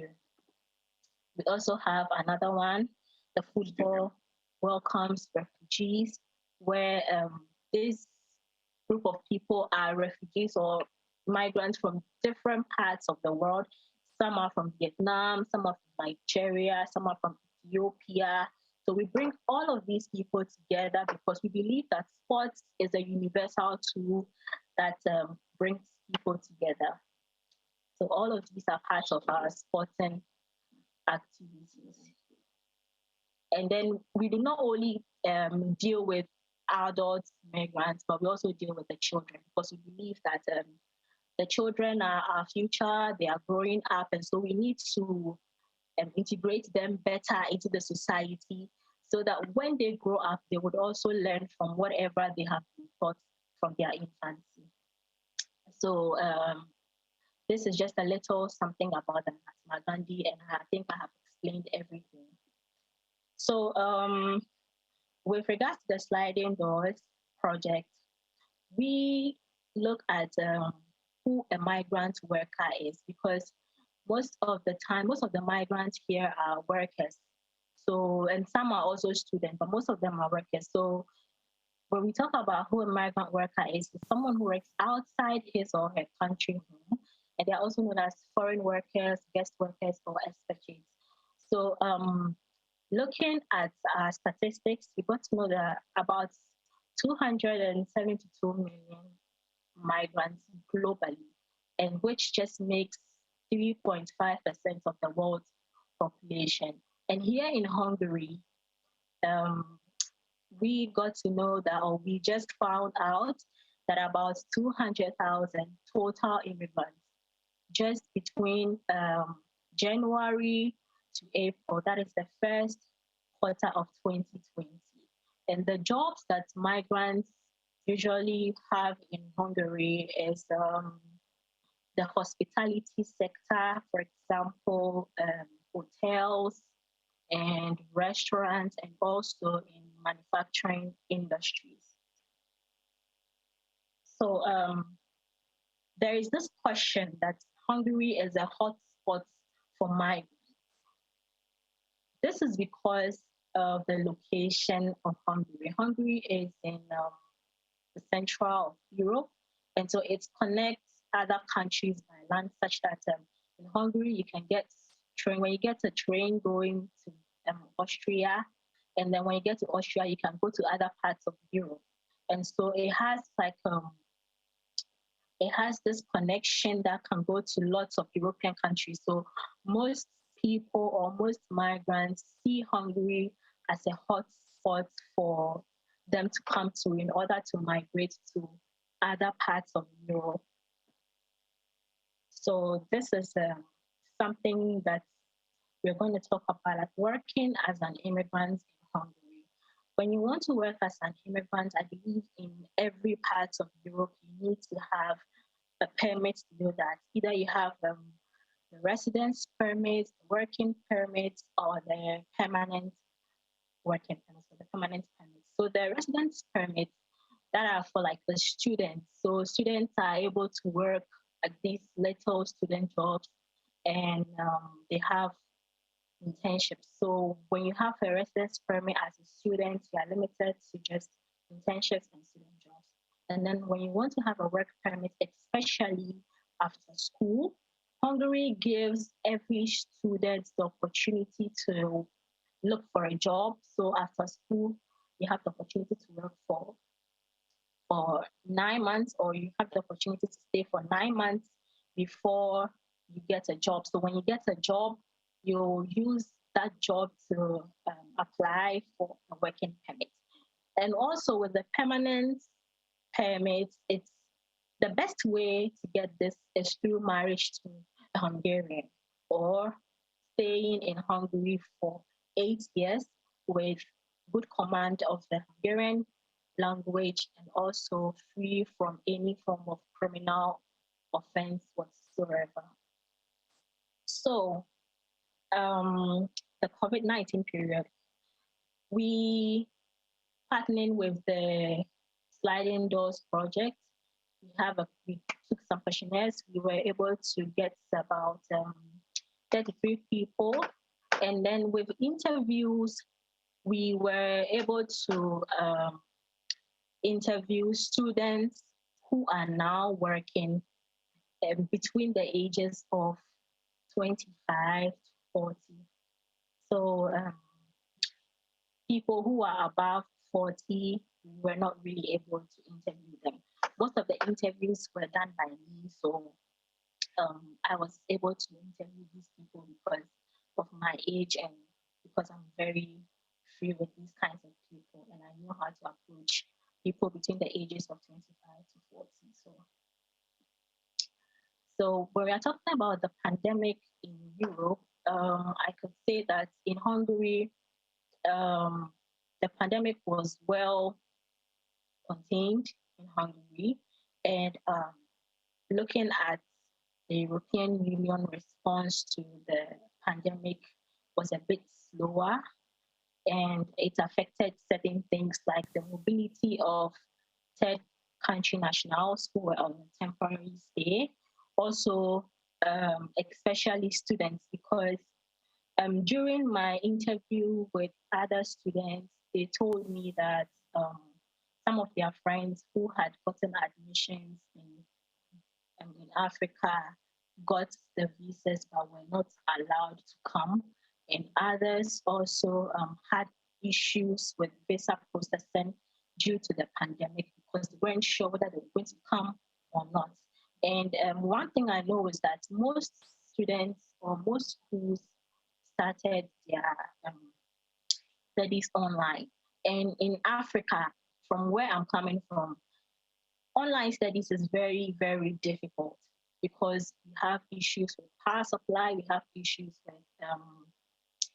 with Wi-Fi connection, and some students do not even have laptops and all of that. So it's very difficult. So that was a negative issue that needed to be addressed. And the second one was the entry of third country nationals to do seasonal work. Hungary allows for third country nationals to come and work for a period, especially if it's regarding a project. So it was very difficult for these people to enter Hungary as well. Then legal migrants entering and staying in Hungary. It was very difficult because lots of the borders were closed, and so people were not able to go and come as usual. I understand this because it was a pandemic. And also the fourth one was the status of third country nationals already residing in the EU member states, especially those experiencing a loss of income. So with this one, it's mainly about those who had issues with residence permits and all of those people. So it made work very slow, that even at the immigration office, processing of documents and everything, especially those who were supposed to get working permits. You cannot work in Hungary without a working permit. So you're supposed to get your working permit before you work. So those people whose documents were in the offices were experiencing a hard time because their documents were not being processed early, and they were just staying at home without working. And they were not even if there was the avenue for online work, they weren't able to do that because they do not have the documents to legally work in Hungary. So this is how the lockdown affected migrants. With my interview, there were just two peculiar interviews that I made about. One was working in a detergent manufacturing company, and one key thing I got from his answers was that the owners of the companies were considering the Hungarians because he was a migrant. And so whenever he goes to work or he requests for shift, he was not given the normal shifts that he got. He was always given like very little shifts because Hungarians were preferred for migrants. And then another one also counted his interview, even though I interviewed them differently. The other one said, oh, I was given so many shifts because the Hungarians were not going to work. So one thing can be drawn from both interviews, and that is the Hungarians are considered first before the migrants. So also, we're talking about travel mobility. We saw that it was not possible because of the ban, and only special permission was granted. And also, you need to have a PCR test, which is something equal or something very valid in all European countries, I think. So this is just an analysis of the informal interviews. So according to the people I interviewed, everyone or most of them, about 95%, of them stated that yes, the pandemic was very well contained here in Hungary, not only by the government, but by everyone. They were used everywhere, everyone obeyed and everything. And students who were here already, not the ones who were home, but the ones who were here already had successful online school classes. And then also some migrant workers, they were home. All those who were home said that they had work or they worked efficiently. The only problem was that some shifts were reduced. And also when it comes to donation for senior migrants, there were some NGOs who were doing very well. They were giving out donations to senior migrants. And then some migrants also did not receive anything. So this is a very interesting interview I had with one person I met in a restaurant who at that time, I met him some time ago, and then I think after 3 weeks, I met him again. So he was telling me a story about how he came from Cameroon to Hungary to learn as a student. And he said that working or coming to Hungary as a student, he encountered problems with his visa, and that his visa took very long. And he also spoke about the fact that when he got to Hungary, it was very difficult for him to speak with the people, probably because there was the issue of language barrier. So after school, that was when the pandemic occurred, and it was very difficult for him to find work. So he was able to eventually get work, but the problem was that he thought that the restaurant he was working in was not a Hungarian restaurant, but it was owned by a Hungarian. But he was thinking that since it's not a Hungarian restaurant, the language mainly used in the restaurant was English, he would be given the front line because he was very good with customer service and everything. But unfortunately, he wasn't given that. He was asked to go to the kitchen to help in dishwashing and all of that. And he was very sad because he felt like he had been discriminated on because he was qualified. He had very good customer service skills. But then because maybe he is a migrant, he was qualified or he was taken to the back office. So I met him some few weeks after this interview, and then he told me that he spoke with some people or some Hungarian friends, and then they were able to connect him to a company where he will be starting to work as a quality control specialist, and he is doing his working permits and everything is going on well for him. So this is a very peculiar interview I had with a Cameroonian student who faced difficulty during the pandemic. But now, due to the fact that the pandemic is slowly going, or the economy is getting back together, he has been able to find his feet as a migrant.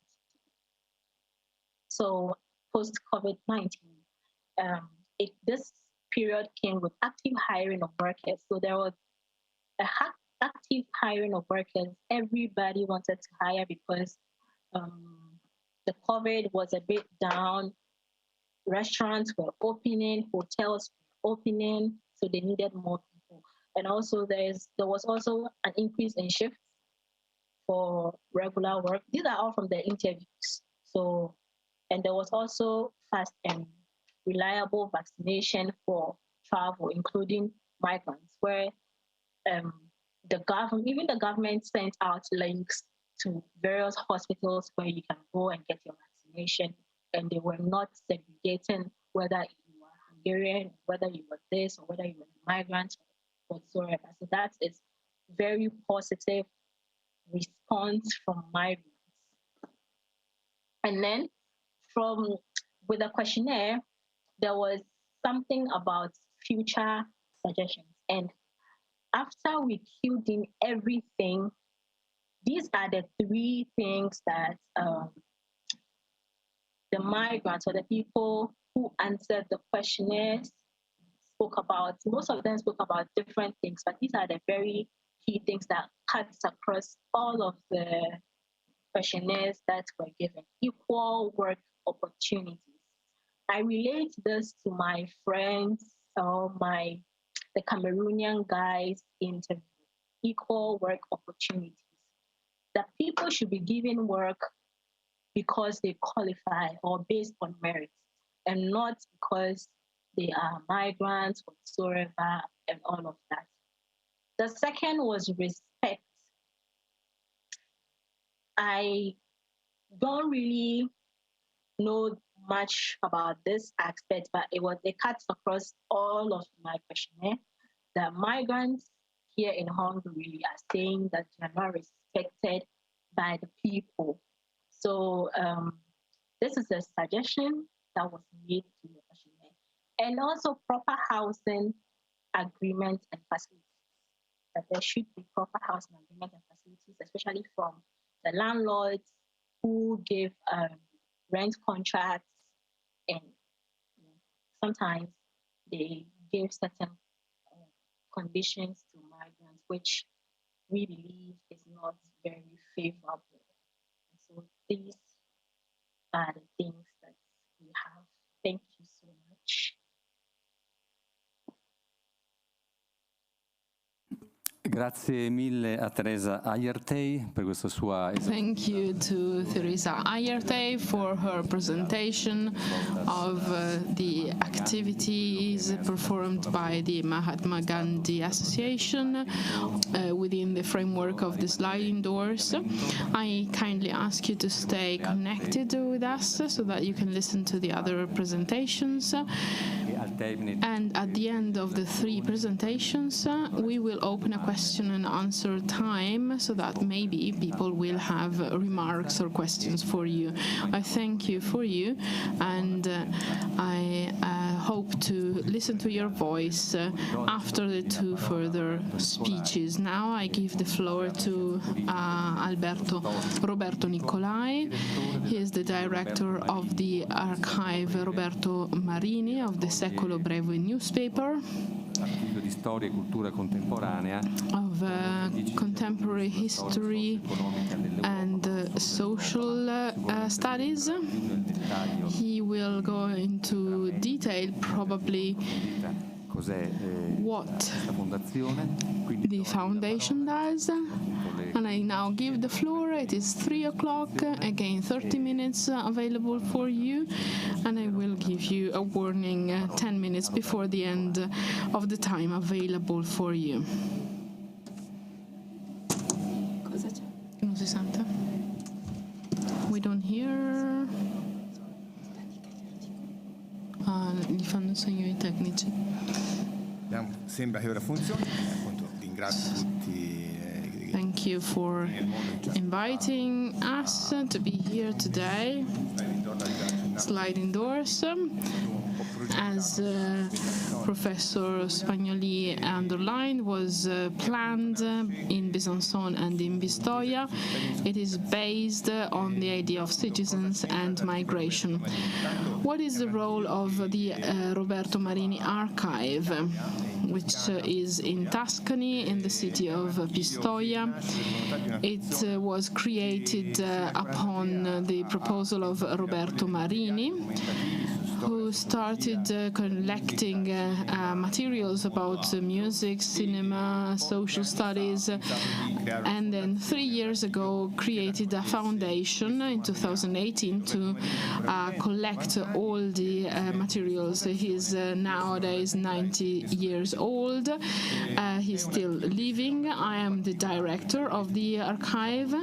It used to be an old shop. You can see a picture of it online. It is a popular area where people can come and stop by, even if they are not usual library users. We have roughly 11,000 books of history, cinema, photography, tourism, original materials dating back to the 1930s, and it is very useful within the network of Pistoia.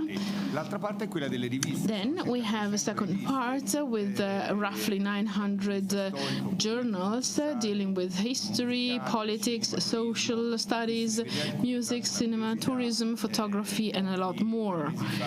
Some months ago, we sent an article to the University of Trento because it seemed very difficult for them to find it. We have further 35 newspapers of all political trends, which weigh 70 quintals. We also have a collection of 8,500 long-playing records and 345 RMP discs. We have a lot of concerts recorded there of various musical kinds. We have audio cassettes, reels. So it's quite a large archive. We have 4,000 VHS with the record of films, documentaries, news programs, debates, concerts, and more. So what is our role about migration? Here you can see the materials thanks to which we can listen to the materials I mentioned earlier. We have showcases showing various newsletters of what has happened during a specific month, regardless of the year. We created a showcase on Ciao Italia, an exhibition on the Italian migration to France, together with the City Museum of Paris. Very often we carried out initiatives, roughly 30 initiatives spread out in 3 years, connecting music, various topics, the French Revolution, the Rolling Stones, the fall of the Berlin Wall, and the Paris municipality. We also have 200 books dealing with migration. We have been working for 30 years on the topic of the Italian emigration. Books were written, of course, on this, the migration from Tuscany towards other countries. We opened consulting centers for migrants. They cooperated with centers dealing with migrants coming to Italy from Albania, for example. Personally, I have worked up to 3 years as a provincial coordinator of consultancy centers for migrants. And we tried to put together everything we have done in the past as well. We have also journals dating back to the 50s telling us what was happening in Marcinelle, or reports about migrants showing why they were migrating, because they needed to change. So there was forced migration and voluntary migration. So we got to the idea to try and involve as far as possible, together with Spagnoli,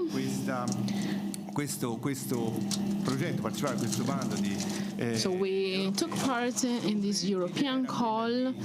The basic idea was to train people.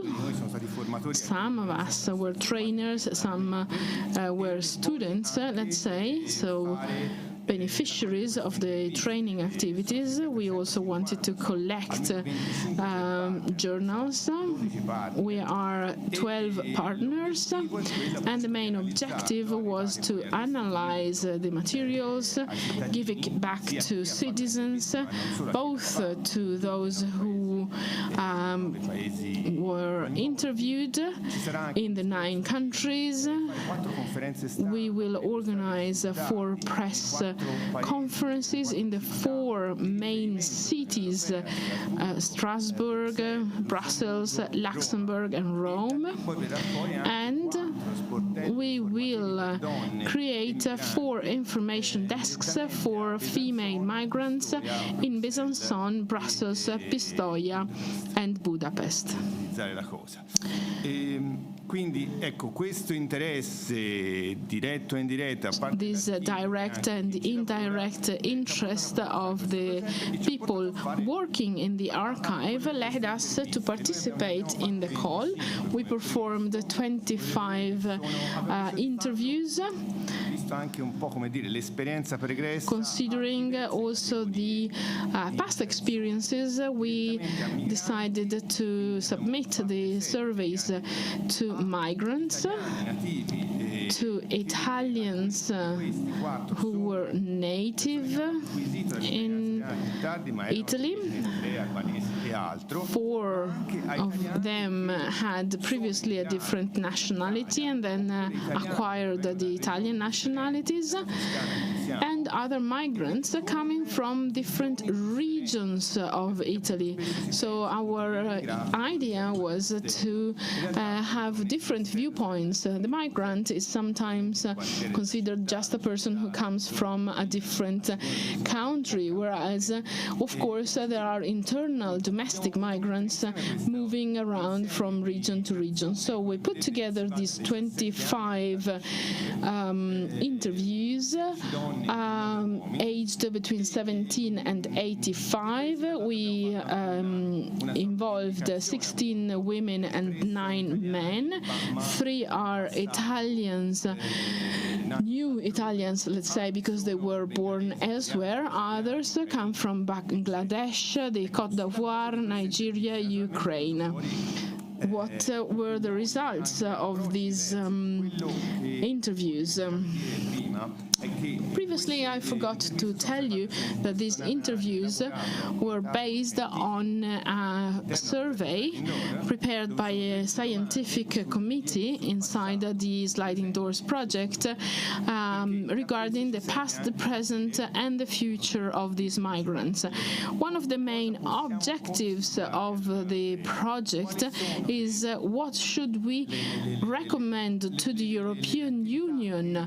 What are the activities of migrants and non-migrants expect the European Union to perform? And this is what we would like to disseminate during the 4 press conferences I was mentioning earlier. The results of the surveys will also be analyzed in cooperation with the University of Barcelona. Of course, the differences in age is important.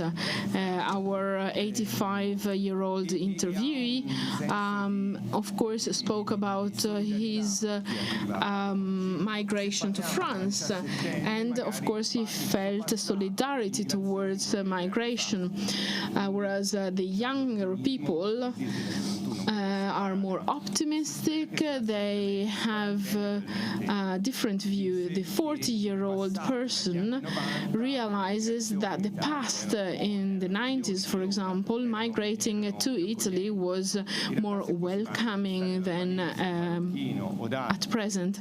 On the contrary, we might guess that if you interview Moroccan people or people coming from North Africa in the 90s to Italy, they might highlight, on the contrary, discrimination, which were then diminishing due to the fact that they were included in the society. They went through integration. But what does this mean to be integrated? For example, if you live in a mafia-controlled area in Sicily, you are integrated in the society if you do belong to the mafia groups. So integration is not always positive. So the main question is the fact that elderly migrants who have spent a lot of time in the country criticize the new migrants because they believe they behaved well in the past, and they think that migrants nowadays are bad. So we can say that there is no migrant solidarity. So migrants and natives think of themselves. They are kind of selfish. When we are born, we are breastfed and we don't care about other babies. So this is instinctive, and this we do all the time. So as it happened in the past to Italians, the migrants themselves are the most severe against the new migrants. Otherwise, they remind me that I used to be a migrant, so they try and exclude them. Italians, of course, are able to detect migrants also from their accent and from their language. Let's go back to the main topic. L'aspetto del perché si Why do people migrate? The main reason why people migrate is that we all have to eat at least once a day, and then when this is not certain, we need to move. We don't know where to. Some people have more information, some people have a clearer idea.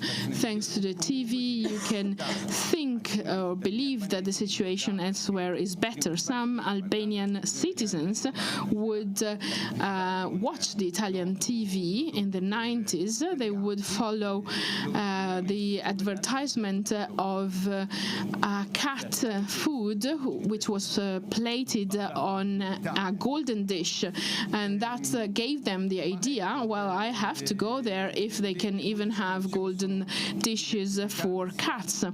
But there are different positions also between Italians and non-Italians. So even very different people, when they talk in person, you can see that they have closer ideas. So if they are alone vis-à-vis, they are not pushed towards a certain position or idea by other members of the same group. They tend to agree more. So language is extremely important. And I would like to also highlight the results of the question when we asked what role the European Union had in migration and what should the European Union do for migrants and migration.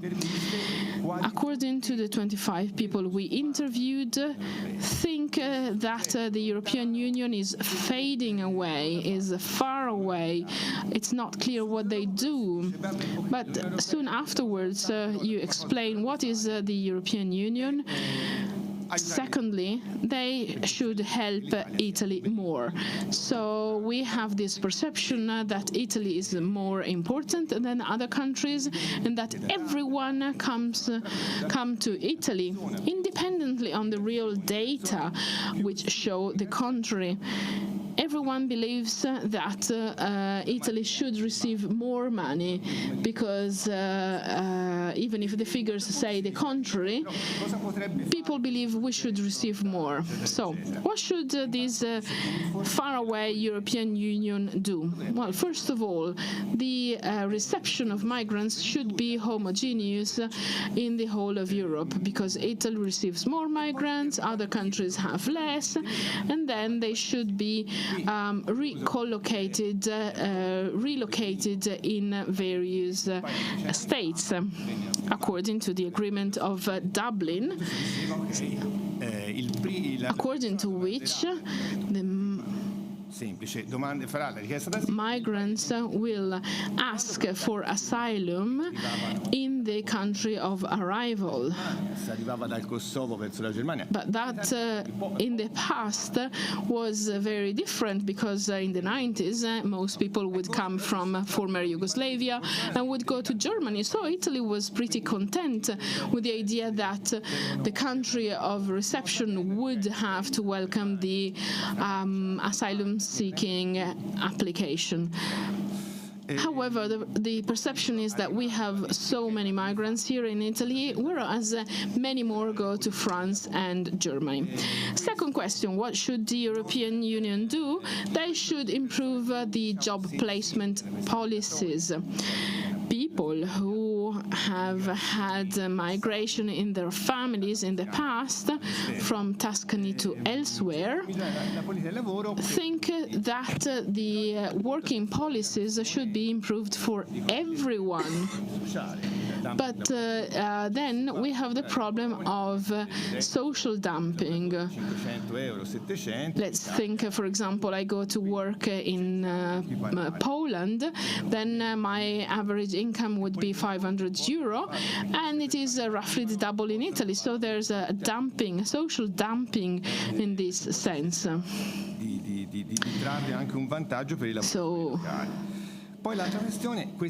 there's a third topic: education, schooling, and local politics are important, so that migrants who come learn the local language. Because according to the people we interviewed, if migrants come to Italy, they somehow are welcomed, but if they don't speak the language, they cannot work. So it is very important for them to learn the language. We had dialogue with Frédéric Spagnoli and the other members of the scientific committee, and language emerged as to be one of the elements which is more fundamental in countries where small languages are spoken, like, for example, in Belgium with Flemish. So our people highlight the importance to enhance the use of the Italian language, because many migrants don't know the language, because they speak French or they speak English, Arabic. So language is considered as a core element. So if we strengthen the teaching of the language, then we can also focus on the vocational training to make these people autonomous. Education, therefore, together with housing, a proper housing is fundamental, so that these people have a place to stay, possibly not too many people living together, as it unfortunately very often happens, so that a job plus a good housing can prompt into a better inclusion in the society. And then, of course, fight against the exploitment in the labor market. Because if migrants are safeguarded, then local people are safeguarded as well. So I would like to stop here so that I can give more time to others, because the idea should be to have a debate and exchange ideas. Thank you. Thank you to Roberto Niccolai for his presentation. We're going now to listen to the third speech presenting the project Sliding Doors. So I would like to ask Tihomir Knezicek, coming from Tuzla in Bosnia. Since 1986, he's professor of Tuzla. He is also president since 2009 of the association, the Italian association in Tuzla called Rino Zandonai. As you know, and I mentioned this morning, Rino Zandonai was the director Trentino nel Mondo, and he passed away in 2009. Knezicek is also a component of the Council of National Minorities, and he represents the Italian minority in Bosnia, so he's a representative of the Italian community. So I will give then him the floor. I remind him that he has 30 minutes maximum, and I will signal him when he only has 5 minutes left. So we'll have some time for the debate. So I will now give the floor to Tihomir Knezicek of the association in Bosnia and Herzegovina.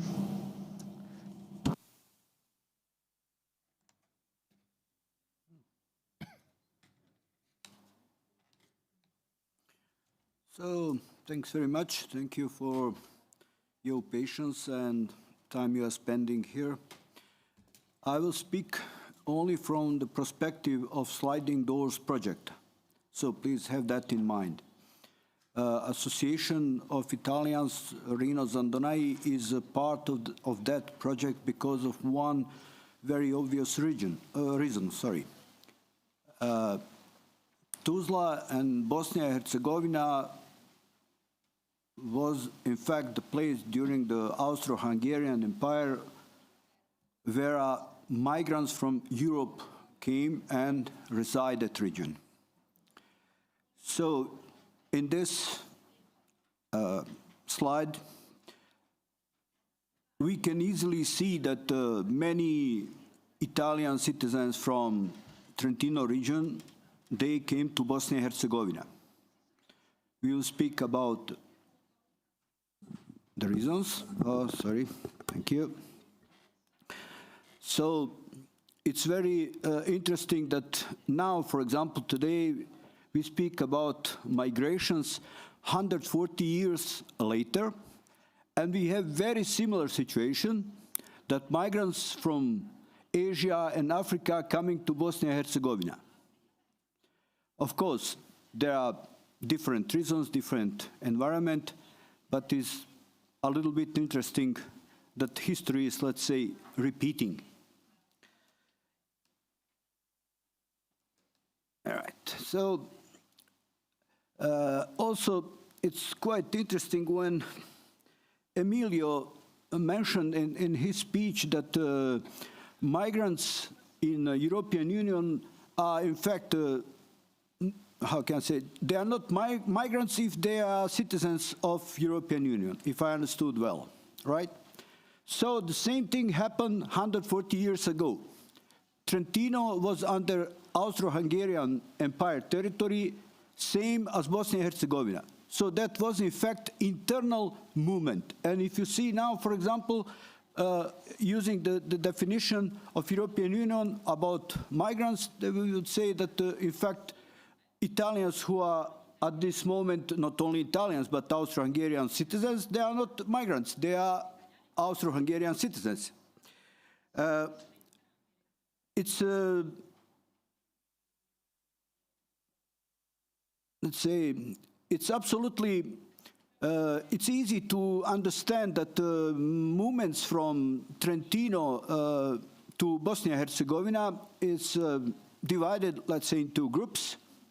So in the first group, for example, we have a sort of a colonization. That means organized movement fully under control of Trentino government, and with very specific destinations.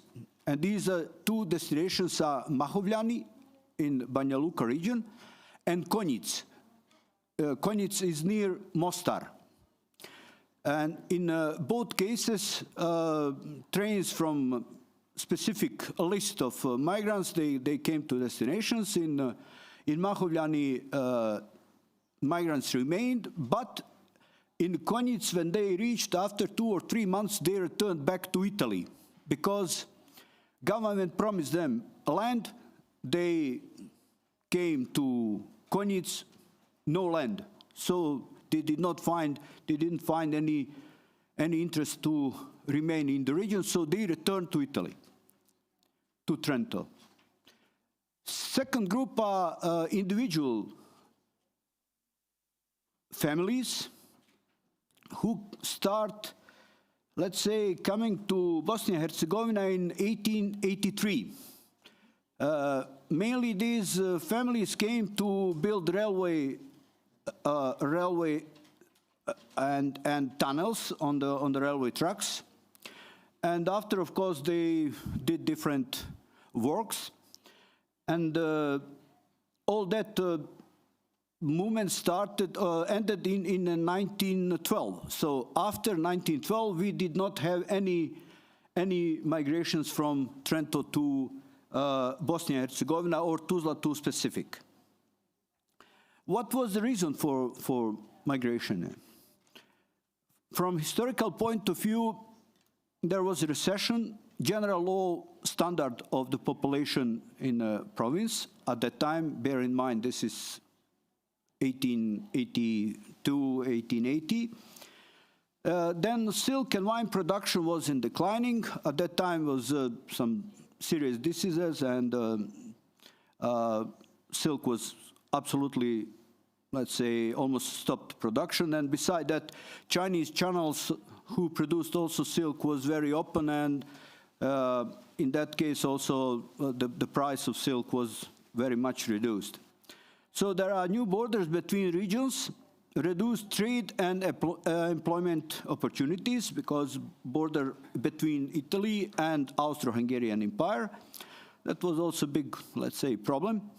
Flood in 1882 was one of the key reasons why Trentini people moved to Bosnia and Herzegovina. There is also some evidences that there are no draft in monarchy army if they move to Bosnia and Herzegovina, having in mind also that Austro-Hungarian Empire wanted to have a sort of wall between Serbia and wanted to have loyal citizens who will be ready to fight for Austro-Hungarian Empire if it's needed. Then also a reason for migration is that government promised the land for migrants, and that promise was kept, especially for these who came through colonization process. Again, this was not accomplished at the very beginning. It needed some time to shift ownership of the land from former, it's called aga, or let's say landowners, to the kmets. Kmets means people who used to work on the land. So then after that, they had opportunity to possess that land. And of course, there is one reason, business opportunity for Italians to visit or to come to Bosnia and Herzegovina. And on the slide, we can see that this new start or new life is approximately 75% families included. Why business opportunities was only about 25 families who came to Bosnia and Herzegovina. So what they do, or what they did at the very beginning when they came to Tuzla, we have several illustrations in this slide. For example, Jakov Mot was first chimney sweeper, a man who is cleaning chimneys. Before, chimneys was not part of infrastructure object in Tuzla, unknown absolutely. So when Italians came, they start building houses with ceiling and with chimneys. So it's normal that somebody needed to clean that. So Jakov Mot was the first person in Tuzla who got official permission to do that work. And we have his certificate here on the slide. There also Batista is a tailoring. They were doing that job. Goya family was, let's say, mainly working on producing concrete element for infrastructure, but also for graveyards. Daldon family, they were largest milk producer in Tuzla region, providing milk, for example, for hospital, for military purposes, and so on. So all these people, as you can see, they are in fact Trentini people. What we are very proud in Tuzla is that some of the most beautiful construction works, public houses, were built or designed by Cordignani and Candotti. Cordignani and Candotti is a construction company working from early beginning in Tuzla, and they built, for example, in this illustration, we can see first post office, then we can see Catholic church. On the right side, we have gymnasium. Unfortunately, none of these three objects does not exist anymore in Tuzla because of phenomena of land subsidence. So these objects were cracked, and after some time, they have to be demolished and removed. So there is one, let's say, dark side of salt exploitation in my town. We have also seen some buildings of private persons. These last 3-4 buildings are private-owned business, private-owned houses. All these are built by Cordignani and Candotti, but also Goya family is very known for construction works. And what also is interesting, that Italians applied for the first time method of reconstruction of part of one mosque in Tuzla, when a mosque is built of concrete rock blocks, not concrete, rock blocks. So they needed to do reparation of that part. They removed stone blocks in specific order, arranged everything, and put back in the same order on the same place. So that was the first time that this method of reconstruction was applied in Tuzla, and most probably in wider region. If we look a little bit today, how Italians stay, let's say, in the community, it's approximately 25 senior people, and 60% of you people have university degree. We will see later that Italians, as all other citizens, they had absolutely equal rights. So they had opportunity to go to school or at the university. So we have quite large number of, especially youth, for Italians who has university degree. Also, Italians have a very good position in the society. They have responsible jobs in various sectors like health sector, education, politics, and so on. They are also investors. They run own businesses. But it's very interesting that Italians don't include other Italians in the business, in own business. This is very interesting, but there is no such case in Tuzla. They also contribute in overall social life in Tuzla, and they are very active in music, art, writing, sport, Red Cross, civil society organization, in politics, and other fields. So what was interesting, if we look at the integration process, all these now, please always have in mind and a little bit in heads compare with the today's situation with the migrants. What is integration process of migrants at this moment in Bosnia and Herzegovina? Because it's different. We will speak later on. So what are obstacles in integration process? A language barrier. Italians came to Bosnia and Herzegovina, don't know, of course, local language. That was the first barrier, and that barrier remained quite a long time. Different religion. Tuzla has 73.7% of Muslims and 100% of Trentini Christians, so it's obvious that there are differences in the religion. There was no church in Tuzla. So first church was built in 1893 by that Cordignani and Candotti company. Also obstacle was mentality and habits of local population. Again, having in mind that before Austro-Hungarian Empire, Tuzla was part of Ottoman Empire, where is a little bit different mentality of the people and different habits and so on. Less contacts with the population since the properties of Italians were mainly in rural areas. They purchased land for agriculture, for example, or livestock farming outside of urban areas. So it's normal that there is no population, that contacts are very, very reduced.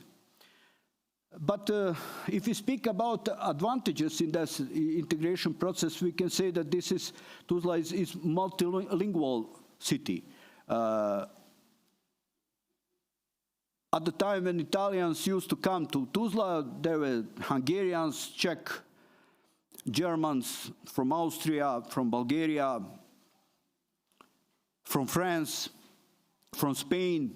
So there are so many citizens who were speaking different languages, and in 1919, 20%, more than 20% of the citizens spoke in non-domestic language. So this is one advantage, that Italians are not feeling so, let's say, lonely. That's why in early contacts, when they arrived, they tried always to find first contact with the Austro-Hungarian citizens, not to the local population. That came later on in a second generation.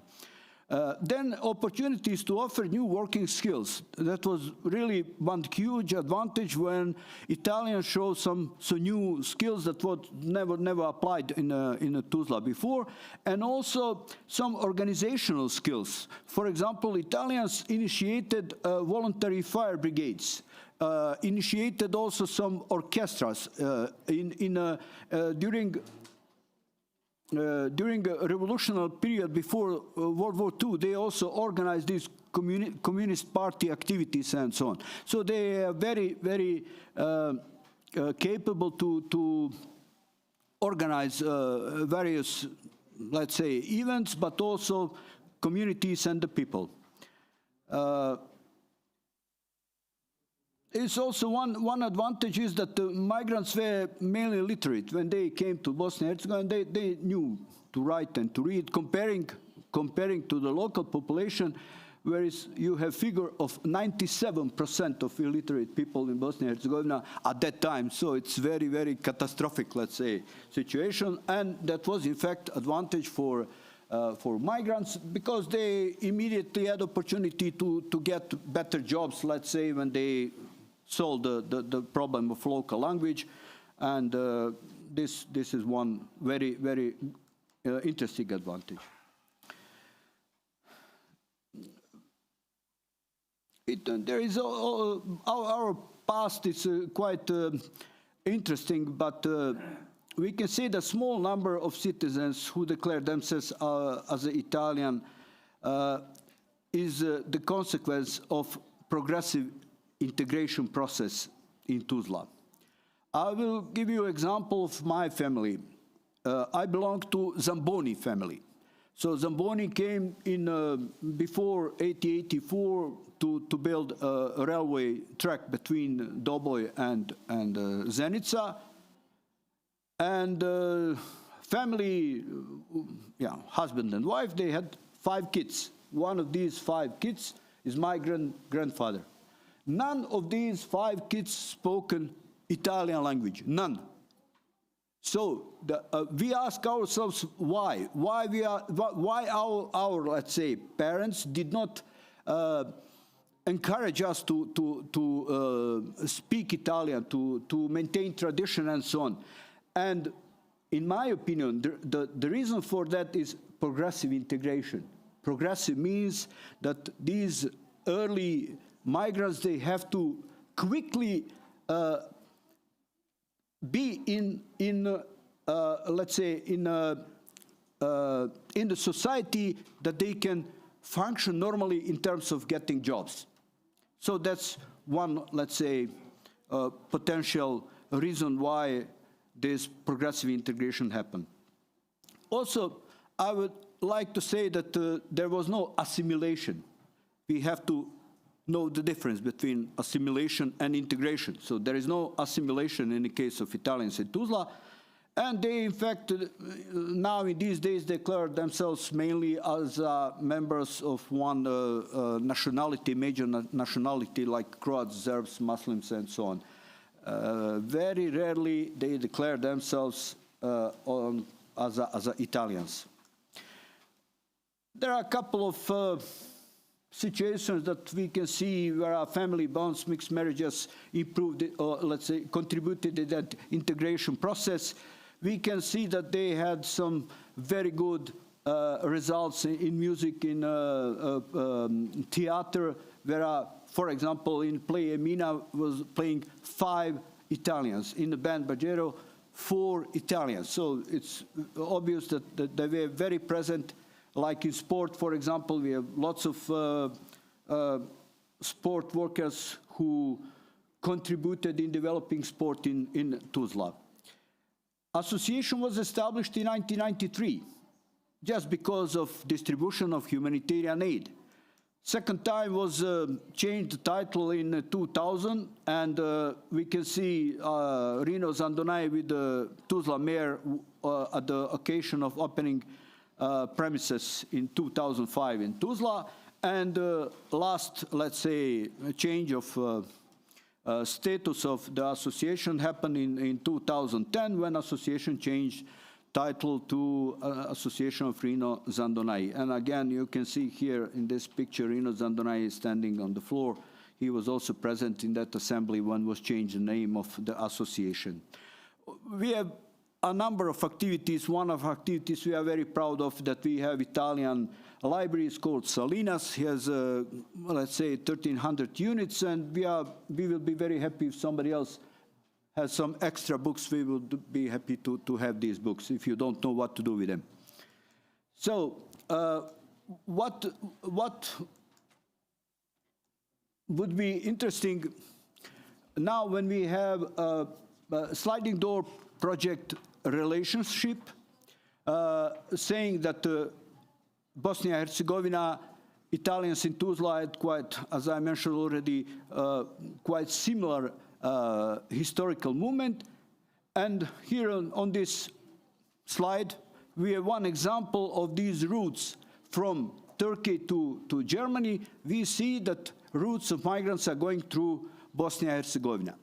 Bosnia and Herzegovina has different problems with the migrants comparing to the migrants who are in European Union. Because maybe 98%, they are illegally. They are illegal migrants in Bosnia and Herzegovina. Of course, that creates a lot of different problems. At this moment, it's estimated that we have around 7,500. They reside in camps, or they sleep in open air. They sleep also in abandoned buildings or railway wagons, sometimes in private houses. I would advise to download this complete presentation. It's on the reception desk, because I'm not going to speak about all these elements. So just to maybe emphasize something that is a little bit concern for Bosnia and Herzegovina, is a situation that migrants are in this research, it's indicated that migrants are not welcome to Bosnia and Herzegovina. It's a very rough sentence, but this is the fact. One of the reasons or evidences is a title from the newspaper, where it's written, "Sarajevo is on the feet. Migrants killed a man and 2 citizens were stabbed by knives." So we had many incidents in Bosnia and Herzegovina, and people are generally not happy with this. We have done this research in three types of territory. Where first territory, there are no migrants. Second is there are migrants passing by. And third, there are migrants on the gate to the European Union. So research showed that citizens are, let's say, not happy at all with the migrants at the gate of the European Union. They are, let's say, less happy on the territory they are passing by, while in these places where are no migrants, citizens are not so, let's say, they have no specific opinion about migrants. Concerning migrants, interviews, we had only problem of language. But we managed that through the help of Red Cross Association. So they have contacts with the migrants and they help us. I would end here with this presentation, and please, of course, you are welcome to download or to take complete presentation at the reception desk. You got these sticks, so you can do that. Thanks very much. Grazie Tihomir di questa presentazione. Allora possiamo Thank you, Tihomir Knezicek. Now we're going to have the debate.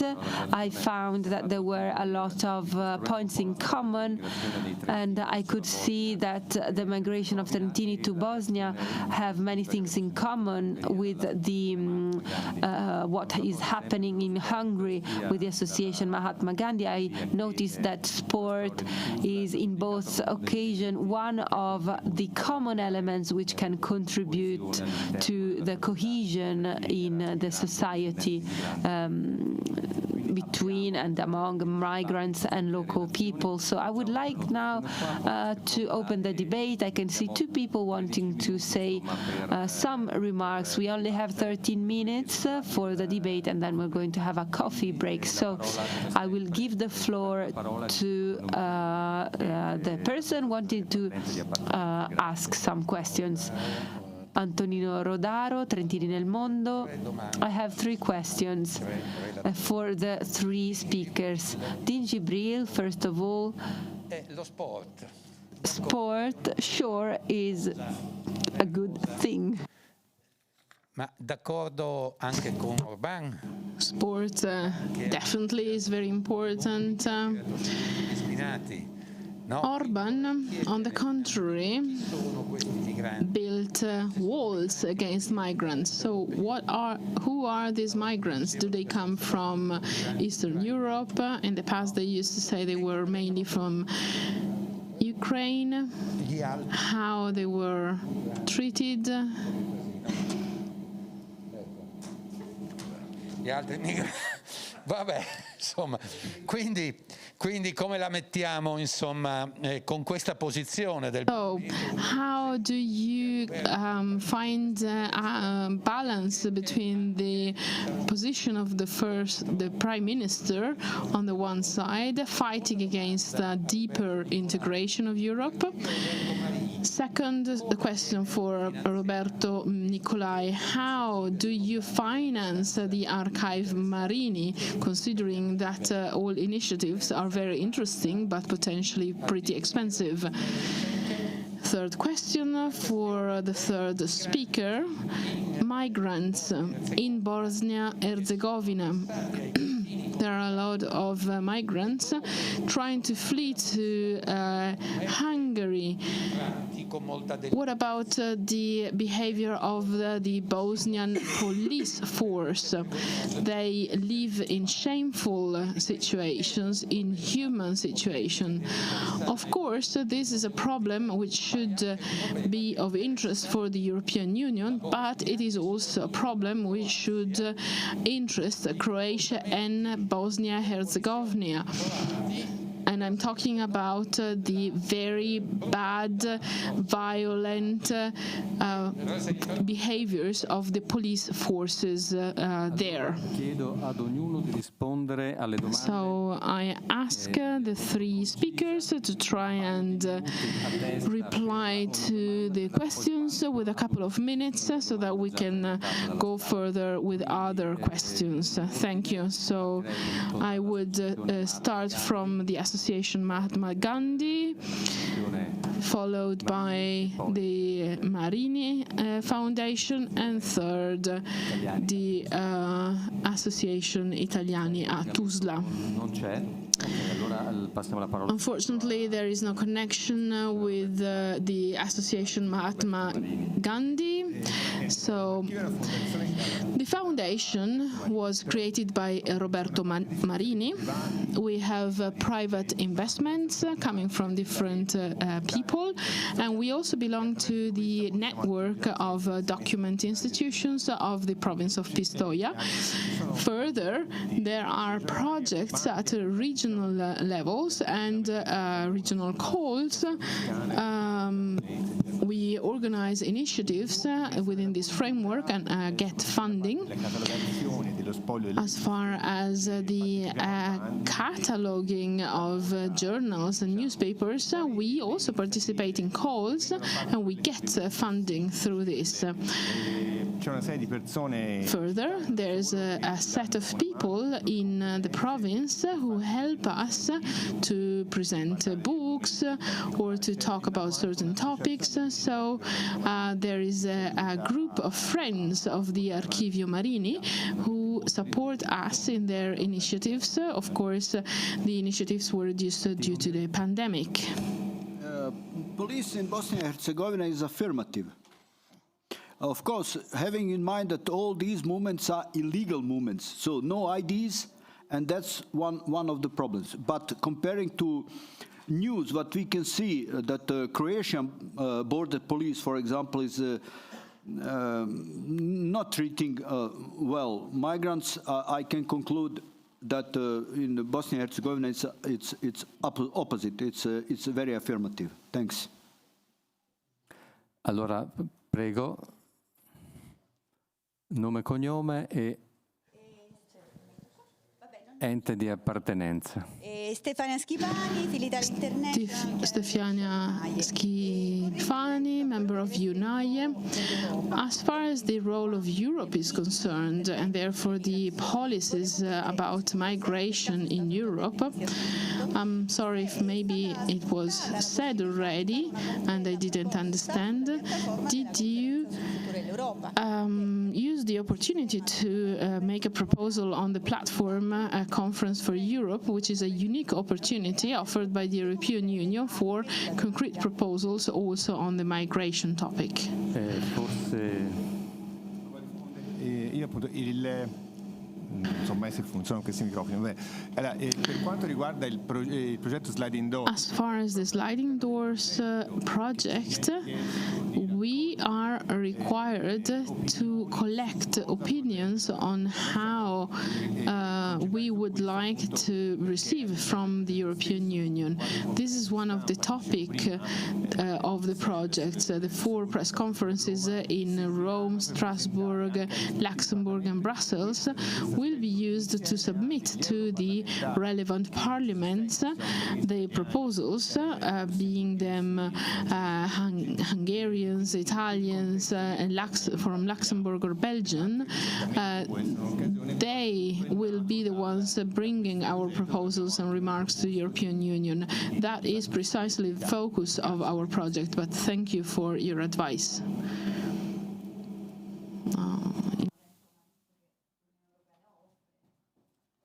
Altro intervento dalla sala? Se non ce ne sono altri, io considererei... So, if there are no further questions, I would like to conclude this session. There's a very short coffee break. Let's meet back at 4:15. Try to be brief, and let's meet back at 4:15.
Riprendiamo i lavori del convegno. Let's start back the work of the conference, opening the last session titled Labor Organizations and COVID, with two speeches, one representing the situation in Romania and the second from Portugal. So the first presentation will be online. The speaker will be Adriana Ciacaru.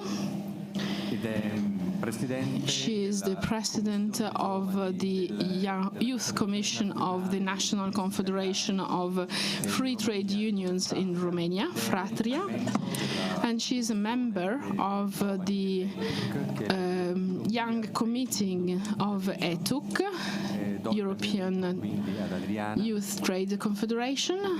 Adriana, welcome to you. So we can start with your presentation. The time available for you is 45 minutes, 30 for the actual delivery of your presentation, and 15 minutes roughly for a possible debate with questions and answers. So I now give you the floor. The title of the presentation is Digitalization During the Pandemic, an option, a possibility, or a must? Hello, I'm happy to be here, even remotely. I would like to make some clarification regarding my presentation, because I'm no longer the president of the Youth Commission in Romania within my confederation.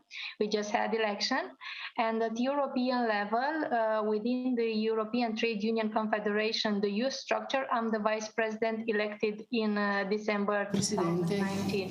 Eletta nel 2019. Also, I would like to take advantage of this opportunity utilizzare questa opportunità per esprimere le mie condoglianze a chi ha perso dei propri cari durante la pandemia e vi auguro with the virus.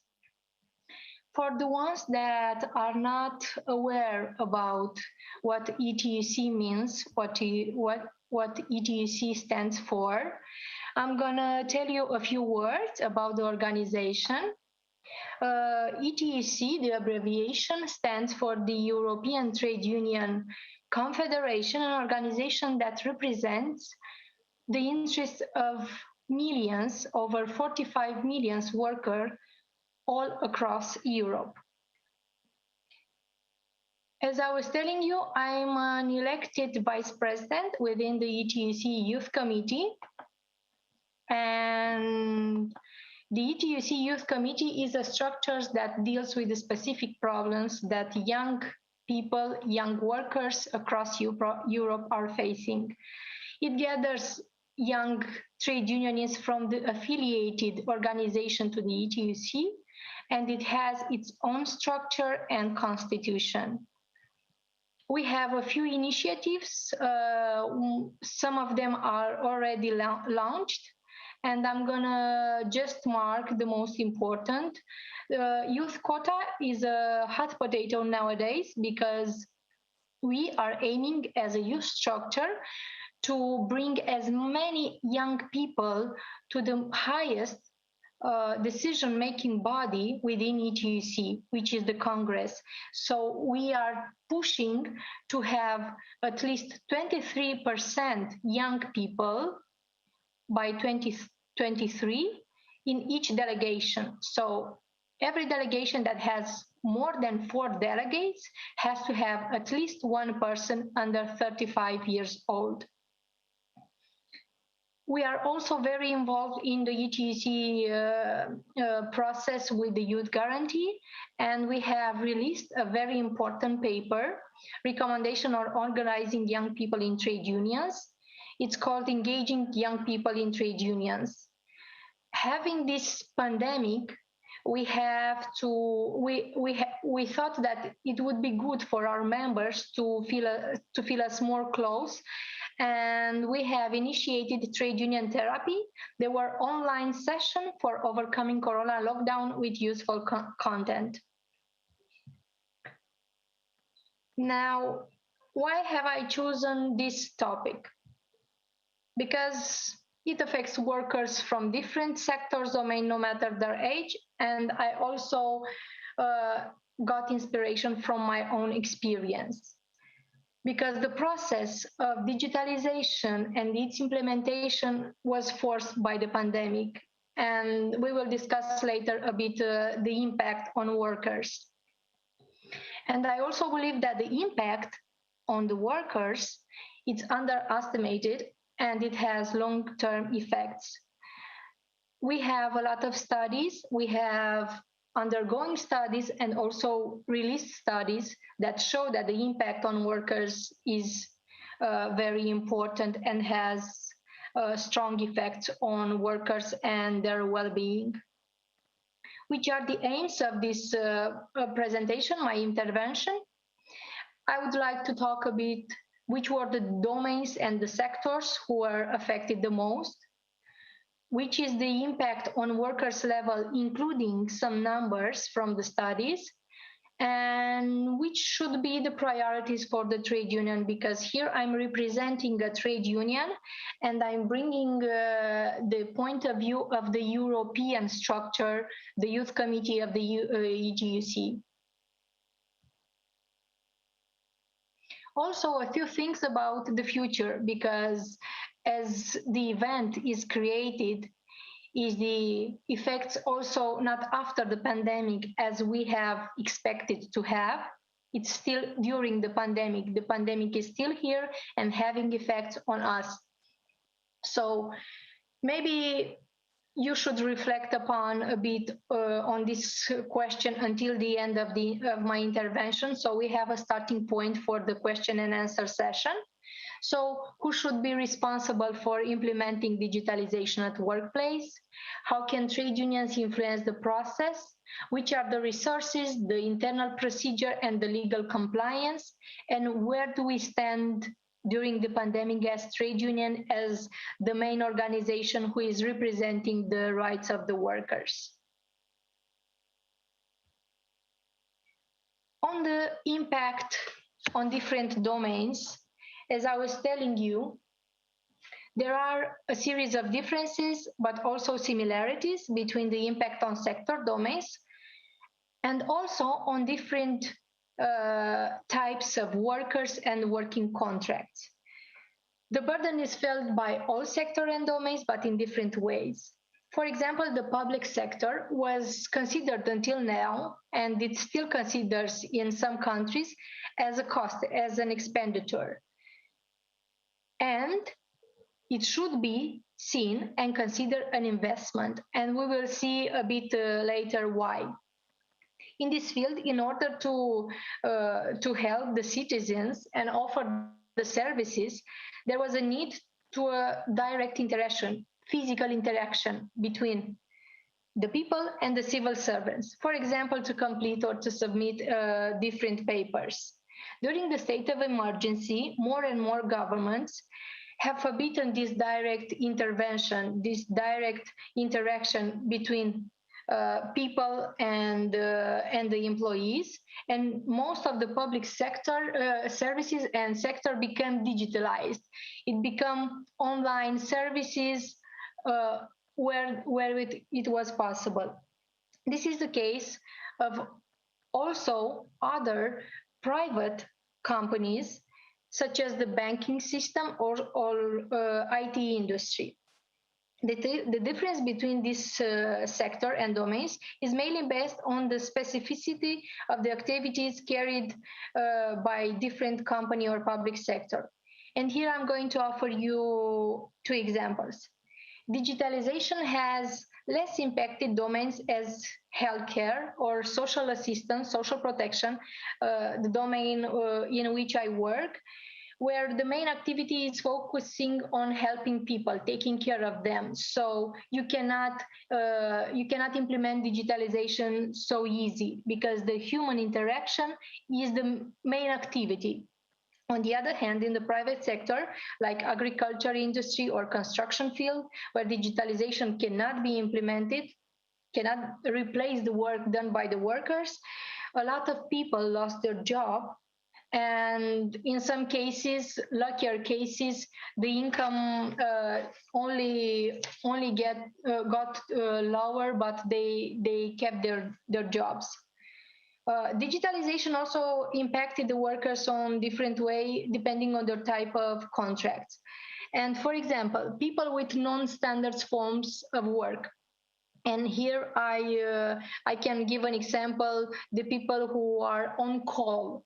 There are jobs now that do not have the classic pattern of 8 hours per day, having a workplace. It's remote work, and sometimes it's on-call work. Well, the working contract they have might make the difference, because although their job is not changing, they are doing the same. The access to social security, sick leave, and other rights can be affected. And me as a worker, as a classic contract person, I have the advantage of having all these packages covered by my employer. Well, in their case, it's not covered because these new forms of work are not offering this protection, no longer. And when coronavirus attacked a lot of young people, they had to have access to healthcare, and then they weren't able to cover those costs.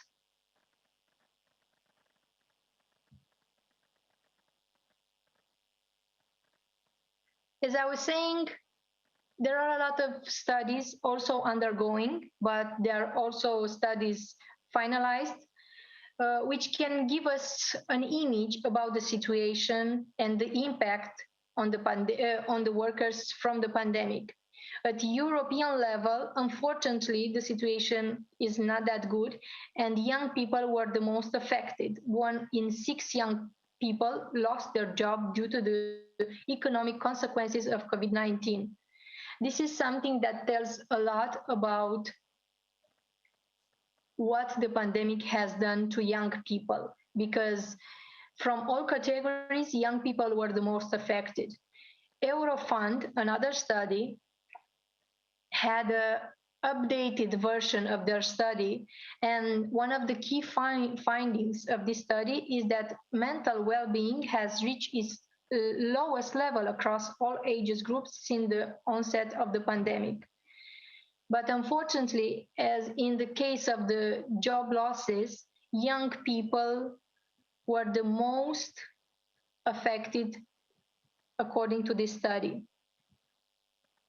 ILO, which is the International Labour Organization, had a report saying almost the same thing about the job losses.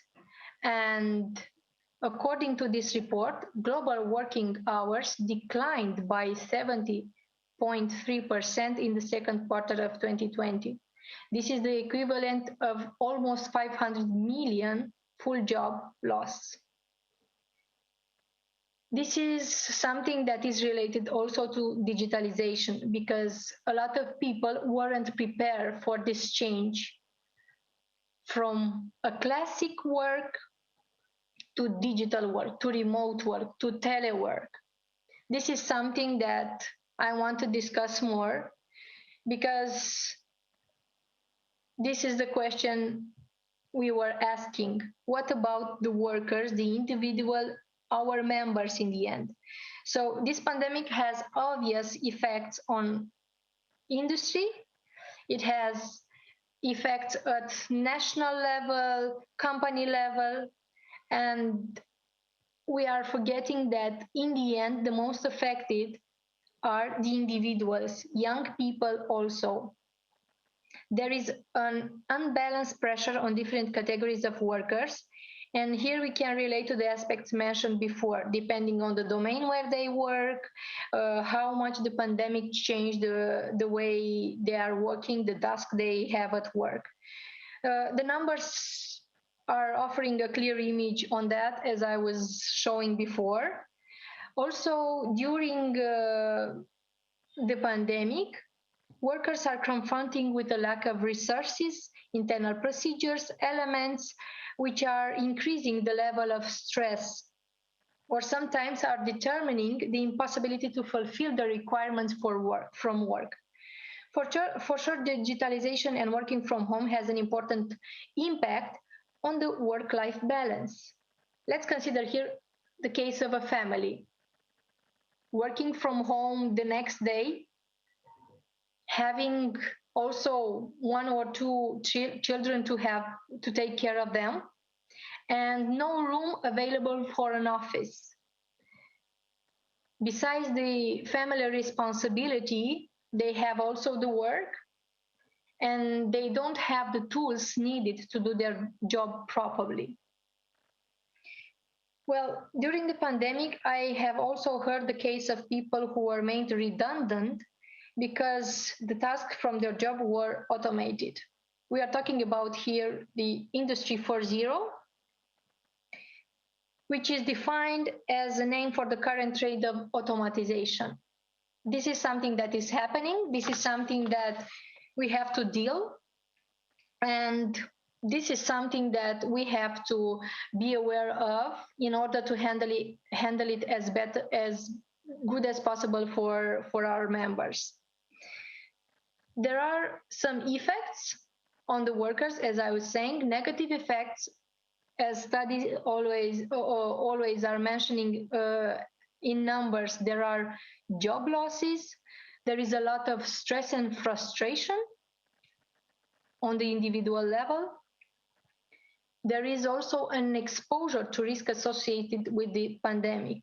And here I'm going to tell a few things about this exposure, because it's also linked with digitalization, with the information we are using, with the internet connection. Because this cybersecurity is no longer offered by the employer. Working from home has some risks because the network we are using, it's not secure. And sometimes we are handling very important data, confidential data, and people might have some risks, and this is something that we have to handle on our own. The negative effect, as study also said, the lower income. In some cases, people haven't lost their job, but their income is now lower. High discrimination and competition. Why so? Because there are people who can afford to take some individual classes, to have some trainings and courses to improve their digital skills, but there are others who cannot afford. There are companies who invest in their employees, but there are companies who don't see it as an opportunity, investment, or maybe their main priority. I want to keep my positive attitude and to see also some positive effects with this pandemic and the topic of digitalization. As I was saying, some public services were moved to online, which means there is no more that bureaucratic process, and people can upload some documents and request some help from the authorities using online services. When the pandemic came, a lot of employers saw the need for investment in technical skills, and also they thought that it's a good opportunity for them to invest more in their employees in order to have a place on the market and to be a good competition on the labor work. Of course, there is the possibility of reskilling and upskilling, because when people lost their job, as I was saying, some domains didn't allow you to move to online. People with the possibility financially and also with the education background use this opportunity to reskill and upskill in order to have a place on the labor market, in order to obtain a new job.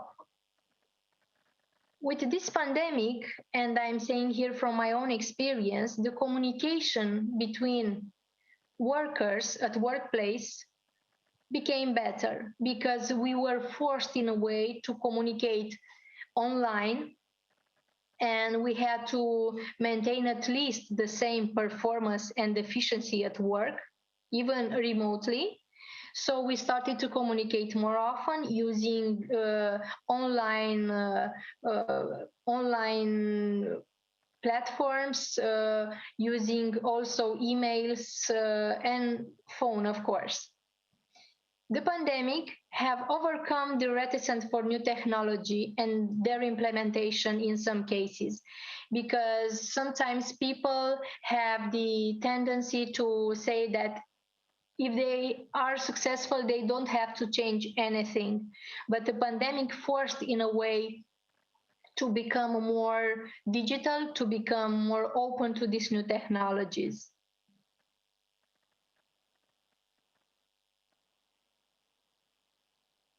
Well, talking now about priorities and which is the purpose of trade unions, because as I was saying, I'm representing a trade union, and I'm talking here from the perspective of a trade unionist, an active trade unionist, although I do not have a job in the trade union. I'm a volunteer, but I'm an active volunteer.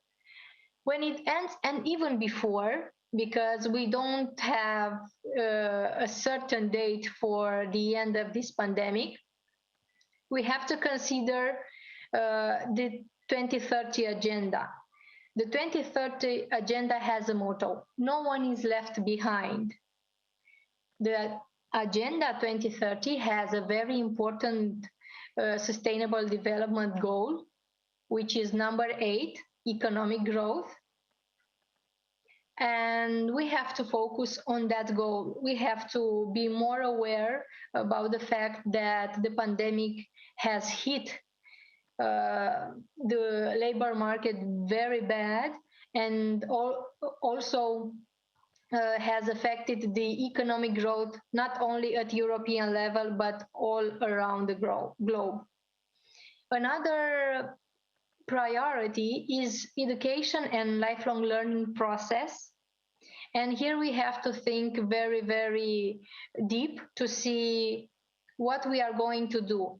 Are we leaving this process in hands of the employer, or are we intervening and we are trying to do our best for our workers and promoted it better by involving us also in the process of lifelong learning process?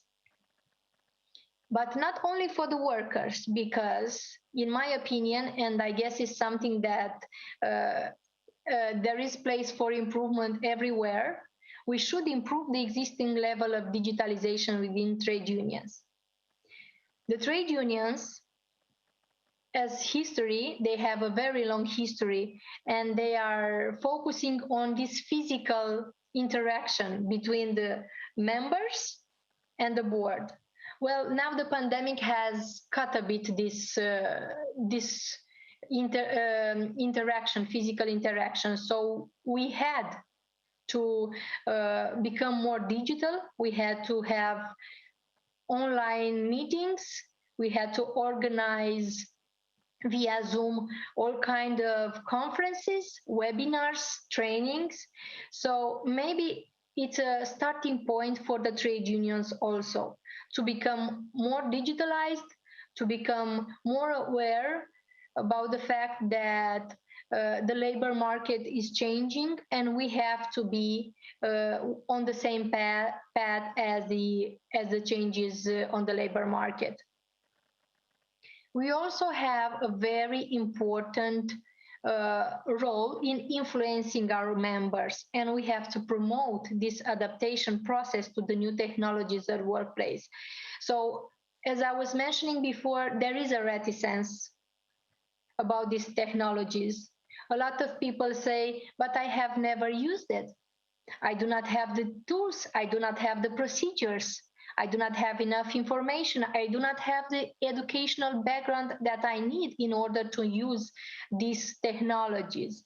Well, I think here the trade unions have a very important role in influencing the opinion of the members. We have the possibility and the power to help them embrace these new technologies, because this is not something we can fight against. This is something that is happening. This is something that is affecting the way we work, and it's better to influence it in a positive way with a positive effect on the workers. Also, we have to pay attention to the cybersecurity, because as I was telling before, no one is paying attention to this cybersecurity, and it might have negative effects on workers, and also with that legal compliance I was mentioning before. Because let's take an example. A worker is forced to work from home due to the pandemic. He is handling personal confidential data, and unfortunately the internet connection is not secure. He is losing important data, confidential data, and the employer might make him redundant.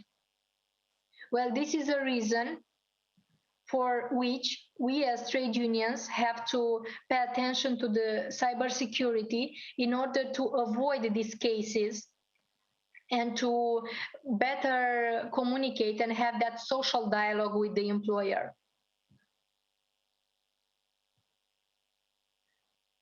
Well, I'm going to thank you for paying attention to my intervention. I will leave you a few references, and I'm opening the floor for questions. Thank you. Grazie ad Adriana Ciacaru per la sua relazione e per aver anche rispettato i tempi, la mezz'ora. Thank you to Adriana Ciacaru for respecting the timing, so we can open the debate from the public in the room. I see there are two questions plus mine. It's a personal question. You mentioned negative and positive effects. What does the trade union think if you try to understand were there more negative impacts or positive impacts of the pandemic? Do you think that trade in certo modo Do you think the trade union is going to accept the digitalization, the effect of the pandemic, because they are more positive, or vice versa?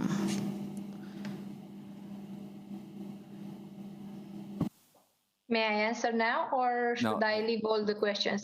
No, una domanda alla volta.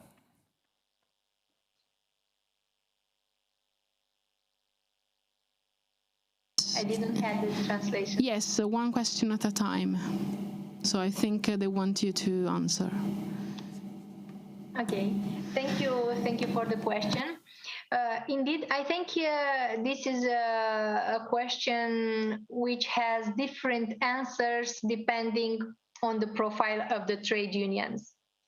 Because there are trade unions which are more open to these new trends, and there are also, let's say, more conservative trade unions which will have to comply in a way with this process, because this is something that I don't think we can leave it without paying attention to it, without being involved and also being updated. This is something that is already happening. And as I was saying, I'm going to give an example from my own experience. Working as a civil servant in a public institution before the pandemic, before the lockdown, if I wanted to work remotely, that would be absolutely impossible to be approved by my boss, the general director. Well, when the lockdown came, 90% of my work was telework, working from home. So this is something we couldn't handle differently. So it's up to us, individuals, and also organization to take the decision of seeing the positive effects and being there, being involved, and influence the way digitalization affects workers, or staying outside and not being able to be an influencer. So my personal opinion here, I think it's good to be in that train, to be aware about also of the positive effects and to make the best of it, but also the negative effect, and to try to not eliminate, but at least diminish the effects.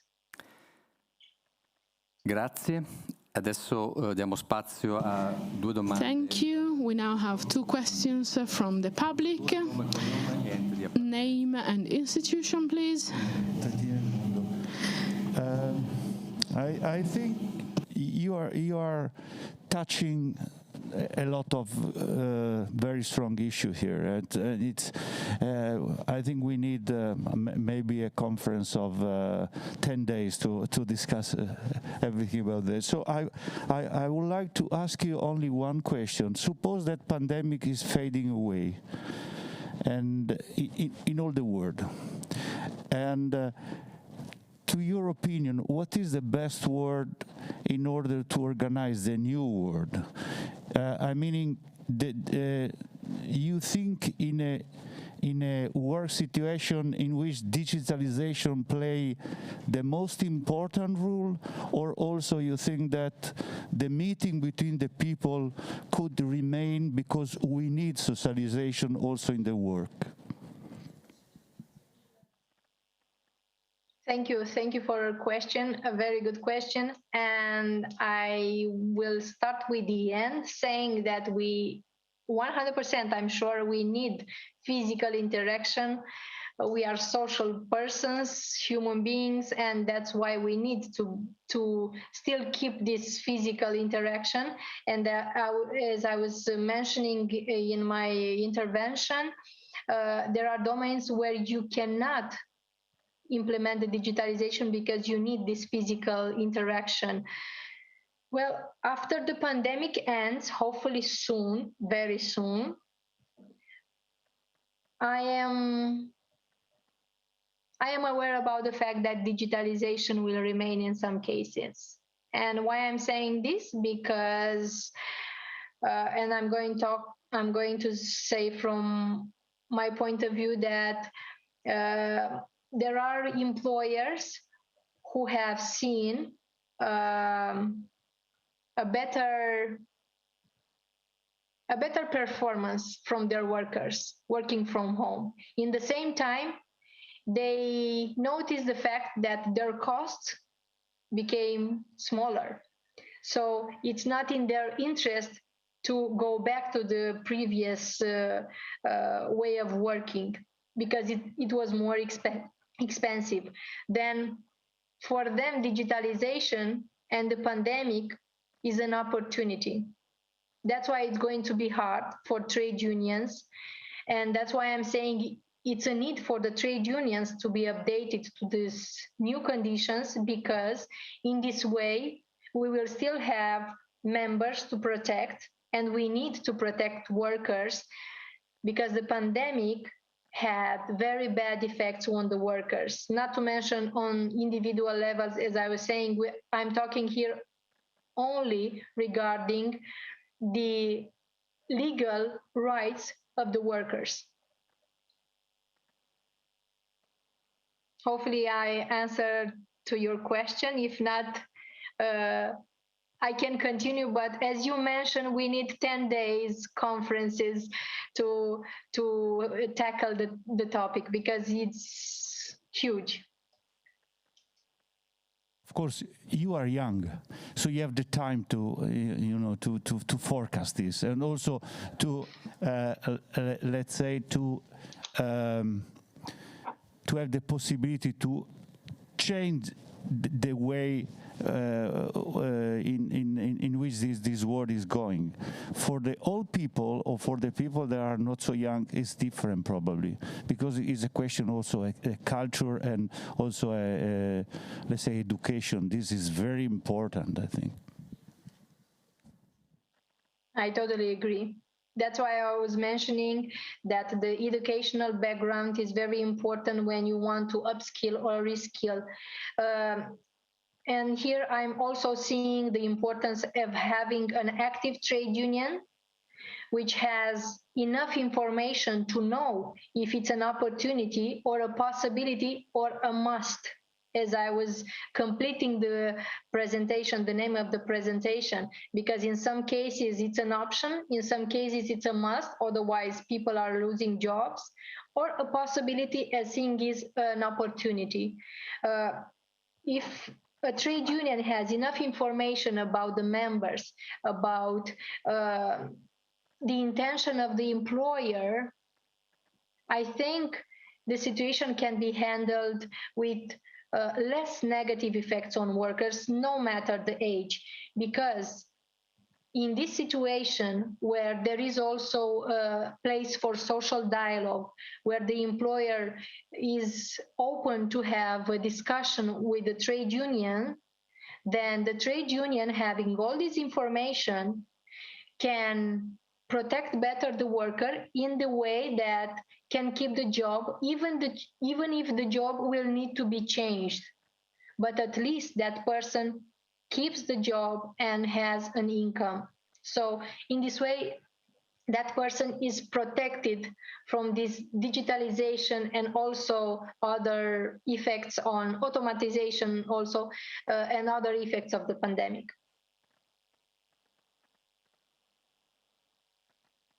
Diamo adesso spazio ad una seconda domanda. We now give the floor to another question coming from our audience here, which will conclude this part of the conference. Then we will go to the last speech of the day. Thank you for your intervention. I would like to clear one point, which sounds quite unusual to me. That is to say, as you mentioned, the protection of workers and the possibility of being them to be considered faulty for the losing of information, confidential information, because they don't know how to manage properly the database of firms and factories.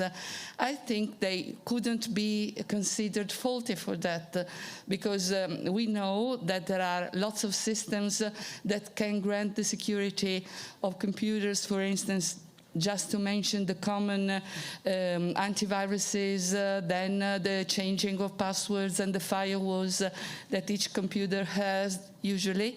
There are also other systems like the VPN inside factories, and then there are systems even safer than that, like the SEP, for instance, or others that have been installed.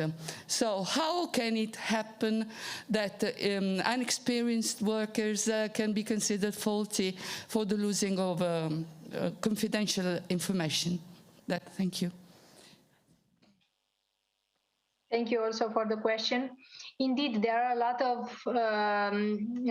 options now for having a secure connection, having access to secure databases. In the same time, I presented it as a risk, because when the lockdown came and people had to go remotely the next day, there weren't enough procedures there weren't enough information. And I'm not saying that people are made redundant on these cases, but there is a risk for the employee working from home because also it's linked to the information I was mentioning on the fact that working from home, not having an office, having children around, so there is space for making mistakes. So in this case, these are things that have to be made clear, and I guess they are made clear by having internal procedures and also some tools for the employee to still perform their tasks related to their work. Grazie allora ad Adriana Ciacaru. Thank you to Adriana Ciacaru for the presentation and for the replies to the questions coming from the audience. Thank you very much. Thank you also. We thank Adriana again, and I call to the floor the next speaker. We heard what happened during the pandemic in different European states. We spoke about Germany, Hungary, Bosnia and Herzegovina, and now we are going to focus on another country, Portugal, with the presentation by Maria Reina Martin, who is currently working inside the communication office of Portugal, or better of the region of Alentejo in Portugal, and she is here also as an executive secretary of Fidestra, an association dealing with the training and development of workers. The topic, which is going to be delivered in French, so I invite everyone who hasn't got their headphones to get them for the translation. The title is Workers During the Pandemic, the Case of Portugal. We have been able to respect completely the schedule of the conference, so our speaker has 30 minutes to deliver her speech. I will warn you when you have still 10 minutes over, and then 5, and then we will have some time for the debate. Now I give the floor to Maria. Grazie mille por el invito a questo seminario. Thank you for inviting me in this seminar. I would like to greet all my friends of Trentino nel Mondo e Vittorino Rodaro. I am sorry, I cannot speak Italian, so I will speak French. Okay. Is it here that I can change? Yes. Thank you very much. So I am part of the association Fidestra. It is an association of development of the workers in Portugal. It is a trade union association with UNAIE. We are members of the organization ESA. We can speak about the situation in Portugal. I believe it's not very different from the one in the other European countries. The pandemic. This is a topic, a situation which in the last years, in 2020, 2021, is still going on in our lives. I believe that the pandemic has highlighted and increased the gaps on an economic, social, and geographic level, and I'm speaking in particular about Portugal. Why are there economic gaps? Surely there was a lot of unemployment in Portugal, but there were a lot of people who were unemployed and who today are not going to go back to work today. There were a lot of youth who became very rich thanks to the pandemic. So I think that we should also speak about this situation. I would like to focus on this exactly. On the social level, there were sectors which were very vulnerable. And then on the geographical level, Portugal, as you know, is on the sea. There were also previous situation in March 2020 when the pandemic hit Portugal, and when there was the first emergency state in Portugal. Many people working in Lisboa and in other big Portuguese cities, they moved to the countryside. We thought that that the rural areas of our country, well, there weren't many people, so we thought we could have a new perspective of the situation. Well, people left the big cities like Lisboa, Porto, and these people moved to the rural areas in the countryside. After the pandemic, in May 2020, when we stopped the lockdown, people at that time went back to the big cities. So the geographical situation in this moment is exactly the same before the pandemic. Je dis qu'il y avait au Portugal 3 groupes qui ont c'est considérable les plus vulnérables. In Portugal, there are 3 groups which are considered as the main vulnerable groups: women, young people, and migrants. Let's speak about women. In Portugal, well, Portugal is the 5th country in the European Union who was hit, who bore the brunt of the pandemic on the labor market. There has been many state public support, but the economic situation was very complex. The pandemic made us go backward. As for equal opportunities between men and women in Portugal, this is a very hot topic.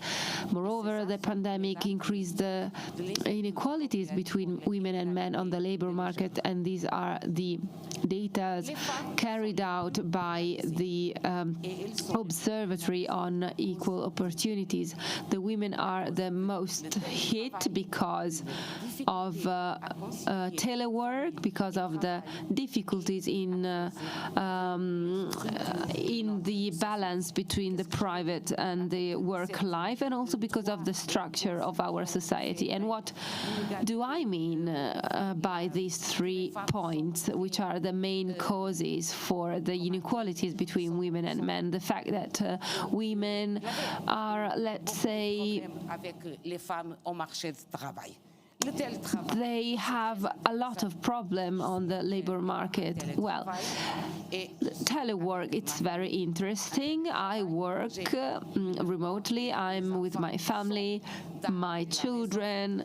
They also are at home because the schools were closed in Portugal, so they learn online. And then I also take care of my home, of the children, and I work. So the woman had to think about all these 3 aspects. Telework is very interesting. You can do a lot of things. It is important because unemployment is not rising because of telework. However, telework in Portugal because it wasn't regulamented like in the other countries. So people were working every day from home. There were no timetables, there were no working hours. It was new, it was wild.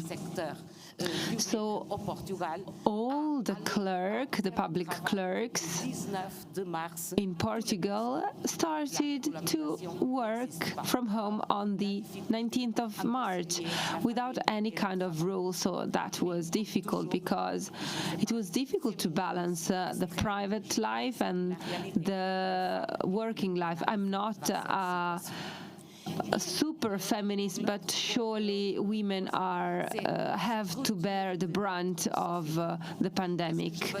So I spoke about the structure of our society. What do I mean by this? I can give you some figures. Only 19% of men in Portugal help women at home in the housework. So I believe that this number tells you a lot as for the structure of society in Portugal. The second group, which was mostly hit, are young people. They are the most hit group. These are the young people who were working before the pandemic. And I'm speaking also about the students who are 18 or 19 who started university and their lives completely changed with the pandemic. As for the young people working, I want to highlight that the most qualified generation in Portugal is the generation who has the most difficulties in entering the labor market in this moment. This is very complicated, actually. The effect of the pandemic on the unemployment was 4 times higher among young people.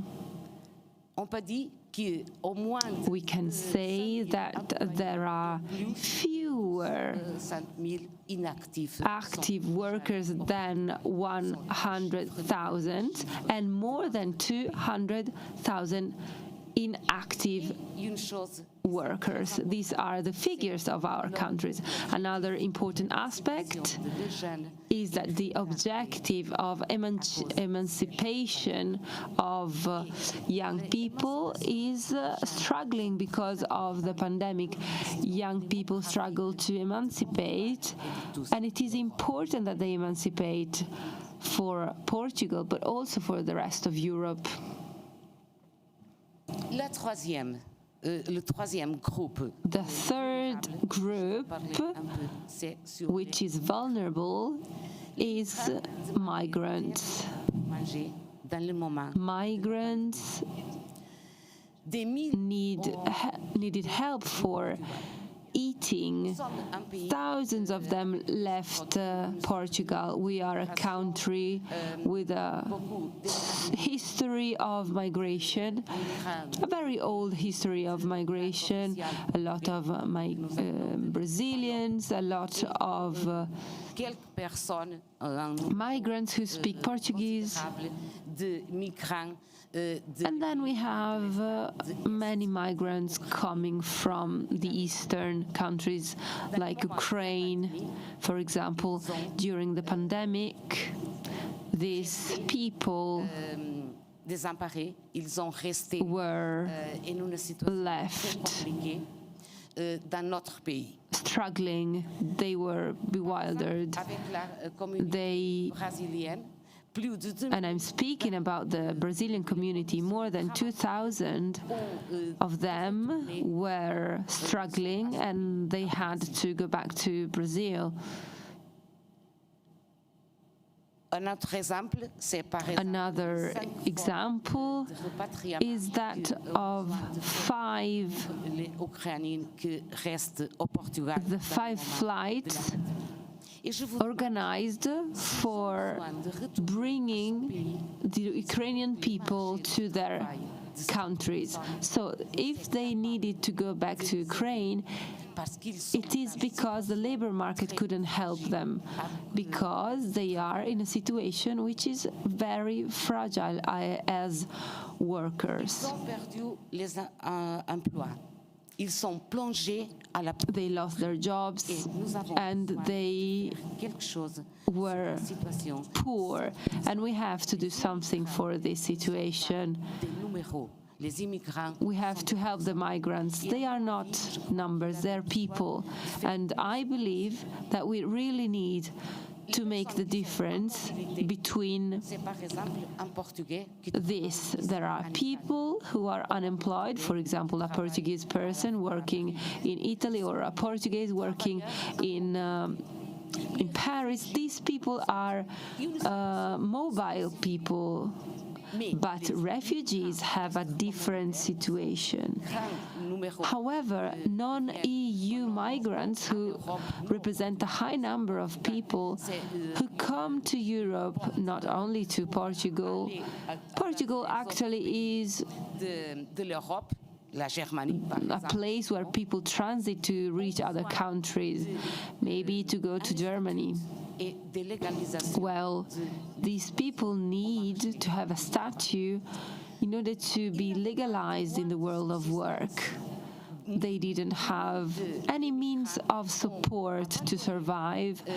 Many of them, thousands of them, stopped fighting and they came back to their country of origin. This situation is dramatic. And I'm speaking about March and April 2020. We lived a situation which is very dramatic. The population, which was in the process of regularization, was hit hardly during the pandemic. We witnessed that many workers were about to get regular, and they were hit dramatically and extremely violent, let's say. Dishuman. They lived in appalling conditions. We cannot even imagine how they lived. They cannot exist in Portugal, such situations. The government of Portugal, you can see this image, for 15-20 days these people were living in the airport in Lisbon. There were Brazilian migrants. They didn't have money to eat. They didn't have money to live somewhere. They didn't have a job, and they couldn't take a plane to go back home. So what did the Portuguese government do? They temporarily legalized these people so that the government could reach this vulnerable group. In a country which is not rich, in a country with many unemployed people before the pandemic, in a country which was living an economic crisis, which, as you know, was very severe, well, implementing these measures to help these people is a very important example that should be shared with other countries and other workers' organizations. Quel est l'objectif de cette mesure? However, the objective of this measure was actually allowing the access to healthcare and with the aim of reducing the infection of COVID-19, because if these people are not legal, they do not exist, and if they don't exist, they cannot go to the hospitals, they cannot be helped, so they need to be legalized and become regular migrants. So this measure, which was valid from the state of emergency, guarantees the same rights as the other Portuguese citizens. What are the sectors of activity, business sectors, which were mainly hit? This image was taken in the south of Portugal, the community of Osmila. These are agricultural workers, they are migrants. I still have 5 minutes. Yes, 10 minutes. Great. Okay, thank you. So, these people don't come from Africa, they come from Nepal, Pakistan, and they work in the production of fruit in the south of Portugal. With the pandemic, we evaluated the situation. They lived in Portugal, they were working, and there were many migrants hit surely by the pandemic because they didn't have the right conditions to work. So how can we say to these people that the lockdown is necessary if they need to work in order to survive? How can these people distantiate themselves if they live in a room, 15 of them? So this was the situation of migrants. That was dramatic. Unfortunately, as always, workers, low-skilled workers, are those who became unemployed, they lost their jobs, they were mainly hit by the virus, and they were mainly hit by the pandemic.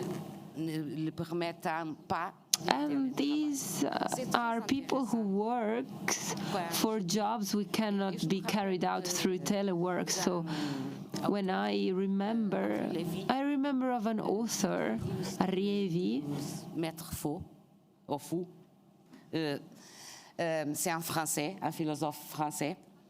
And I'm speaking about a French philosopher. He said that it is very interesting, actually, to see that people are speaking about the situation in France, and they say that people can stay home. In Normandy, for example, these people forget about those working and living in Paris, in the neighborhoods where 20 people were living in one room, or people living in the street. And I believe that this pandemic is telling us the same thing. As for telework, I stayed at home. I was easy, I was chilled, I could telework, but the cleaning lady, she needs to go to work every day. My cleaning lady I'm referring to, and she cannot stay home to work and to earn money. So many cleaning ladies were unemployed, and they didn't have any kind of social security because they didn't enroll to the social security, which is not compulsory. So people, our family, where they worked, they say, no, please stay at home. We're afraid of COVID. Don't come. So this is another sector, a low-skill sector for which smart working wasn't applicable. And then, last but not least, tourism. Why did I choose tourism? As you know, Portugal is a country of sun, of the sea. Well, like Italy, you have a lot of tourists, but for Portugal, tourism is very important. It's the greatest employer of Portuguese people. This sector was giving seasonal jobs to employees. And also, in this sector, many people were irregular because they may only work in the summer or maybe just a couple of hours in the hotels or in restaurants. So it's important for the economy. Tourism is important for unemployment. And during the pandemic, this unemployment hit tourism, but it is also important for to close some activities, some businesses. But I repeat, this sector is very dynamic, is growing. Tourism allows Portuguese to leave this situation quickly. What can we do? We cannot go to restaurants, we cannot go to hotels, we cannot go to the seaside. In Portugal, we have the situation 15 days of emergency status and 15 states of emergency. So for 15 days, for 15 times, Portugal was closed. Not only in 2020, we had 12 states of emergency in 2020, and the others were in 2021, with the third wave of COVID. What is happening with children? What is happening with child labor? Child labor came back in Portugal. Before the pandemic and until the first years of this century, the numbers of child labor were decreasing. The situation is complex, complicated in the 90s, but then the figures were decreasing. However, COVID-19 reversed this trend. The pandemic increased child labor and pushed children to do dangerous jobs, and so we went backwards. There are still cases in which children work in industries like for beverage, food and beverage situation. These numbers are very high. Well, no, they are not very high.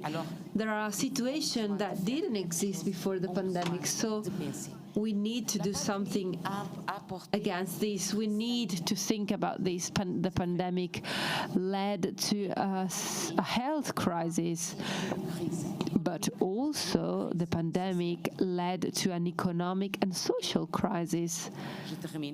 And I want to conclude saying that we went backward as for the society of well-being. We cannot leave the pandemic endangered the principles of equality and social justice of our Europe. And I think that it is very important not to forget that we need 5 generations of a family of low income to reach the level of an average worker. And this is why we have to speak about this. The health crisis is important, surely, but the social crisis and the economic crisis situações très dramatiques et problématiques will leave us in a situation which is going to be dramatic and problematic in Portugal as well as in Europe. This is why this reality forces us to say that it's time to act. As an organization of workers, we have to do something against this now, because we are reaching the end of 2021 and we cannot just think of the crisis as a health crisis.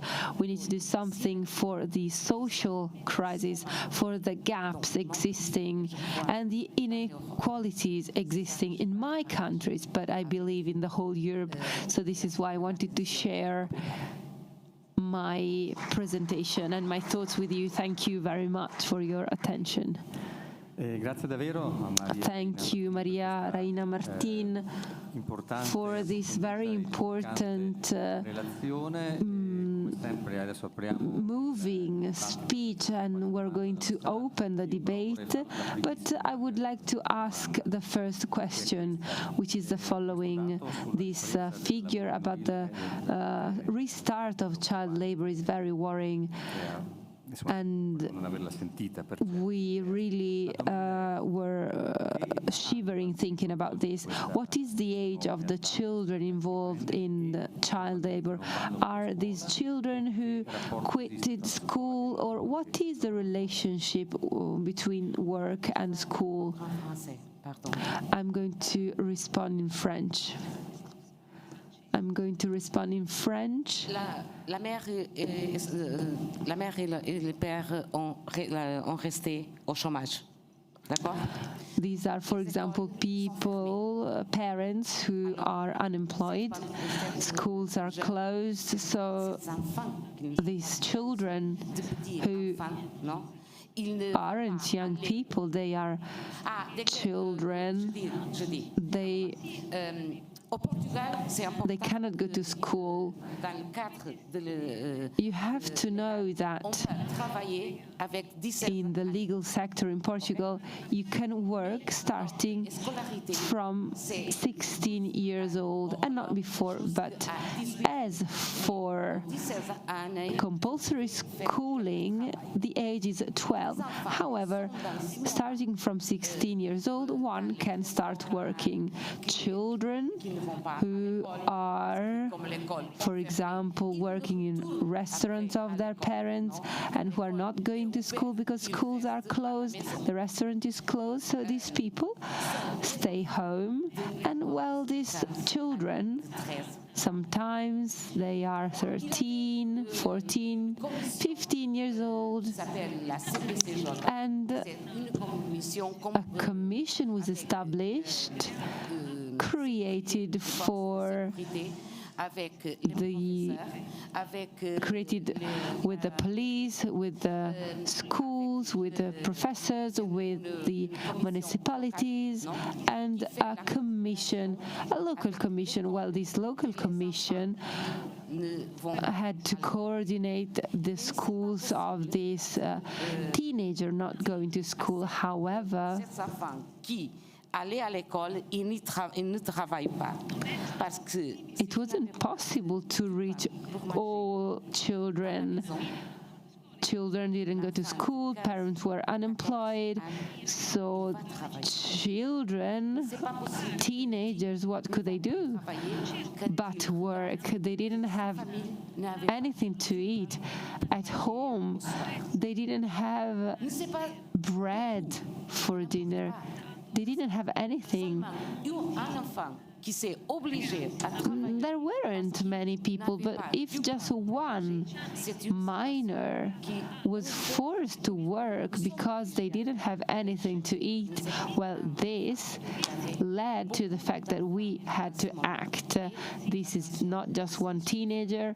There were a lot of teenagers in this situation, but this figure doesn't really show the situation of migrants because we don't know what and how many are the children of migrants who are not regular and who had to work as minors. I'm not sure I answered your question. Did I? Grazie, sì. C'è qualche altra domanda? Allora, other questions? Maybe one question there. Microfono.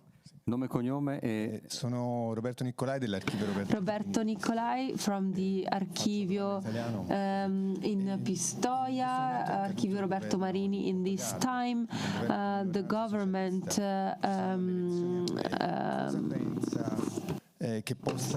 fell in Portugal. What do you think is going to happen in Portugal in the role of the election, the question of migrants and the condition of works that you mentioned? Domanda difficile. This is a difficult question. Je vais répondre en français parce que c'est mieux. I'm going to reply in French as well because I prefer. Although the question is very difficult, as I was saying, well, the government fell. As you were saying, the situation is very complex because I believe, but this is my personal opinion, that this was not the right moment to make a government fail. I don't want to defend anyone. I don't want to defend the government. I speak as a Portuguese citizen, and I'm just giving my opinion about the situation. And why wasn't it the right moment? Because there were many problems which were more severe than this. We need to get closer in our country. We need to come together to solve the economic, social problems, and then we have politics. What are the consequences? I don't know. I believe that the political situation in Portugal is very difficult and complex, and I'm not sure if we have a way out. In the near future, I don't know if the government will be socialist. I don't know if we're going to have a right-wing government, or if we are not going to have the possibility in the next election to have a stable government with the numbers to rule the country and have a new government. Portugal is the first country in the world that has the highest number of vaccination, and I want to emphasize this. And things are going to get very, very badly. We need to work. We need to collaborate. We need to collaborate, and we don't need politics now. So I hope that I reply to your questions. C'è un'altra domanda, prego. Another question, please.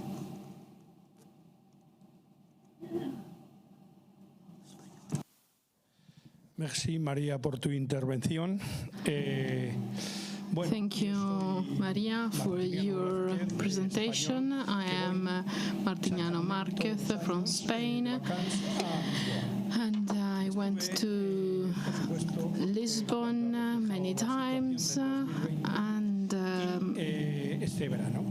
I was in Portugal also in 2021. Usually I visit the area of Lisbon, and what do I find there? Beaches. What did I find this year? The first impression I got is that Portugal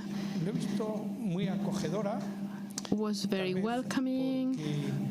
Maybe because the work now is not too bad, there's not so much unemployment as in Spain, and the tourism is being relaunched, is being recovered, and above all, the increase of the number of Germans, and there is an increase in the number of Italians and French among the tourists. The French population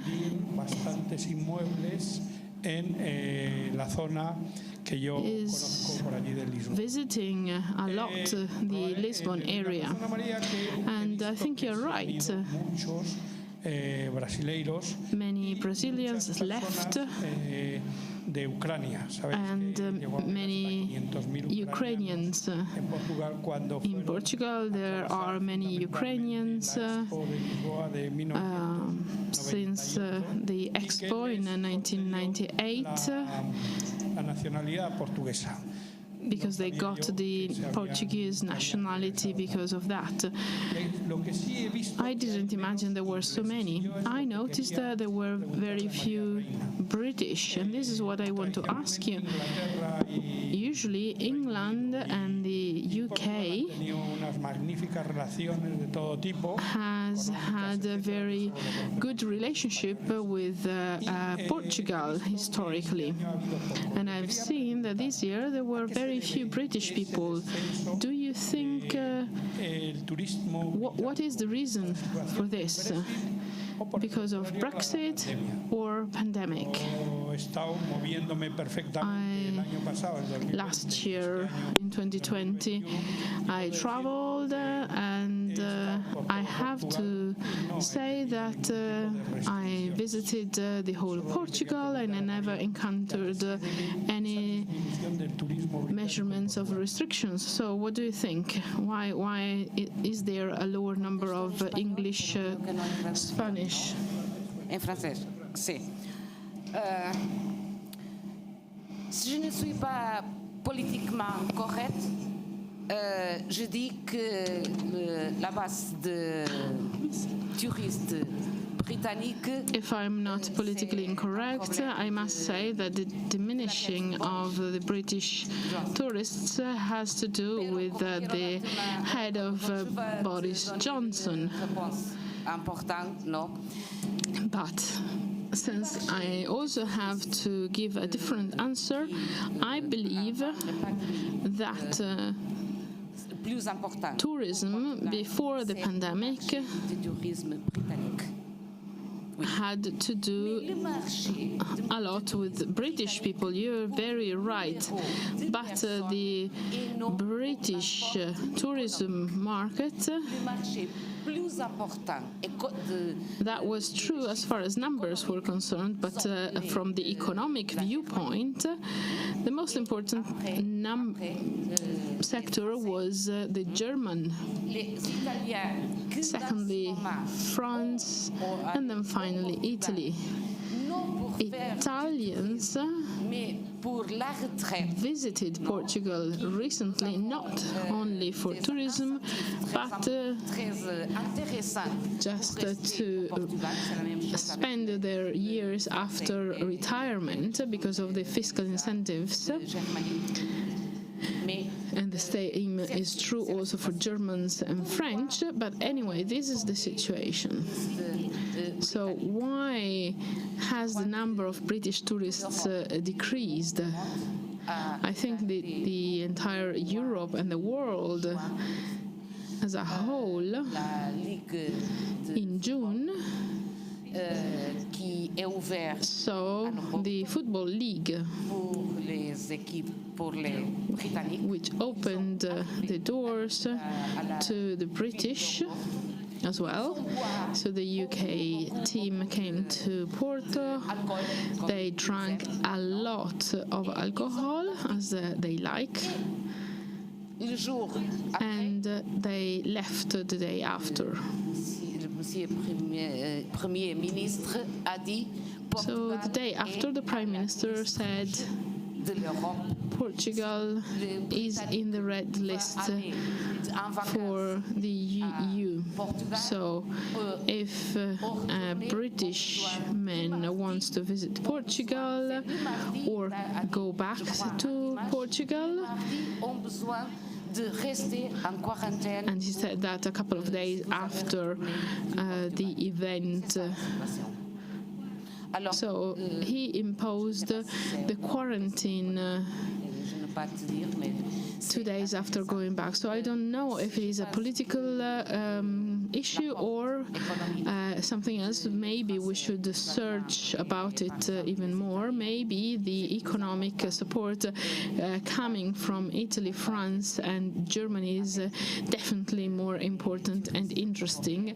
And we can continue to welcome European tourists and just exclude the British ones. But this is my personal opinion. Qualche altra domanda dalla sala? Se non c'è nessun intervento, vorrei chiudere io con una riflessione che sia. So I would like to add my personal view, trying to connect with the speeches. So we understood how much the pandemic impacted on female workers e poi appunto i migranti. And migrants.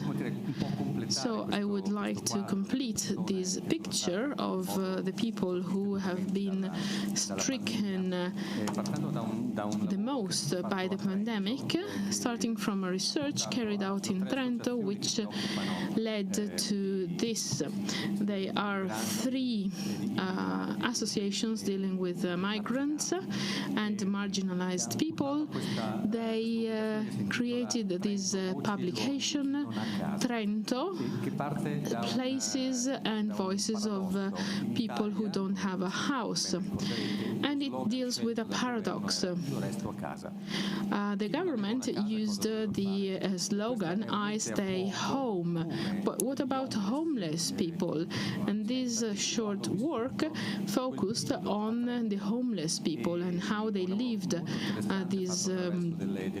throughout this period, with interviews and dialogues which make you shiver, because they sometimes were fined because they were not home during the lockdown.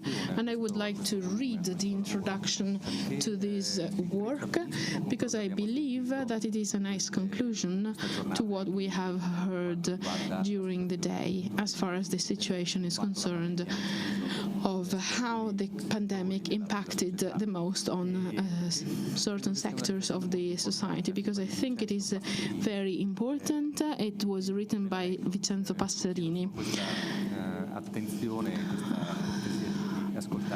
I would like you to listen to his words, because I think you will recognize your thinking also there.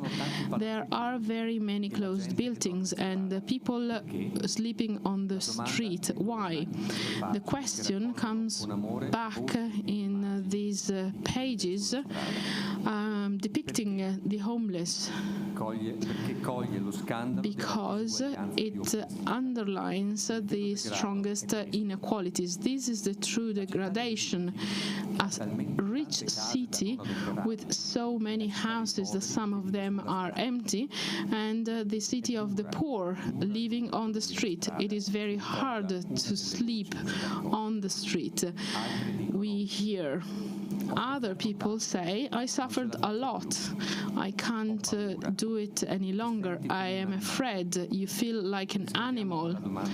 Let's reply to the above question. Why are there hundreds of closed, empty buildings and still people sleeping on the streets? We have to make an effort here. Why don't we want to become the most welcoming city for homeless people? Why don't we want to become the best in this sector? That would be the symbol of a civilized city, wishing to be full of solidarity, putting the last at the first place, and not, as it happens very often, to just react to emergencies which come back season after season. Here we also depict the strong, respectful, careful, generous part of the city which opens their doors, welcomes, listens to their voices, gives hope back to people who are in difficulty, hoping that the future will be different. This is the most beautiful part of Trento, and other documents are not as beautiful as this. I think that these words are a nice conclusion to what we heard today. So let's talk about economy, let's talk about relaunch, but also, as Maria said, migrants are first of all people, so first of all we have to focus on this.